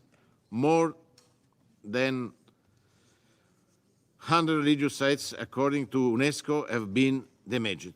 After the bombing of the cathedral in Odessa, we launched an Italian project for the reconstruction. Odessa was designed by Italian architects. Italy will be at the forefront of this reconstruction. It is a project of social and spiritual renaissance. You can count on Italy. Italy will always fight for peace and ready to do its part, everywhere. Just yesterday, we offered the foreign minister of Baku and Yerevan, the city of Rome, for a meeting with Armenia and Azerbaijan to discuss the situation in Nagorno-Karabakh. You can count on Italy. You can count on the Italian government. Thank you very much. I thank His Excellency Mr. Tajani for his statement, and I'll give the floor to His Excellency Mr. Yin Park, Minister of Foreign Affairs of the Republic of Korea. Mr. President, I wish to first thank Albania for convening this meeting and the Secretary General for his insightful briefing. More than a year has passed since Russia's invasion of Ukraine. We are gravely concerned about the escalating human toll and the global ramifications, especially in regions already grappling with humanitarian challenges and food insecurity. We extend our sympathies to the grieving families. This act of aggression is a clear violation of the UN Charter and international law. It also erodes the pillars of trust, cooperation, and global solidarity that the international community has built over decades. From the standpoint of the Republic of Korea, a nation all too familiar with the pains of conflict and division, we resonate profoundly with the trials and tribulations of the Ukrainian people. It is this empathy that strengthens our determination to champion meaningful efforts to end this war and to restore peace in Ukraine. The recent visit of President Yoon Suk-yeol to Ukraine in July served as a testament to this commitment. During his visit, he unveiled the Ukraine Peace and Solidarity Initiative, a concrete expression of support for the Ukrainian people.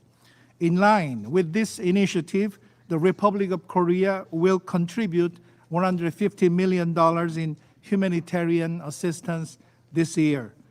This builds on our contributions from the previous year, where we delivered $100 million, including mine-clearing equipment and emergency medical vehicles. We will also support Ukraine's reconstruction efforts with a commitment of $300 million next year and a mid to long-term support package of more than $2 billion.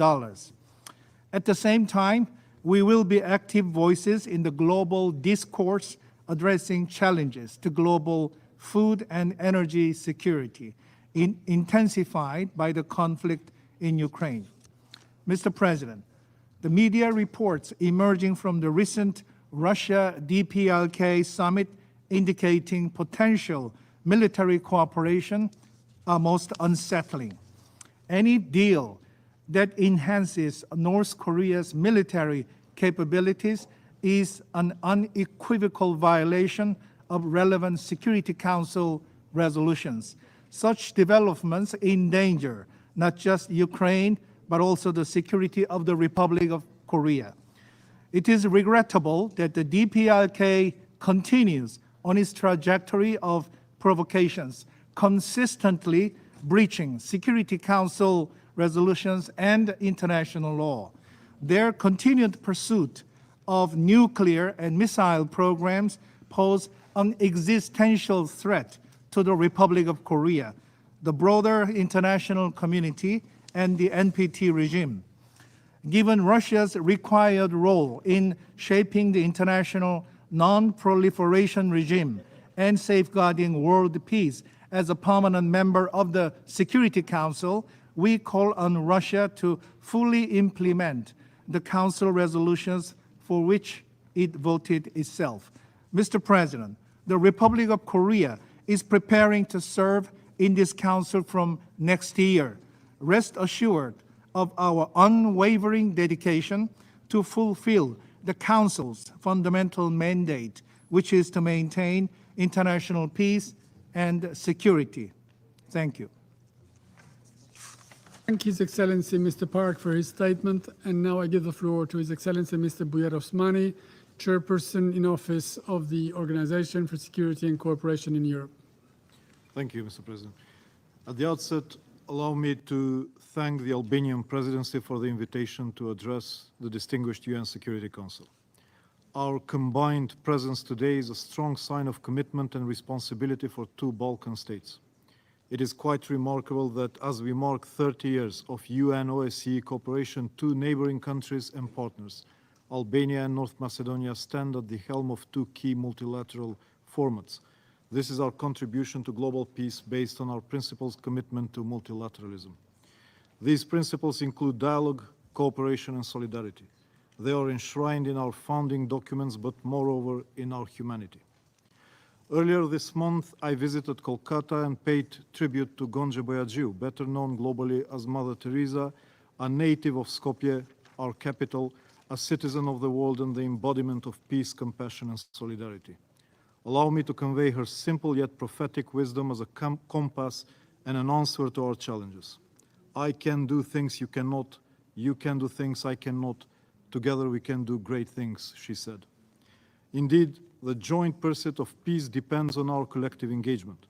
With the world facing many serious trials, the Russian Federation's war of aggression against Ukraine is the most pressing challenge we must address. It constitutes the greatest breach of and challenge to international rules and commitments that were written and undersigned by the same Russia that now scornfully tramples on them. This war is destroying not just lives and livelihoods in Ukraine, people's homes and hopes, but beyond that, impacts the lives of people far beyond. Tectonic shifts are felt across the OSCE region and beyond. Within the OSCE, a regional organization under Chapter 8 of the UN Charter, which I'm chairing at this pivotal moment of its history, we feel the impact of this war on the people of our region, on the politics between the regions, and on the institutions created as platforms for dialogue and vehicle of peace. The impact, the loss of trust and dialogue will last beyond the war in Ukraine and its ongoing human suffering. Multilateralism itself threatens to become a victim of this aggression. International fora like this here being replaced by battleground arguments, replaced by brute force. Is there anyone who can explain who is gaining from this war? There are no gains with this war, only losses. As the world's largest regional security organization, Ukraine and its people are of paramount concern to the OSCE. A new support program for Ukraine has been designed as a vehicle of support in various fields. These include humanitarian demining, promotion of the rule of law, and mitigation of the consequential environmental and economic impacts. My special representatives and a team of OSCE professionals are already on the ground, translating words into concrete actions while exploring avenues for further engagement. The OSCE could do a lot in times of war and even more in times of peace. Its past engagement in Ukraine is a solid proof of this. As an organization, we are committed to mitigate the fallout of this war and give a helping hand to the people on the ground. People who served the cause of truth and trust, OSCE SMM members, are still detained. I would like to once again call for their immediate and unconditional release. After my initial visit to Ukraine in January, I'm planning a second trip as CIO to directly engage with people on site, hearing their needs, hopes, and fears. Our motto is, it's about people. And it is for the people in Ukraine and others in need around the globe that we must work together, do more and do better. Returning to where I started, there are valuable lessons and tools that OSCE has and knows, and there are experiences and expertise that the UN possesses. OSCE's comprehensive concept of security and our tools and UN's global outreach and recognized capacity are mutually reinforcing. Building on our values and competitive advantages, working together, we must do utmost to end the war against Ukraine and pursue our common endeavor for peace, stability, and security. I thank you, Mr. President. I thank His Excellency Mr. Osmani for his statement, and I'll give the floor to Her Excellency Ms. Maria Gabriel, Deputy Prime Minister and Minister of Foreign Affairs of the Republic of Bulgaria. Merci, Excellences, Mesdames et Messieurs. Thanks you, Excellencies, ladies and gentlemen. It is both an honor and a privilege to participate in this debate. Today, we are facing a security challenge that is the most significant security challenge that the organization has been encountering since its inception. We are encouraged by seeing so much high-level representation from countries throughout the world. This is crucial because it clearly shows that the war of aggression that Russia has been waging against Ukraine is not a regional conflict. This is a criminal act with broad security, economic, and social implications at the global scale. This touches the very heart of the multilateral order which the United Nations is called upon to safeguard for succeeding generations. I wish to commend His Excellency Edi Rama for presiding over the debate, the proactive commitment of Albania to tackle encounter with Russian aggression, it is important that the so-called small country, I don't like this aggression because a country is based not on its territory, but on the volume of its actions. We are motivated by our commitment to the purposes and principles of the Charter of the United Nations, and a small country, so-called small countries, can have an impact on international order. These are principles and obligations that all members of the United Nations must comply with. For this reason, we cannot stand by silently as the Charter of the United Nations is brutally violated by the war of aggression, the occupation of territory, and rhetoric which revises the bleakest fears of humanity. Being a permanent member of the Security Council not only carries with it privileges, it also carries obligations. Russia, more than any other state, must respect the principles of sovereignty and territorial integrity, which are enshrined in the Charter of the United Nations and international law. The maintenance of global support for Ukraine is of paramount importance, therefore, for international peace and security. We are very much concerned by the decision of the Russian Federation to withdraw from the Black Sea Grain Initiative. Russia has been openly using food as a weapon, and its actions have been fueling the spread of food crises, worsening global food insecurity. The bombing of ports and Ukrainian grain infrastructure by Russia merits robust condemnation. Not only has this led to destruction and human losses, but this has also exacerbated the shortage of grain in countries of the South. We appreciate the inestimable efforts undertaken by the UN to reach this agreement more than 1 year ago. Bulgaria has been proactively seeking to find other solutions to deblock the commercial routes to the Black Sea. But this also requires both regional and international cooperation. That's the only way to reach solutions.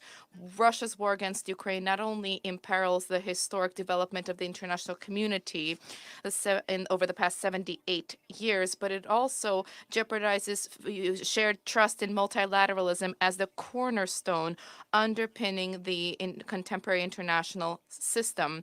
There is also a crucial need for us not to lose sight of the perpetrators of grave international crimes committed in Ukraine. The United Nations General Assembly adopted a number of resolutions condemning violations of the Charter of the United Nations, which symbolizes the global understanding of our core priorities and objectives as an international community, as well as the importance of preserving multilateralism, even in periods of particular difficulty. Bulgaria also supports united, coordinated action for all of the existing efforts geared towards examining existing proof of atrocities in Ukraine, including the Commission of Investigation of the UN and the UN Human Rights Mission in Ukraine. We support Ukraine in its initiative towards a global, fair, lasting peace. We believe that the peace process needs to be led by Ukraine. The peace formula proposed by President Zelensky has the necessary basic elements for this, and we support global action for this. There are also ramifications that are broader of the war on food security, energy security, the environment, as well as nuclear safety and security. Bulgaria will continue its support for Ukraine and the Ukrainian people in their fight for freedom. Supporting the sovereignty and territorial integrity of Ukraine means the defense of the purposes and principles of the Charter of the United Nations. The restoration of a rules-based order and the rebuilding of trust are only possible through the immediate unconditional withdrawal of Russian military forces from internationally recognized territory of Ukraine, and ensuring that justice is rendered for international crimes that have been perpetrated. Thank you for your attention. Son Excellence. I thank Her Excellency, Madame Gabriel, for her statement, including in the national capacity for her kind remarks. Ms. Alicia Barcena Ibarra, Minister for Foreign Affairs of the United Mexican States. Mr. President, Mexico agrees with the premise for this debate, upholding the purposes and principles of the UN Charter through effective multilateralism, maintenance of peace and security in Ukraine. I will focus my statement on three dimensions of the situation in Ukraine: the humanitarian imperative, the acknowledgement of multilateral action, and the path to peace. The international community cannot accept the humanitarian fallout of the war on Ukraine, both for its people as well as for the people of neighboring countries and beyond.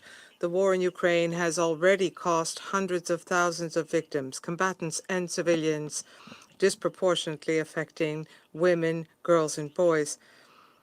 And therefore, an immediate ceasefire and end to hostilities is required. While we wait, our focus must be on protecting civilians, ensuring unfettered access for humanitarian aid, and respect for international law, including international humanitarian law and the right of refugees, in accordance with GA Resolution ES-11-2 on the humanitarian consequences of the aggression against Ukraine. It was promoted by Mexico and France. I take this opportunity to recognize the ongoing committed work of the UN High Commissioner for Refugees and humanitarian organizations on the ground, as well as the openness and generosity of countries which have welcomed individuals seeking refuge. Let there be no doubt, all states have the obligation to respect and ensure respect for international humanitarian law. Mexico, therefore, condemns the use of explosive weapons in populated areas, as well as any use by any actor in any place of cluster munitions and anti-personnel mines because of their excessively harmful nature and their indiscriminate impact, and they have been banned by international law. Mexico is particularly concerned about the nuclear rhetoric which has come up in the context of this war. We unequivocally condemn any threat to use nuclear weapons, either explicit or covert, by any actor under any circumstances, as it runs counter to international law and the UN Charter. We reiterate our concern at the serious radiological risk of the military action in the vicinity of nuclear power plants in Ukraine. Mexico recognizes and supports the work in Ukraine of the IAEA and the work of its Director General, Rafael Grossi, in the nuclear power plant of Zaporizhia.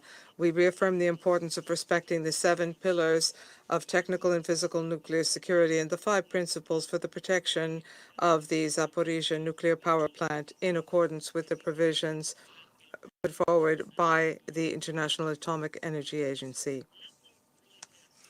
The proliferation of weapons not only exacerbates the conflict, but its ready availability when the war ends could fuel countless criminal activities, and if other weapons fall into the hands of non-state actors, it could lead to other violations of international law. Turning to multilateral action and the solution to the conflict in Ukraine. Lasting peace will only be achieved if there is an end to the use of force and if there's respect for the territorial integrity of Ukraine within its internationally recognized borders. This is an absolute must. A number of proposals for peace have been put forward involving both parties to end the conflict, including a Mexican initiative. But to date, there has not been the political will to begin peace talks which would take account of the absolutes I have mentioned. But we must continue to make efforts and create conditions to promote trust.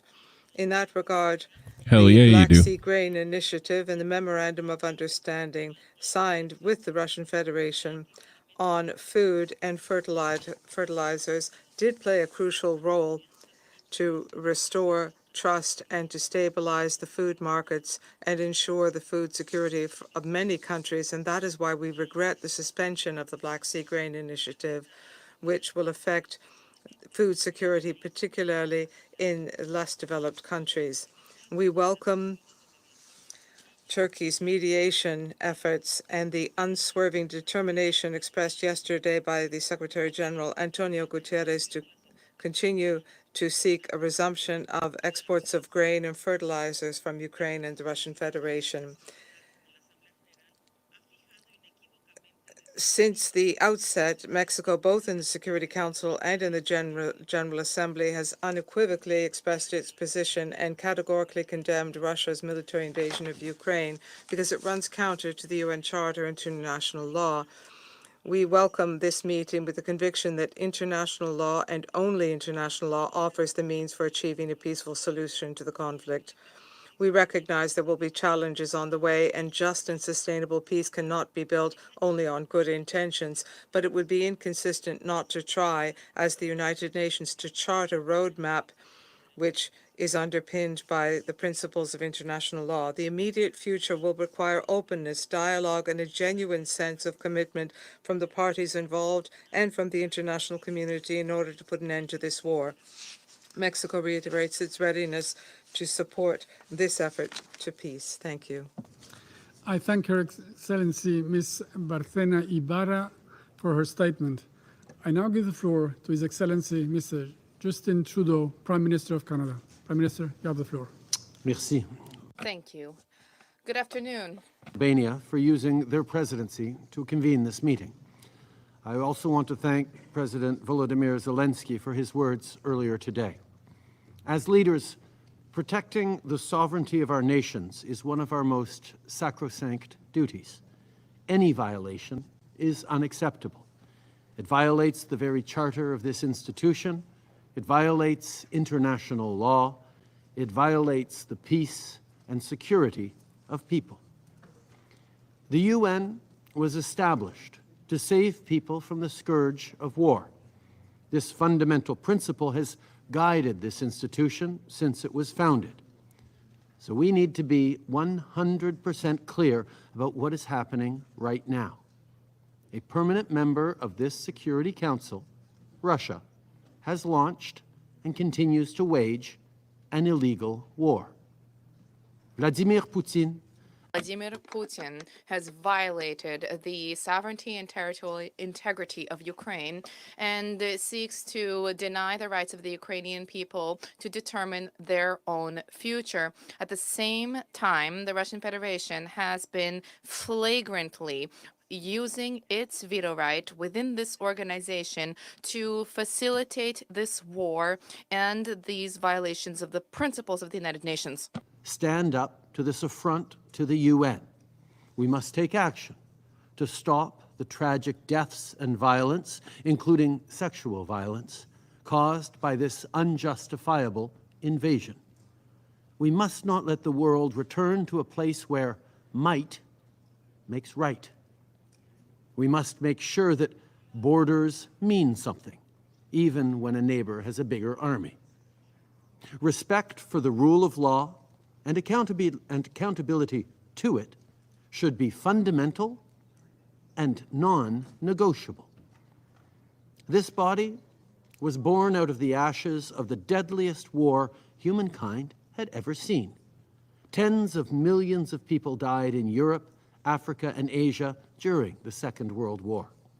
Watching bloody conflict return to Europe has shaken the conscience of the world, and it threatens the peace that for 3/4 of a century led to unprecedented prosperity around the world.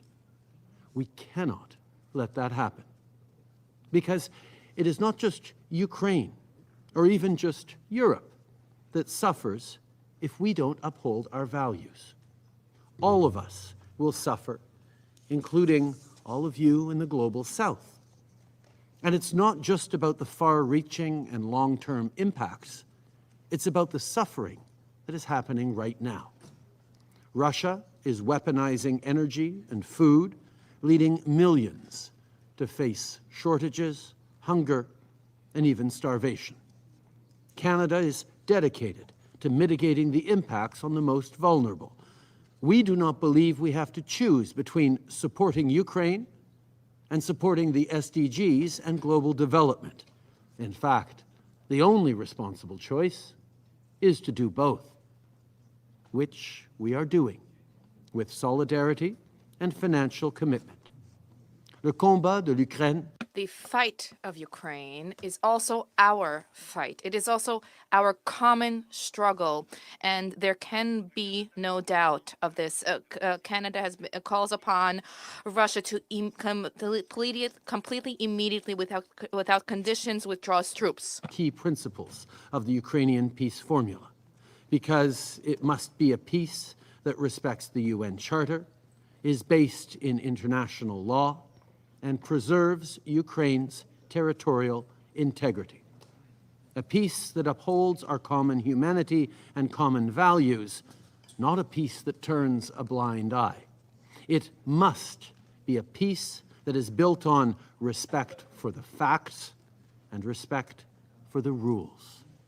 That is what Canada will always stand for everywhere. Merci. I thank His Excellency Mr. Trudeau for his statement, and I'll give the floor to His Excellency Mr. Gordon Grlic-Radman, Minister of Foreign Affairs of the Republic of Croatia. Thank you, Mr. President.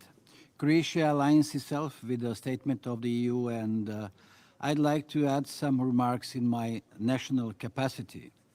Russian unprovoked and unjustified war of aggression against Ukraine is the greatest challenge to global peace and security in decades.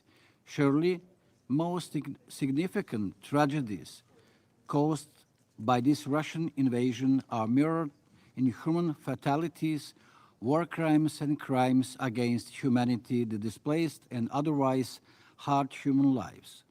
But Russia's war has also caused unprecedented economic, social, and humanitarian tragedies whose effects are felt globally. By deciding to terminate the Black Sea Grain Initiative and increasing military attacks on Ukrainian ports and agricultural infrastructure, Russia continued to weaponize food and further aggravate global food insecurity. The energy insecurity also created by the Russian invasion has caused harm not just to global economy, but the whole societies, to people and region around the world. The fact that these actions come from a permanent member of the United Nations Security Council and a nuclear weapon state no less makes the threat to global peace only greater. Mr. President, by denying the principles of sovereignty and territorial integrity, the pillars of the UN Charter and international law, Russia attacked the very idea of multilateralism and of the UN. Ukraine, one of the founding member states of the United Nations, has an inherent and undeniable right to defend itself and to fight for its independence, sovereignty, and territorial integrity within its internationally recognized borders. Recognition of these unalienable rights is the foundation on which the United Nations were built upon. In this sense, we are all Ukraine. As long as the war rages in Ukraine, the UN Security Council will be casualty as well. The General Assembly responded responsibly and without hesitation by holding its special session and offering a clear platform for the world's condemnation of the war against Ukraine. This global call provided and continues to provide immense value and support to multilateralism. However, in order for a multilateral system to be efficient, the world needs fully functional UN organs dedicated to their respective mandates and their mutual cooperation.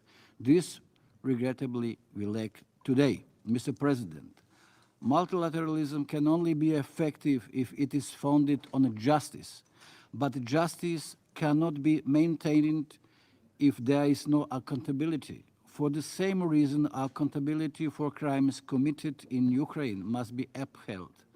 This is not only because the victims of Bucha, Irpin, or Kharkiv deserve justice. More than anything, there needs to be accountability so we can prevent further such atrocities from occurring and to safeguard the multilateral system and the role of the UN. With this in mind, Croatia supports efforts to promote accountability for international crimes committed in and against Ukraine in all relevant multilateral fora, including the UN, the OSCE, and the Council of Europe. By doing so, we should also keep in mind the pursuit for accountability is not an event, but part of a complex and long process. The transition after the end of the conflict will also be one of bigger challenges. For this, Croatia is also determined and to stand by Ukraine. I thank you. I thank His Excellency Mr. Gerlich Radman for his statement, and I'll give the floor to His Excellency Mr. Alexander Schallenberg, Federal Minister for European and International Affairs of the Republic of Austria. Thank you, Mr. President, members of the UN Security Council, ladies and gentlemen. Almost 19 months ago, Russia broke peace in Europe with its brutal invasion of Ukraine, an independent and sovereign neighbor. This war of aggression has been causing unimaginable destruction and despair. 19 months of targeted attacks on civilians, of barbaric war crimes, of irresponsible nuclear threats, and the cynical use of hunger and energy as a weapon, affecting the most vulnerable people. It is time to stop. Russia must withdraw its forces from the territory of Ukraine, including Crimea and the city of Sevastopol. The people of Ukraine deserve a just and lasting peace. Austria will support any initiative leading towards this goal, including President Zelensky's peace plan. Let me be very clear. Yes, this is a war in Europe, but it is by no means a European war. It is an assault against the rules-based international order. It is a flagrant and deliberate breach of the founding charter of the United Nations. In this charter, every single state in this room has committed to settle international disputes by peaceful means and to refrain from the threat of use of force. And what is worse? This breach has been committed not by any state, but by a permanent member of the Security Council, of this very body. And that is why my country, Austria, is taking such a clear stance. Yes, we are militarily neutral, but we are never indifferent or neutral when it comes to violations of international law, because it is our shield, our protective cloak against the unilateral use of force, against an international system where might makes right and where the rule of law is replaced by the law of the jungle. Ladies and gentlemen, let us not beat around the bush. Russia's unprovoked invasion of Ukraine has once again shown the inability of the Security Council to act. It is high time that we address the obvious structural problem by making the Council more representative, including through adding African countries, and by finally having an honest discussion about the end of the veto power. The time when 5 states had the power to decide for all of us is long gone. The time to reform is now. Thank you very much. I thank His Excellency Mr. Schallenberg for his statement.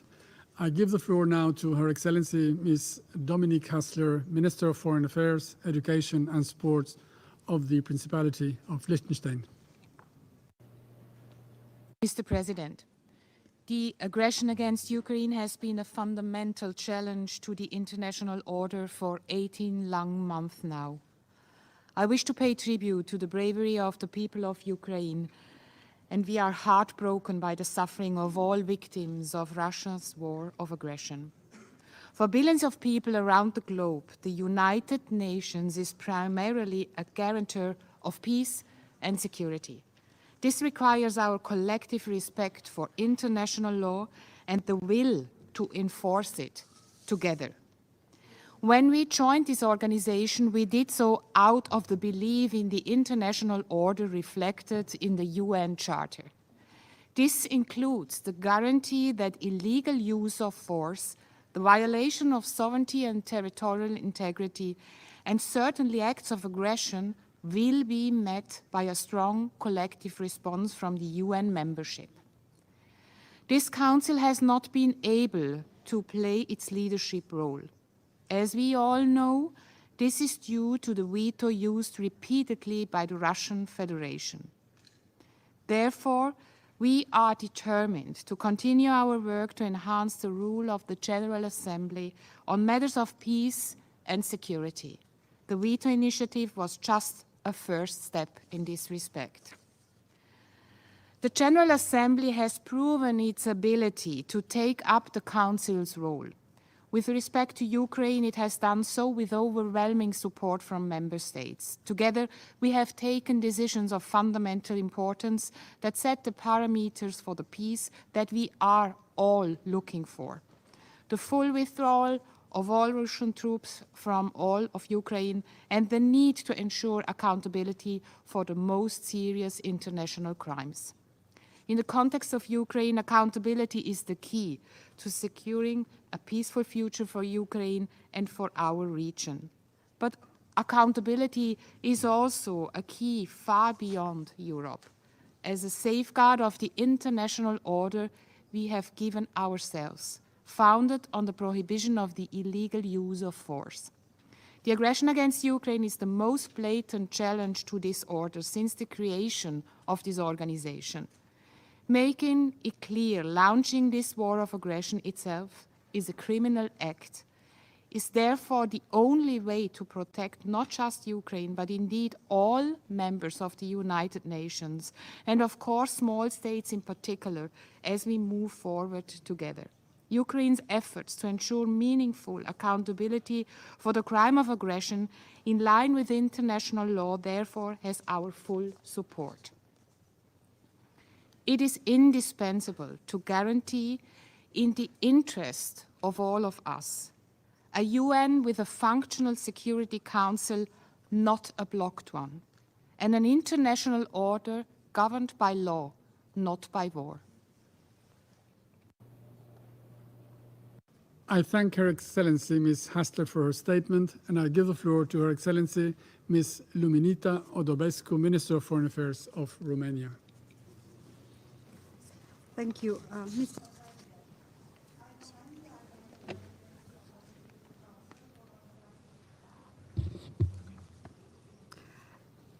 I commend the Albanian Presidency of the Security Council for organizing this significant high-level open debate on the maintenance of peace and security in Ukraine. As neighboring country of Ukraine, I would like to share some perspectives after more than a year and a half since the Russian Federation unprovoked, unjustified, and illegal war of aggression towards Ukraine has started. The Russian Federation, a permanent member of the Security Council, generated and prolongs the gravest international crisis of multilateralism since the end of the Second World War. It undermines the UN Charter and everything the UN stands for. Today, we stand with the UN Charter and international law and reiterate that there is only one way to end the aggression. The Russian Federation needs to cease the use of force and withdraw completely and immediately from the territory of Ukraine within its internationally recognized borders. Ukraine's independence, sovereignty, and territorial integrity should be respected by all UN member states. But peace in Ukraine cannot be restored by inaction. Romania fully supports the Ukrainian peace formula as the single framework conducive to a fair, lasting, and sustainable peace, a peace that does not reward the aggressor. Ladies and gentlemen, this illegal war is affecting both our region and, as you know, the entire world. It is severely affecting the security in the wider Black Sea area. Recently, fragments of Russian drones were found on our territory in the proximity of the Romanian-Ukrainian border, generating high risk for the inhabitants of those areas. It is challenging the resilience of neighboring states, such as Republic of Moldova, the most affected state by this war, except Ukraine itself. But the impact of the war of aggression against Ukraine remains also a matter of concern for all UN member states. It has consequences of global proportions, especially on food security, energy, and economic stability. But by terminating the Black Sea Grain Initiative and by attacking Ukrainian ports on the Black Sea and on the Danube River, just across the territory of Romania, the Russian Federation further intensified the global food crisis. Romania remains committed to support global efforts on food security. So far, we have facilitated the transit of more than 25.5 million tons of Ukrainian grains. With the winter approaching again, we will raise to the expectation of those vulnerables once again. Since the first day of this war of aggression, the government and population of Romania acted as first responders in providing and help around 6 million of Ukrainians that cross our borders and look for shelter in our country. Mr. President, Romania strongly supports the efforts to seek accountability for all crimes committed against Ukraine, including the crimes of aggression. There should be no impunity for those responsible for atrocities in Ukraine. This is another aspect of the comprehensive, just, and lasting peace in Ukraine. The crisis we face today requires enhanced cooperation and common solutions. It is now when global action for Ukraine and for defending rule-based international order becomes even more relevant. And it is now when we need an effective UN reform, starting with this very body entrusted with maintenance of international peace and security. We must avoid fatigue and grow even more united and resolute in defending and upholding our values and international peace and security, starting with a just and sustainable peace in Ukraine. Thank you, Mr. President. I thank Her Excellency Ms. Odobescu for her statement, and I'll give the floor to Her Excellency Ms. Penny Wong, Minister of Foreign Affairs of the Commonwealth of Australia.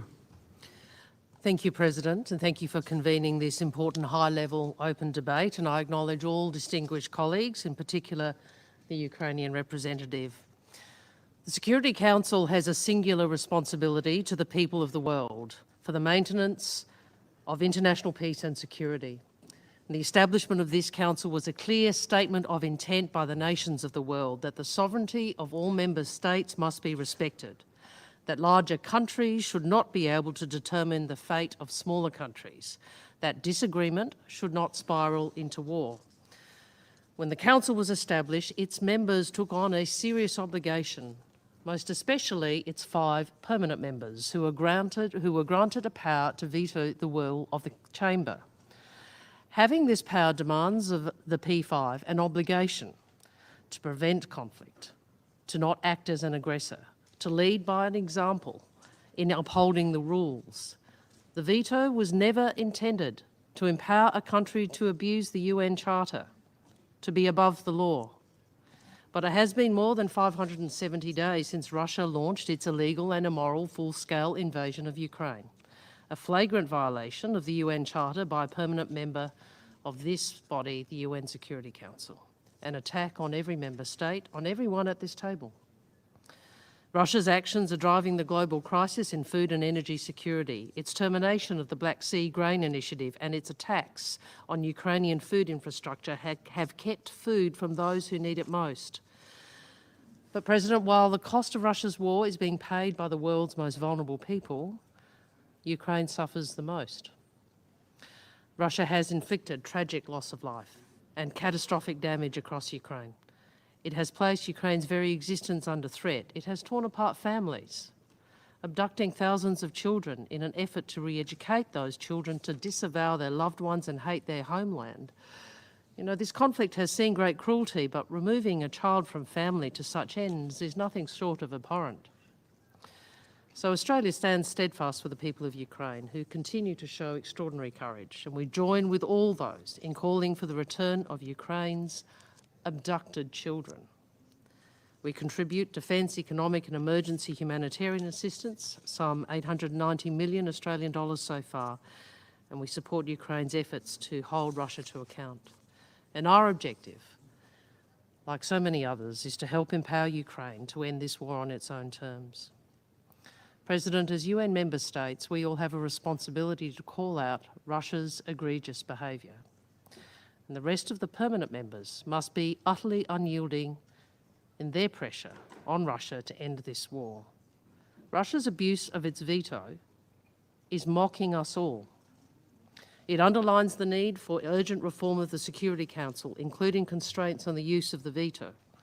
It has never been more necessary for this Security Council to uphold the principle of the sovereign equality of all members of these United Nations. That is the first principle of the UN Charter and the very rationale for the United Nations itself. Thank you. I thank Her Excellency Ms. Wong for her statement. I now give the floor to Her Excellency Ms. Hadja Labib, Minister of Foreign Affairs, European Affairs and Foreign Trade, and the Federal Culture Institutions of Belgium. Merci. Thank you, Mr. President. Dear members of the Council, distinguished colleagues, distinguished representatives of Ukraine, 18 months ago, the world was shocked to bear witness to the Russian aggression in Ukraine. The Charter, which unites the United Nations, was trampled upon. The principles of the Charter are not only moral and legal imperatives, they determine the very existence of an international order which every human being aspires towards, namely peace, prosperity, and the enjoyment of their rights. By an overwhelming majority, the General Assembly took a firm stand and affirmed its commitment to Ukraine's sovereignty, independence, and territorial integrity. The General Assembly also deplored the devastating consequences of the Russian aggression on civilians, and particularly for children, in an all-out violation of international humanitarian law as well as human rights. We applaud the inscription of the Russian armed forces and related and affiliated groups in Ukraine, their inscription on the list of infamy in the Secretary General's report on children in armed conflict. There is a need to act now. Unfortunately, the Security Council has failed to rise to its role as the ultimate guarantor of peace. Ukraine is not the only country to suffer as a consequence of this impotence. The entire world, more than ever before, needs a functional, effective international order that is rooted in respect for the Charter of the United Nations. For as Ukraine burns, the challenges faced in other parts of the world persist. The Sustainable Development Goals are facing overwhelming delays. Belgium is fully cognizant of this and has more than ever before contributed to effective, efficient multilateralism and committed to reform of international financial institutions. As the European Union and its member states have been contributing 43% of global development assistance, Russia has had no scruples and has blocked maritime transport of grains and has targeted the infrastructure which feeds the entire world. Russia has transformed this aggression into a cynical business model and has shored up its position on the grain market, further increasing certain countries' dependence on it, while engaging in the vilest form of blackmail. Broad transregional support for the resumption of the Black Sea Grain Initiative yet again demonstrates the intrinsic value of this initiative, which we hope will secure greater support in the near future. The majority of the participants in this open debate have voiced their opposition to a vision of international relations where force takes precedence over law. This aggression, in fact, constitutes a crime against peace, a crime to international law. Pursuant to the Rome Statute, the Council should refer the matter to the International Criminal Court, but it is paralyzed. Belgium therefore fully supports the efforts undertaken to establish an international special tribunal tasked with prosecuting the crime of aggression against Ukraine to ensure that this crime not be left unpunished. To conclude, I wish to emphasize the fact that the respect for territorial integrity and sovereignty are prerequisites for the restoration of peace, as is emphasized in the resolution adopted in February 2022 by the General Assembly. These two principles also constitute the basis for Zelensky's peace plan, and which was discussed both in Copenhagen and Jeddah. Belgium supports this plan and will continue to contribute to ensuring that there be a resolution to the conflict which can result in a fair and lasting peace. Thank you. I thank Her Excellency Madame Labib for her statement. to His Excellency Mr. Miroslav Vlachowski, Minister of Foreign and European Affairs of the Slovak Republic. Mr. President, and thanks to the Albanian presidency for convening this open debate. We align ourselves with the statement delivered by the European Union. Excellencies, having in mind myriads of our common challenges, such as climate change or inequalities, it is shameful that we have to meet today to deliberate on such basic, undisputable principles of the UN Charter. Regrettably, they are being seriously undermined by one member state, the state in the permanent seat of this Council, with specific responsibility to uphold the international peace and security. Ukraine, member of the United Nations family, is exercising its right to self-defense in accordance with the Charter and its Article 51, due to Russia's unprovoked, unjustified and illegal war of aggression. Russia not only disrespects a sovereign right of its neighboring country to choose its own future, but is escalating the situation through so-called elections in temporarily and illegally occupied Ukrainian territories, Crimea, Donetsk, Luhansk, Zaporozhye, and Kherson regions. We strongly condemn this attempt to illegally integrate the territory of Ukraine, whose sovereignty, political independence, and territorial integrity we fully support. In this regard, I would like to recall that the opinion of the international community on Russia's shameful aggression has already been expressed. The UN General Assembly, in its resolution of October 2022, by its 143 votes, condemned Russia's malicious conduct. We also express our strong concern about the rising number of casualties. Intentionally directing attacks on civilians and civilian infrastructure is a war crime. Slovakia will continue to support all efforts to ensure full accountability for those responsible, including financial accountability through compensation for all the damages caused. I want to also remind that the consequences of Russia's action reach far beyond Ukraine. We deplore Russia's decision to terminate the Black Sea Grain Initiative, followed by increased attacks on Ukrainian ports. With this, Russia is only further exacerbating the global food crisis. Moscow is utterly indifferent to the hundreds of millions of people worldwide facing hunger. Instead, Russia and its representatives continue spreading propaganda and disinformation, and even worse, threaten to use nuclear weapons. Distinguished colleagues, I believe we can all agree that such behavior is utterly unacceptable, and we have a collective duty to take all possible actions to stop Russia from holding the world hostage to its imperialistic appetites. We once again call on Russia to immediately stop its aggression against Ukraine and completely and unconditionally withdraw all of its military forces from the entire territory of Ukraine within its internationally recognized borders. This way, the Russian Federation can not only immediately restore peace in Ukraine, but also demonstrate its willingness to return to the purposes and principles of the UN Charter. Thank you. I thank His Excellency Mr. Vlachowski for his statement. I now give the floor to His Excellency Mr. Alberto Van Klaveren, Minister of Foreign Affairs of the Republic of Chile. Señor Presidente. Mr. President, good afternoon. Article 2 of the UN Charter, which governs international coexistence, establishes as an obligation on states the requirement to avoid using or threatening to use force against the territorial integrity or the political independence of other states, resolving disputes by peaceful means and complying in good faith with contracted obligations. Within this context, sovereignty, independence, and territorial integrity of every member of the United Nations, including Ukraine, must be respected and protected. UNGA Resolution 3314 of 1974 defined aggression and established that, and I open quotes, a war of aggression is a crime against international peace, end quotes.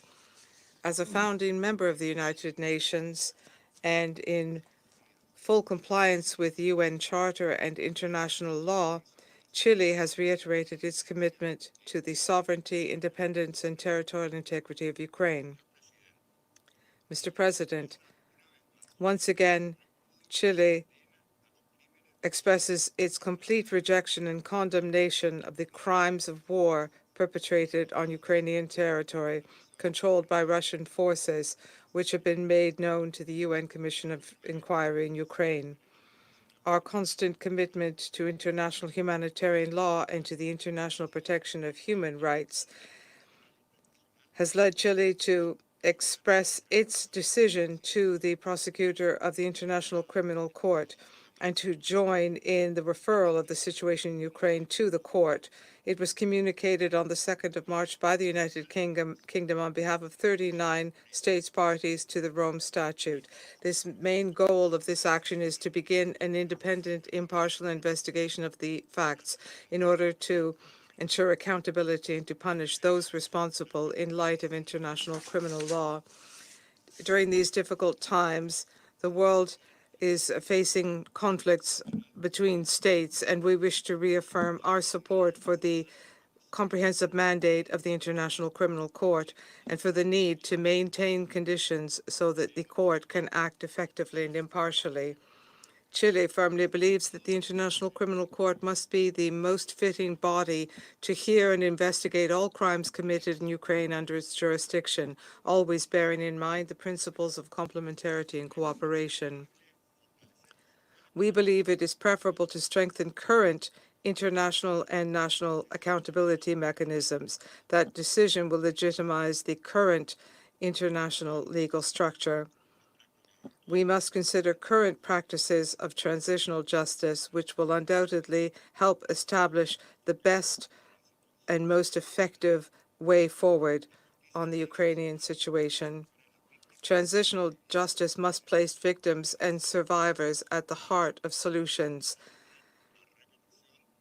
in order to avoid a repetition of human rights violations and in order to address the profound causes of the conflict. It is therefore essential for us to have a process to document the violations of human rights as a result of this conflict, because that will provide the information required in order to determine the form and the type of reparations which should be handed down. The effects of this war of aggression and restoring justice in Ukraine will mean new challenges placed upon the international community. We must all stand united as we face these challenges and find a best possible solution. Thank you. Mr. Van Cleveren for his statement. And I'll give the floor to His Excellency Mr. Georgos Kerapetritis, Minister of Foreign Affairs of the Hellenic Republic. The post-war security system established by the UN Charter relies on one fundamental premise: the prohibition of the use of the threat of use of force. The Security Council is the body that has been entrusted with the ultimate responsibility to maintain peace and security. However, unfortunately, today, the entire UN system is being gravely challenged by the invasion of Russia in Ukraine. Greece's foreign policy as a founding member of the United Nations has always been defined by its commitment to international law. Together with our EU partners, we're calling upon all nations to do their utmost so that peaceful resolution of disputes in full respect for international law by all prevails. To that end, it is fundamental that international treaties that have defined borders between states, as well as important UN conventions, such as the UN Convention on the Law of the Sea, must be respected by all nations. We have therefore taken a principled and clear position on Russia's aggression from the beginning. Russia's invasion of Ukraine constitutes a grave breach of the UN Charter, and it remains a serious threat for European security, as well as global peace and stability. Greece, along with the rest of the European Union member states, will continue to provide support to Ukraine. On the issue of accountability, on the other hand, we firmly believe that alleged crimes committed in and against Ukraine should be thoroughly investigated. An ongoing and far-reaching consequence of Russia's aggression against Ukraine is the acute food insecurity felt by many vulnerable countries around the world. The Secretary General of the United Nations has been engaged in trying to revive the Black Sea Grain Initiative, yet the regrettable withdrawal of Russia from this UN-brokered initiative has brought these exports to a halt. And Russia's attacks against Ukraine's port have aggravated the security situation in the Black Sea, thus making the export of Ukrainian grain over the sea impossible. More than half of that grain was transported by Greek shipping companies. Many vessels carried grains directly to countries most in need. As a leading maritime nation, Greece attaches great importance to the freedom of navigation and maritime security.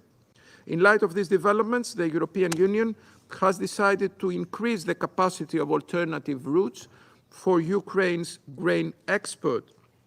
In this context, along with the Baltic and Adriatic corridors, Greece is offering to Ukraine an alternative transportation route to the Aegean Sea by making use of ports in northern Greece in cooperation with our partners Bulgaria and Romania.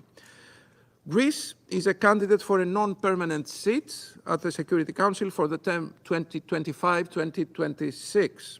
If elected, our term will be guided by three core values that are universally expressed in Greek language. That is diplomacy, dialogue, and democracy. Diplomacy and dialogue remain the only path to peaceful resolution of disputes. But lasting stability and security cannot be sustained without democracy.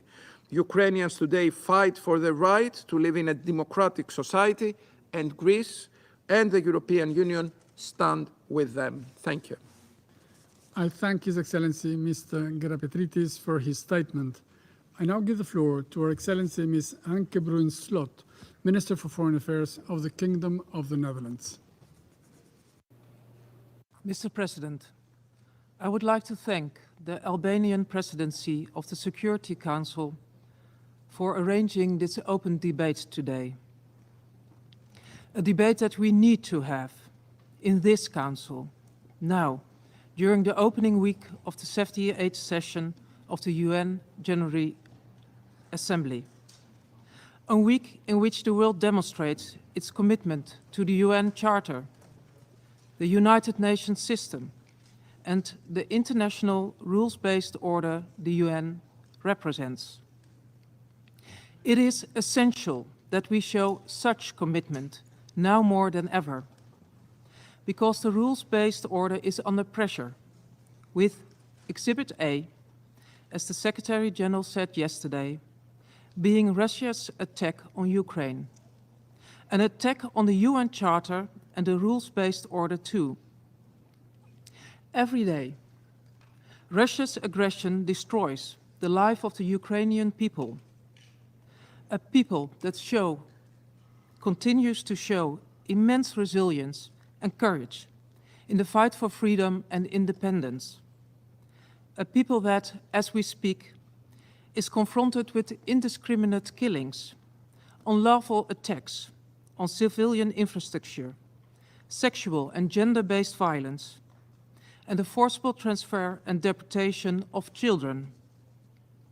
As we all know, the impact of these violations extends well beyond Ukraine. Our energy and food supplies, our economies, our safety and our security are all our duty as peace-loving nations to send a clear message. Russia's aggression against Ukraine and its manifest violation of the UN Charter must stop. It constitutes a breach of peace and a threat to international security. Russia will be held accountable for these violations.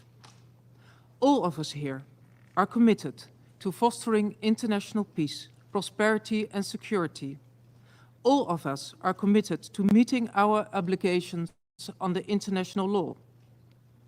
We must therefore join forces to prevent further violations, to protect civilians against ongoing violations and to prosecute perpetrators of past violations.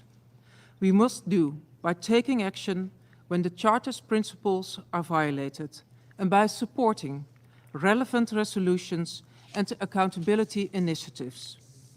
The Kingdom of the Netherlands stands with Ukraine and with its people. We are providing financial support and giving Ukraine the means with which to defend its sovereignty. We will continue to do whatever it takes for as long as it takes. Thank you. I thank Her Excellency Ms. Bruins-Slot for her statement. I now give the floor to His Excellency Mr. Pedro Sanchez Perez Castellón, Prime Minister of Spain.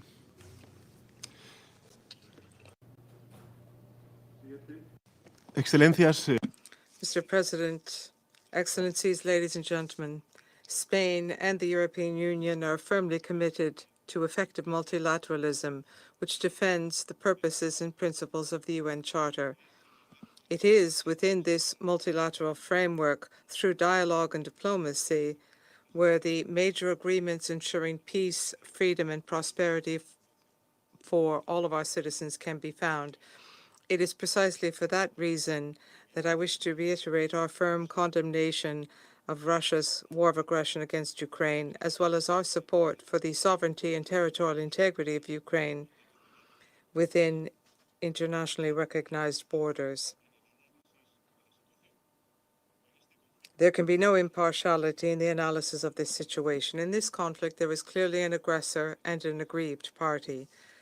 The matter is serious because it has an impact on issues which we believed had been resolved decades ago, such as the legitimate aspirations of every country, including its security concerns, not to have to defend itself at the cost of violating the sovereignty and territorial integrity of other countries by force. Even worse, the one who is undermining these principles is a permanent member of the primary international body entrusted with ensuring those legitimate aspirations, and I'm referring to the Security Council, where we are meeting. The global impact of this war has been devastating. It also affects food, nuclear energy security worldwide, and it has a negative impact on millions of people, particularly those living in the most vulnerable countries. And therefore, I am making a solemn appeal to the Russian Federation to immediately resume the Black Sea Grain Initiative and to stop using hunger as a weapon of war. Its stance is simply unacceptable. Ladies and gentlemen, Spain and Europe are working for peace, and we want peace. The purpose is to put an end to aggression and to the suffering of the Ukrainian people. But we must also defend the rules-based international order which makes peaceful coexistence among nations possible. We are working with the international community to broaden consensus towards achieving just and lasting peace, and we support President Zelensky's peace formula, which respects international law and the UN Charter. It will be up to Ukraine to determine the time and the conditions under which it will initiate the process to bring the conflict to an end. The European Union will remain united in its search for peace. We continue to provide firm political, economic, military, financial, and humanitarian support to Ukraine as long as is necessary, and we will contribute to the rebuilding of a country devastated by war. Moreover, we will continue to work to ensure full accountability for war crimes and other serious crimes which may have been committed by using the multilateral instruments we have available to us. But in order to achieve peace, Russia must put an end to its aggression, and it must immediately, completely, and unconditionally withdraw all its troops from the entire Ukrainian territory. We believe it is possible to maintain a broad debate on security in Europe which takes account of the legitimate interests and concerns of all, but that discussion is not possible while the sovereignty and territorial integrity of one of the parties is being violated. We're speaking about respect for the most basic principles which underpin the multilateral structure embodied in the United Nations. Thank you. I thank His Excellency Mr. Sanchez Perez Castellón for his statement. And I give now the floor to His Excellency Mr. Elmedin Konakovic, Minister of Foreign Affairs of Bosnia and Herzegovina. Thank you. Mr. President, at the very beginning, allow me to extend my appreciation to be here today and for the opportunity to gather at this significant place that symbolizes the core of cooperation among nations. We are here to stand together in defense of that cooperation. Bosnia and Herzegovina fully aligns itself with the statement delivered by the Group of Friends of Accountability following the aggression against Ukraine. Allow me now to add some remarks from the perspective of my country. Our world is now, unfortunately, far from peaceful and secure. It is a world where both injustice and intolerance are putting in danger our shared values, the very foundation of our humanity and prosperity. Russian aggression against Ukraine is not an isolated incident, but it stands as the most obvious violation of the UN Charter and international law. Its consequences are catastrophic, with countless lives lost, families torn apart, and millions displaced, leading to humanitarian crisis. As a member of the UN, we must stand strong. We don't need to look that far into the past to see what happens when our community of nations fail to uphold and defend the rules and norms of the world order.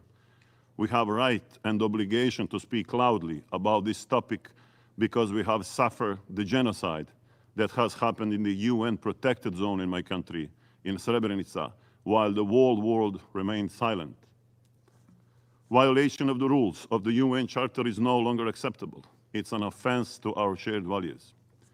The ideals of the UN Charter should never be disrespected or compromised. It is our duty to stand for the noble principles this organization is built upon. Effective responses require responsibility, respect for international norms, strong coalitions, and progressive, inclusive leadership. Mr. President, despite obstacles like the abuse of veto power, we have taken a decisive step through the General Assembly, and we are voicing our determination to defend Ukraine's sovereignty, territorial integrity, and principles that are led by justice. We are very decisive to defend this organization and what it stands for. We will stand together in demands this violation to stop, and we will work tirelessly for a just peace. Thank you. I thank His Excellency Mr. Konakovic for his statement, and now I give the floor to Her Excellency Ms. Yanaina Tiwani Menkomo, Minister of Foreign Affairs of the Republic of Panama. Thank you very much, Mr. President. I cannot fail to recall that 40 years ago, on a day such as this, Panama presided over the General Assembly of this organization, and we showed our tireless commitment to ensure the participation of all countries in order to overcome inequalities which stand in the way of peace and well-being for the peoples of the world. With that same desire in mind, I wish to speak to you based on the underpinnings of the arguments that we uphold to ensure lasting peace in Ukraine, and in the spirit of conciliation that is represented by our people. We will constantly pursue justice and peace. Since the beginning of the conflict, Panama has been quite firm in its appeal for respect for the sovereignty and political and territorial integrity of Ukraine. We have called for dialogue, and the end to aggression. And in this way, we have shown that we supported dialogue, legitimacy, and the authority and the competence of this Security Council enshrined in the UN Charter is the same charter which governs all states, and it calls for us to use force against any state and its territorial integrity. And therefore, I would recall the responsibility of all members of this council to fulfill the purposes of this charter. It is only in this way that we will avoid further frustration and greater violence. This tragedy is well known, but we cannot fail to mention the humanitarian crisis caused by this tragedy. We appeal for unfettered access for humanitarian assistance to be provided to civilians, in particular people living in vulnerable situations, particularly girls and boys. We fully understand the struggle of people who seek to defend their sovereignty and people who resist the imposition of the powerful over the weak. We are aware, because we have our own experience, no state has the right to unilaterally take over the territory of any other nation, particularly by force. We call for respect for international law and the will to work together. We recognize the many challenges that lie ahead, but we will continue to work on actions which will reduce the impacts of climate change, poverty, inequality, and transnational organized crime. And in this way, we hope to improve the livelihoods of people. In our vision as a country, we are a peaceful country. We support multilateralism and dialogue, and we deeply regret the serious conflict in Ukraine and the impact it is having on the entire world, in particular on developing countries.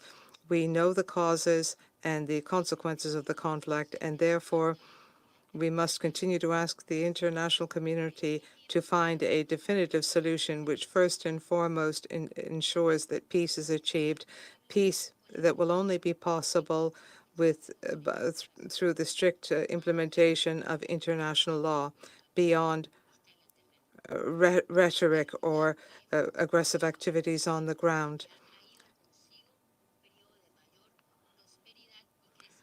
We seek prosperity and international growth, and these are all at stake, and it is therefore our duty to make sure that this situation is not repeated elsewhere in the world. We maintain our commitment to the purposes and principles of the UN Charter and multilateralism as a tool to promote peace. These are historic pillars of our foreign policy. We will continue to defend them in every form and in every place with our customary traditional beliefs and with our words. That is our strength. We are firmly committed to our convictions, and we will continue to build bridges of dialogue, and we will continue to promote peace. Thank you. Excellency Ms. Tiwani Menkomo for her statement. I now give the floor to His Excellency Mr. Sergei Aleynik, Minister of Foreign Affairs of the Republic of Belarus. Mr. President, attempts by certain players to rewrite the core principles of international law and international relations, while at the same time disregarding the legitimate interests of the majority of the membership of the international community, have resulted in a significant level of polarization throughout the world as a whole and in our region in particular. The situation has been exacerbated by the aggressive resistance from certain countries who have grown accustomed to viewing themselves as centers of human civilization to the establishment of a fair, equitable, polycentric model of the world. As a result, in international relations, there is an increase in violence, and the international security architecture has been undermined, as has been the arms control and non-proliferation architecture. That too has been undermined. We are very alarmed at observing the consistent growth in military capabilities in the arms races, not only in our region, but also in neighboring countries. All of Belarus's initiatives to lessen confrontation, and to restore trust, as well as to shore up regional security, which we proposed in recent years, have been left unaddressed. And for some reason, this was looked upon from above. As a result, in the European region, conflict has again ignited with full force in Ukraine, and the world is enduring the grave repercussions through economic, food, and energy crises. A neighbor of Ukraine, Belarus, more than any other party, is interested in a prompt, peaceful settlement to that conflict. As a neighboring country, Belarus also has our own, Belarus have our own in-depth view of the conflict. It was indeed in Belarus that the Minsk agreements were signed. The Minsk agreements, which began the peace process in Ukraine, and the package of measures for their implementation was signed there. This package, which was endorsed by the Security Council, we believe it is worth recalling this, despite attempts by some to sweep this under the rug. The long-awaited results of the negotiations in the Belarusian capital should have been the start of a peace process in Ukraine. The implementation of those agreements could have brought this process and placed it on a sustained, robust trajectory. But this did not happen. Today, it is clear why this could not happen. Western colleagues vociferously spoke about this. Some stated directly that they had no intention to end this conflict, and today they intend to wage war to the last Ukrainian. Against this backdrop, what seems completely absurd are accusations against Belarus of helping foment the conflict. Let us recall that last year on our territory, there were 3 rounds held of Russian-Ukrainian peace talks. Since March of 2022, Belarus has consistently, in an unfettered way, began to host Ukrainians on our territory, as well as all foreign citizens who were fleeing the hostilities in Ukraine. These people were provided and continue to be provided with the necessary assistance, including humanitarian assistance, as soon as they arrive. Through a special leadership decision, they have virtually equal rights as our citizens. Has any Western country adopted similar decisions? Since late February of 2022, approximately 120,000 Ukrainian refugees reached Belarus. That is approximately 1.5% of our country. Do you think these people feeling an aggression for us, would they voluntarily enter our country? The response is logical and clear. We have borne this burden independently, and yet instead of assistance, what we have received are illegitimate sanctions from the West. We officially extended an invitation to the Secretary General to visit Belarus personally or to send his representatives to study the situation on the ground. Our borders are open, and we are open to constructive cooperation. The end of the conflict is inevitable, and it will end at the negotiating table. We welcome the emergence of a growing number of countries who have been proposing reasonable peace initiatives to resolve the situation in Ukraine. To conclude, I wish to reaffirm Belarus's willingness to make our contribution to the resolution of the situation for the purposes of attaining a robust, lasting peace in the region, which all of our countries and peoples need today. Thank you for your attention. I thank His Excellency Mr. Aleinik for his statement. I now give the floor to His Excellency Archbishop Paul Richard Gallagher, Secretary for Relations with States and International Organizations of the Holy See. Mr. President, this open debate of the Security Council takes place in the context of the cruel and senseless war against Ukraine, which, with great sacrifice, is defending its sovereignty and the inviolability of its internationally recognized borders. These are the same values promoted and shared since the foundation of this noble organization. Faced with the ongoing tragedy, a spontaneous question arises: against whom is this war being waged? It is before the eyes of everyone that those paying the highest price are civilian, simple people, and above all, children, youth, and the elderly. War is a great evil, and at present we can see that it is expanding more and more beyond the Ukrainian borders, covering with its thick cloud not only Europe but also other continents, and above all, infiltrating human hearts, making them containers of a logic of war. Truly, as Pope Francis reminds, we are witnessing World War III, which is being fought piecemeal. It is undeniable that the Russian attack on Ukraine has jeopardized the entire global order, which arose after World War II. Its negative consequences can already be glimpsed in the humanitarian, demographic, food, social, political, legal, economic, ecological, military, nuclear, energy, health, educational, religious, migratory, and other spheres, which are altogether fundamental elements of the architecture of world security. Evil is incapable of generating good. Aggression can only generate new aggression. If this war is not stopped and peace is not sought at every turn, the whole world risks plunging into even deeper crises. The solution to the war in Ukraine is not only a matter for Ukraine itself. In the face of the tragedy unfolding before our eyes, it is due time to ask ourselves some of Pope Francis's questions. What am I doing today for the Ukrainian people? Am I doing something? Today, the entire international community, more than ever, cannot surrender itself and let this issue pass by in silence.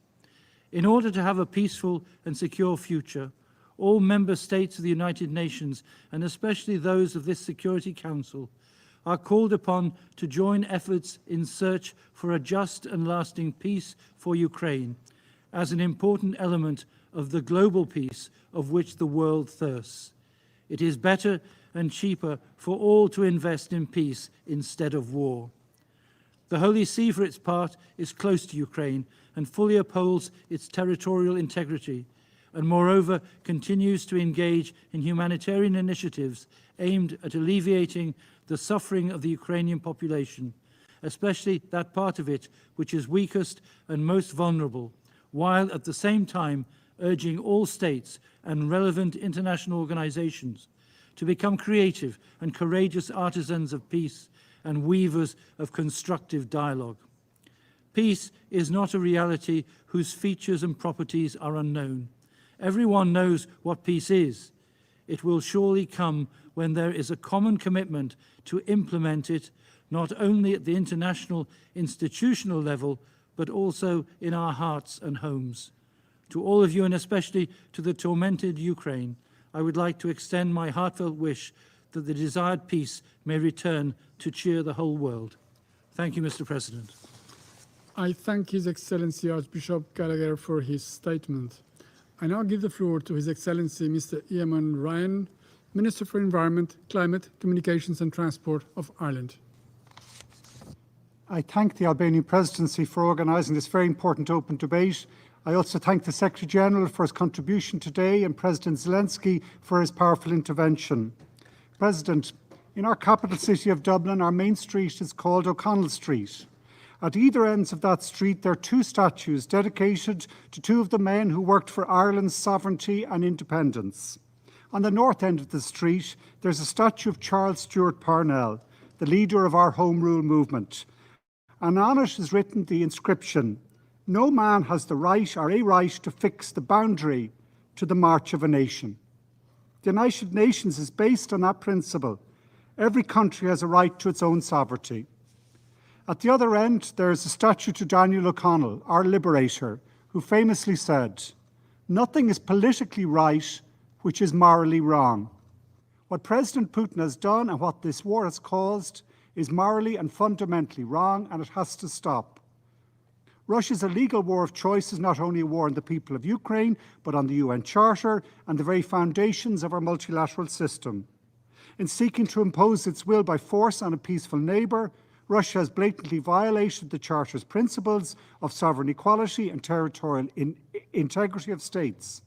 In the 19 months since tanks columns first advanced on Kyiv, Kharkiv and Mariupol, we have lost track of the number of horrific attacks on civilians and civilian infrastructure.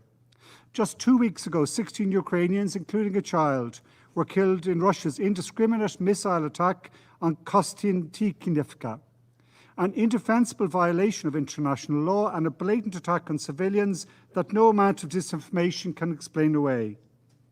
All member states rely on the rules-based international order as a guarantee of our independence, our sovereignty, and our security.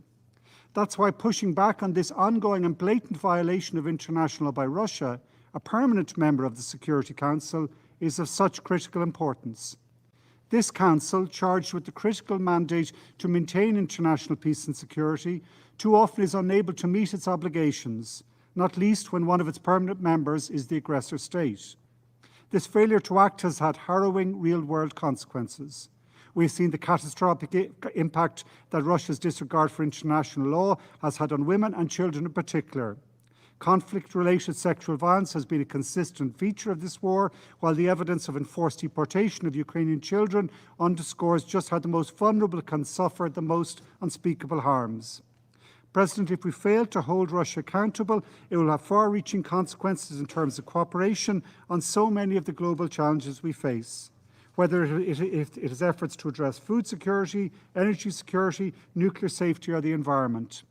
Ireland unequivocally condemns Russia's nuclear threats and the utter disregard for safety its forces have shown at the Zaporizhzhia nuclear power plant.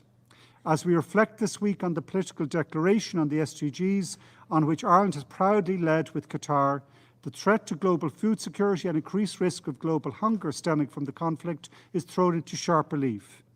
It's encouraging that the General Assembly has taken action where the Security Council has failed. There have been 6 General Assembly resolutions in reaction to Russia's invasion. Most recently, in February, the General Assembly's adoption of the resolution on the principles of the UN Charter underlying a comprehensive, just and lasting peace in Ukraine was an important signal from an overwhelming majority of the Member States of their commitment to uphold the Charter of the United Nations. President, it's our collective responsibility to stand fully with the people of Ukraine in the face of this brutal aggression. 15 million people have now fled their homes, and we are proud to have welcomed over 90,000 Ukrainians to Ireland, now close to 2% of our population. This war is entirely of Russia's making. Just as Russia chooses to start this war, they can choose to end it. It's up to Ukraine to determine the terms, conditions, and timelines for any peace agreement, and Ireland reiterates its strong support for President Zelensky's peace plan in this regard. Ireland supports the tireless efforts of the Secretary-General and Ukraine itself to bring an end to the war and for a comprehensive, just and lasting peace based on the principles of the UN Charter. We will continue to do our part to support the Ukrainian people and to ensure there can never be impunity for such violent disregard of the rules-based international system. Thank you. I thank His Excellency Mr. Ryan for his statement, and I give now the floor to His Excellency Mr. Burak Akçapar, Deputy Minister of Foreign Affairs of the Republic of Turkey. Thank you, Honorable Chairman, distinguished members of the Security Council and guests. We live in a precipice. Our deliberations do matter. Turkey has been a strong advocate of the rules-based international system and is concerned that humanity may not protect it. The United Nations is at the core of the efforts to uphold, restore, and bolster international peace and security, as well as sustainable development. The UN and this very Council matter. This august body has been created to prevent the scourge of war, and its primary purpose should continue to be our guiding light in rendering the UN more fit for purpose. The veto power was granted to the permanent members of this esteemed Council to avert conflicts, protect victims, and facilitate the maintenance of peace. Unfortunately, this system has morphed into a mechanism that prioritizes the interests of the few and is increasingly becoming anachronistic. With the war in Ukraine, the UN confronts a crisis that shook the organization's founding principles. It should be fair to assert that such cataclysmic chapters are hardly exceptional in the history of this organization. There have been moments in the past when the UN failed to fulfill its duty because the veto of one trumped the will of the rest. The ongoing war in Ukraine laid bare the representation crisis within this organization. After 18 months, there is still no end in sight for the war. The protracted and attritional nature of the conflict continues to exact a heavy toll on Ukraine and its people, as well as the region and indeed increasingly the world. The conflict's regional and global fallout Take your tits is and Regals. becoming worse. Challenges we have been facing in food, energy, and supply line security are deepening. As we head into the second year of the war, Turkey remains firmly committed to Ukraine's territorial integrity, sovereignty, and independence.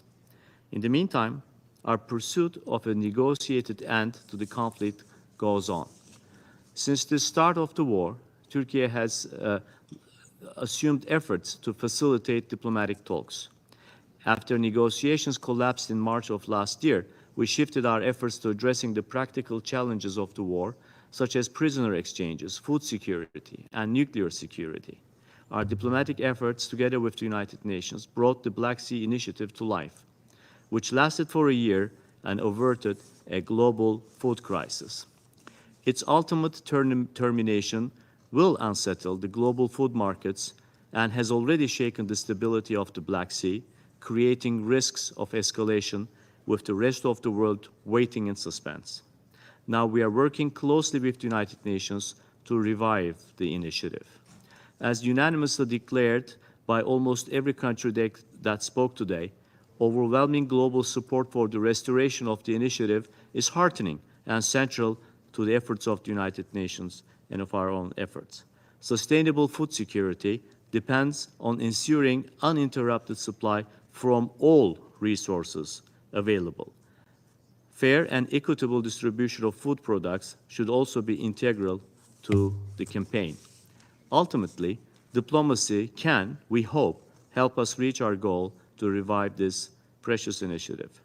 Ukraine deserves a just peace that will secure its sovereignty, independence, and territorial integrity within its internationally recognized borders.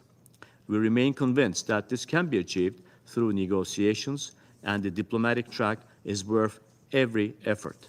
The broader issues concerning European security and preventing future crises and conflicts can only be settled purposefully through diplomacy. And diplomacy cannot thrive while the cycle of conflict endures. With this understanding, we have supported attempts at facilitating peace, including the Chinese and African initiatives. We expressed our support for the Ukrainian peace plan in principle and participate in its meetings. We also note that a negotiated peace would have to include both Ukraine and Russia. It may be said that the current dynamics of the conflict may perhaps not be conducive to resuming negotiations. However, we must be ready when that inevitable moment is an issue. Conflicts are on the rise. The principle of peaceful settlement of disputes is enshrined in the charter of this noble organization, whose fundamental principles we have been striving to Ukraine, not only to win the war, but also to win the peace. Thank you. I thank His Excellency Mr. Chapar for his statement. I now give the floor to His Excellency Mr. Sheikh Jarrah Jabr Al Hamad Al Sabah, Deputy Minister of Foreign Affairs of the State of Kuwait. Thank you, Mr. Chair. Sayyid Rais, Mr. President, at the outset, I congratulate your country on presiding over the Security Council for this month. We wish you every luck in this endeavor during the remaining days of this month. We would also like to thank you for organizing this important open respect, consensus, and community support through traditional structures. It is a monarchical democracy. Our system is based on individual merit, where candidates are nominated from their communities to stand for elections in constituencies which we call Tingundla, to which they are accountable. The electorate expects members of parliament to meet as colleagues rather than I don't know when it just jumped to the end. That was weird. As opposed to partisanship. Either way, it's fine. We just had Qatar, and who cares about Qatar? So, yeah, that was a lot of we hate Russia, Russia's bad. Russia. I don't know why they called it a debate, because there was no debate there at all whatsoever. It was just a bunch of people talking randomly, empty platitudes and a bunch of bullshit. Yeah, I guess so.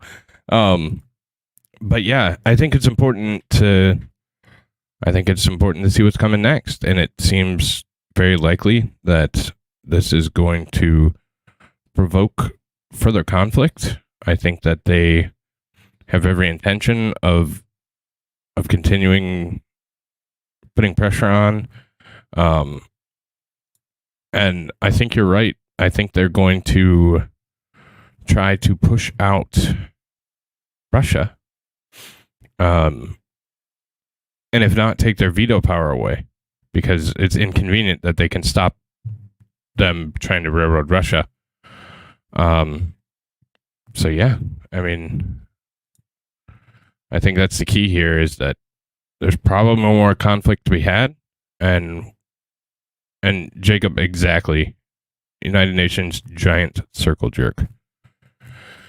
That won't end well. China won't approve of that, right? Well, yeah, that's I think that's clear that China's going to have objection to it. I think it's odd that there's only 3 countries on Russia's side: China, Belarus, and obviously Russia, or the Russian Federation. But I guess that's all you really need. So there's a lot of I was curious to see how much U.S. ass kissing there was, and the answer is a lot. Still a lot. I obviously don't agree or believe anything that they said, because most of it you can easily disprove if you just look for 5 seconds. I thought there'd be more support in the former Soviet bloc countries, or, you know, some of those wild card countries, maybe even the Middle East, and that just didn't seem to be the case. So, yeah, I'm not entirely sure what the plan is. The plan seems to be, let's mess with Russia. And the other thing that's laughable is there's so many other conflicts going on across the world right now, and all their focus is on helping Ukraine, saving Ukraine. And I thought that was kind of odd as well. Doesn't make a ton of sense. So, but yeah, it was interesting to watch. Again, there's a million false platitudes. Nothing that really seems to make a whole lot of sense, and nothing that really seems to have any impact on anything. It was just a bunch of words, empty words, much like I'm saying right now, as I'm looking for somewhere to shuttle you guys. I thought Hayden was streaming, but he is not. Let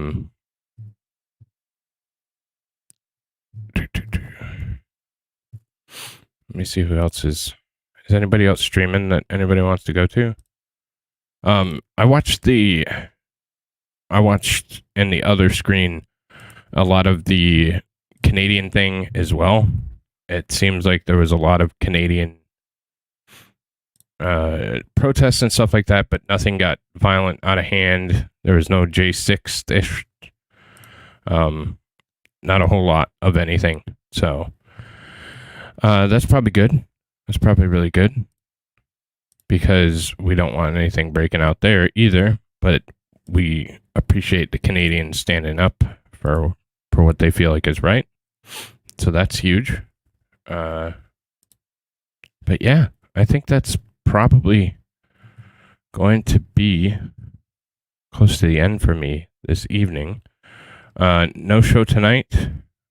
Today's supposed to be my day off, but we see how that goes. And yeah, thanks for hanging out with me. I don't even have a forward option on this one. That's weird. There we go. Before we take off, I wanted to especially thank, I didn't get a chance to because I closed it as you sent it, but XCOMER for your North Korean coins on the last stream I did at the very end there. So it was very much appreciated, sir.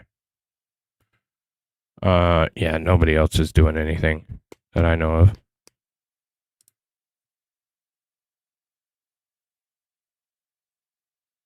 Yeah, nobody at all is.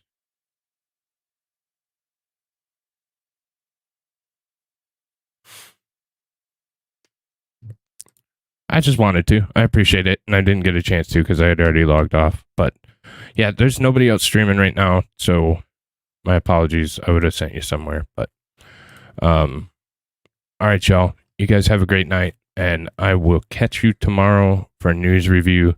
There's going to be a lot tomorrow. It's going to be a fun one. So take care. Have a good night.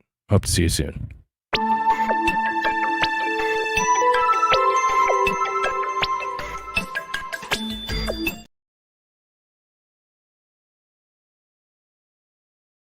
Thank you, XCOMER, for the super chat of what I call North Korean coins, even though they're Norwegian krones. Krone something. But thank you, buddy. It's appreciated. All right, for real. Have a good night this time.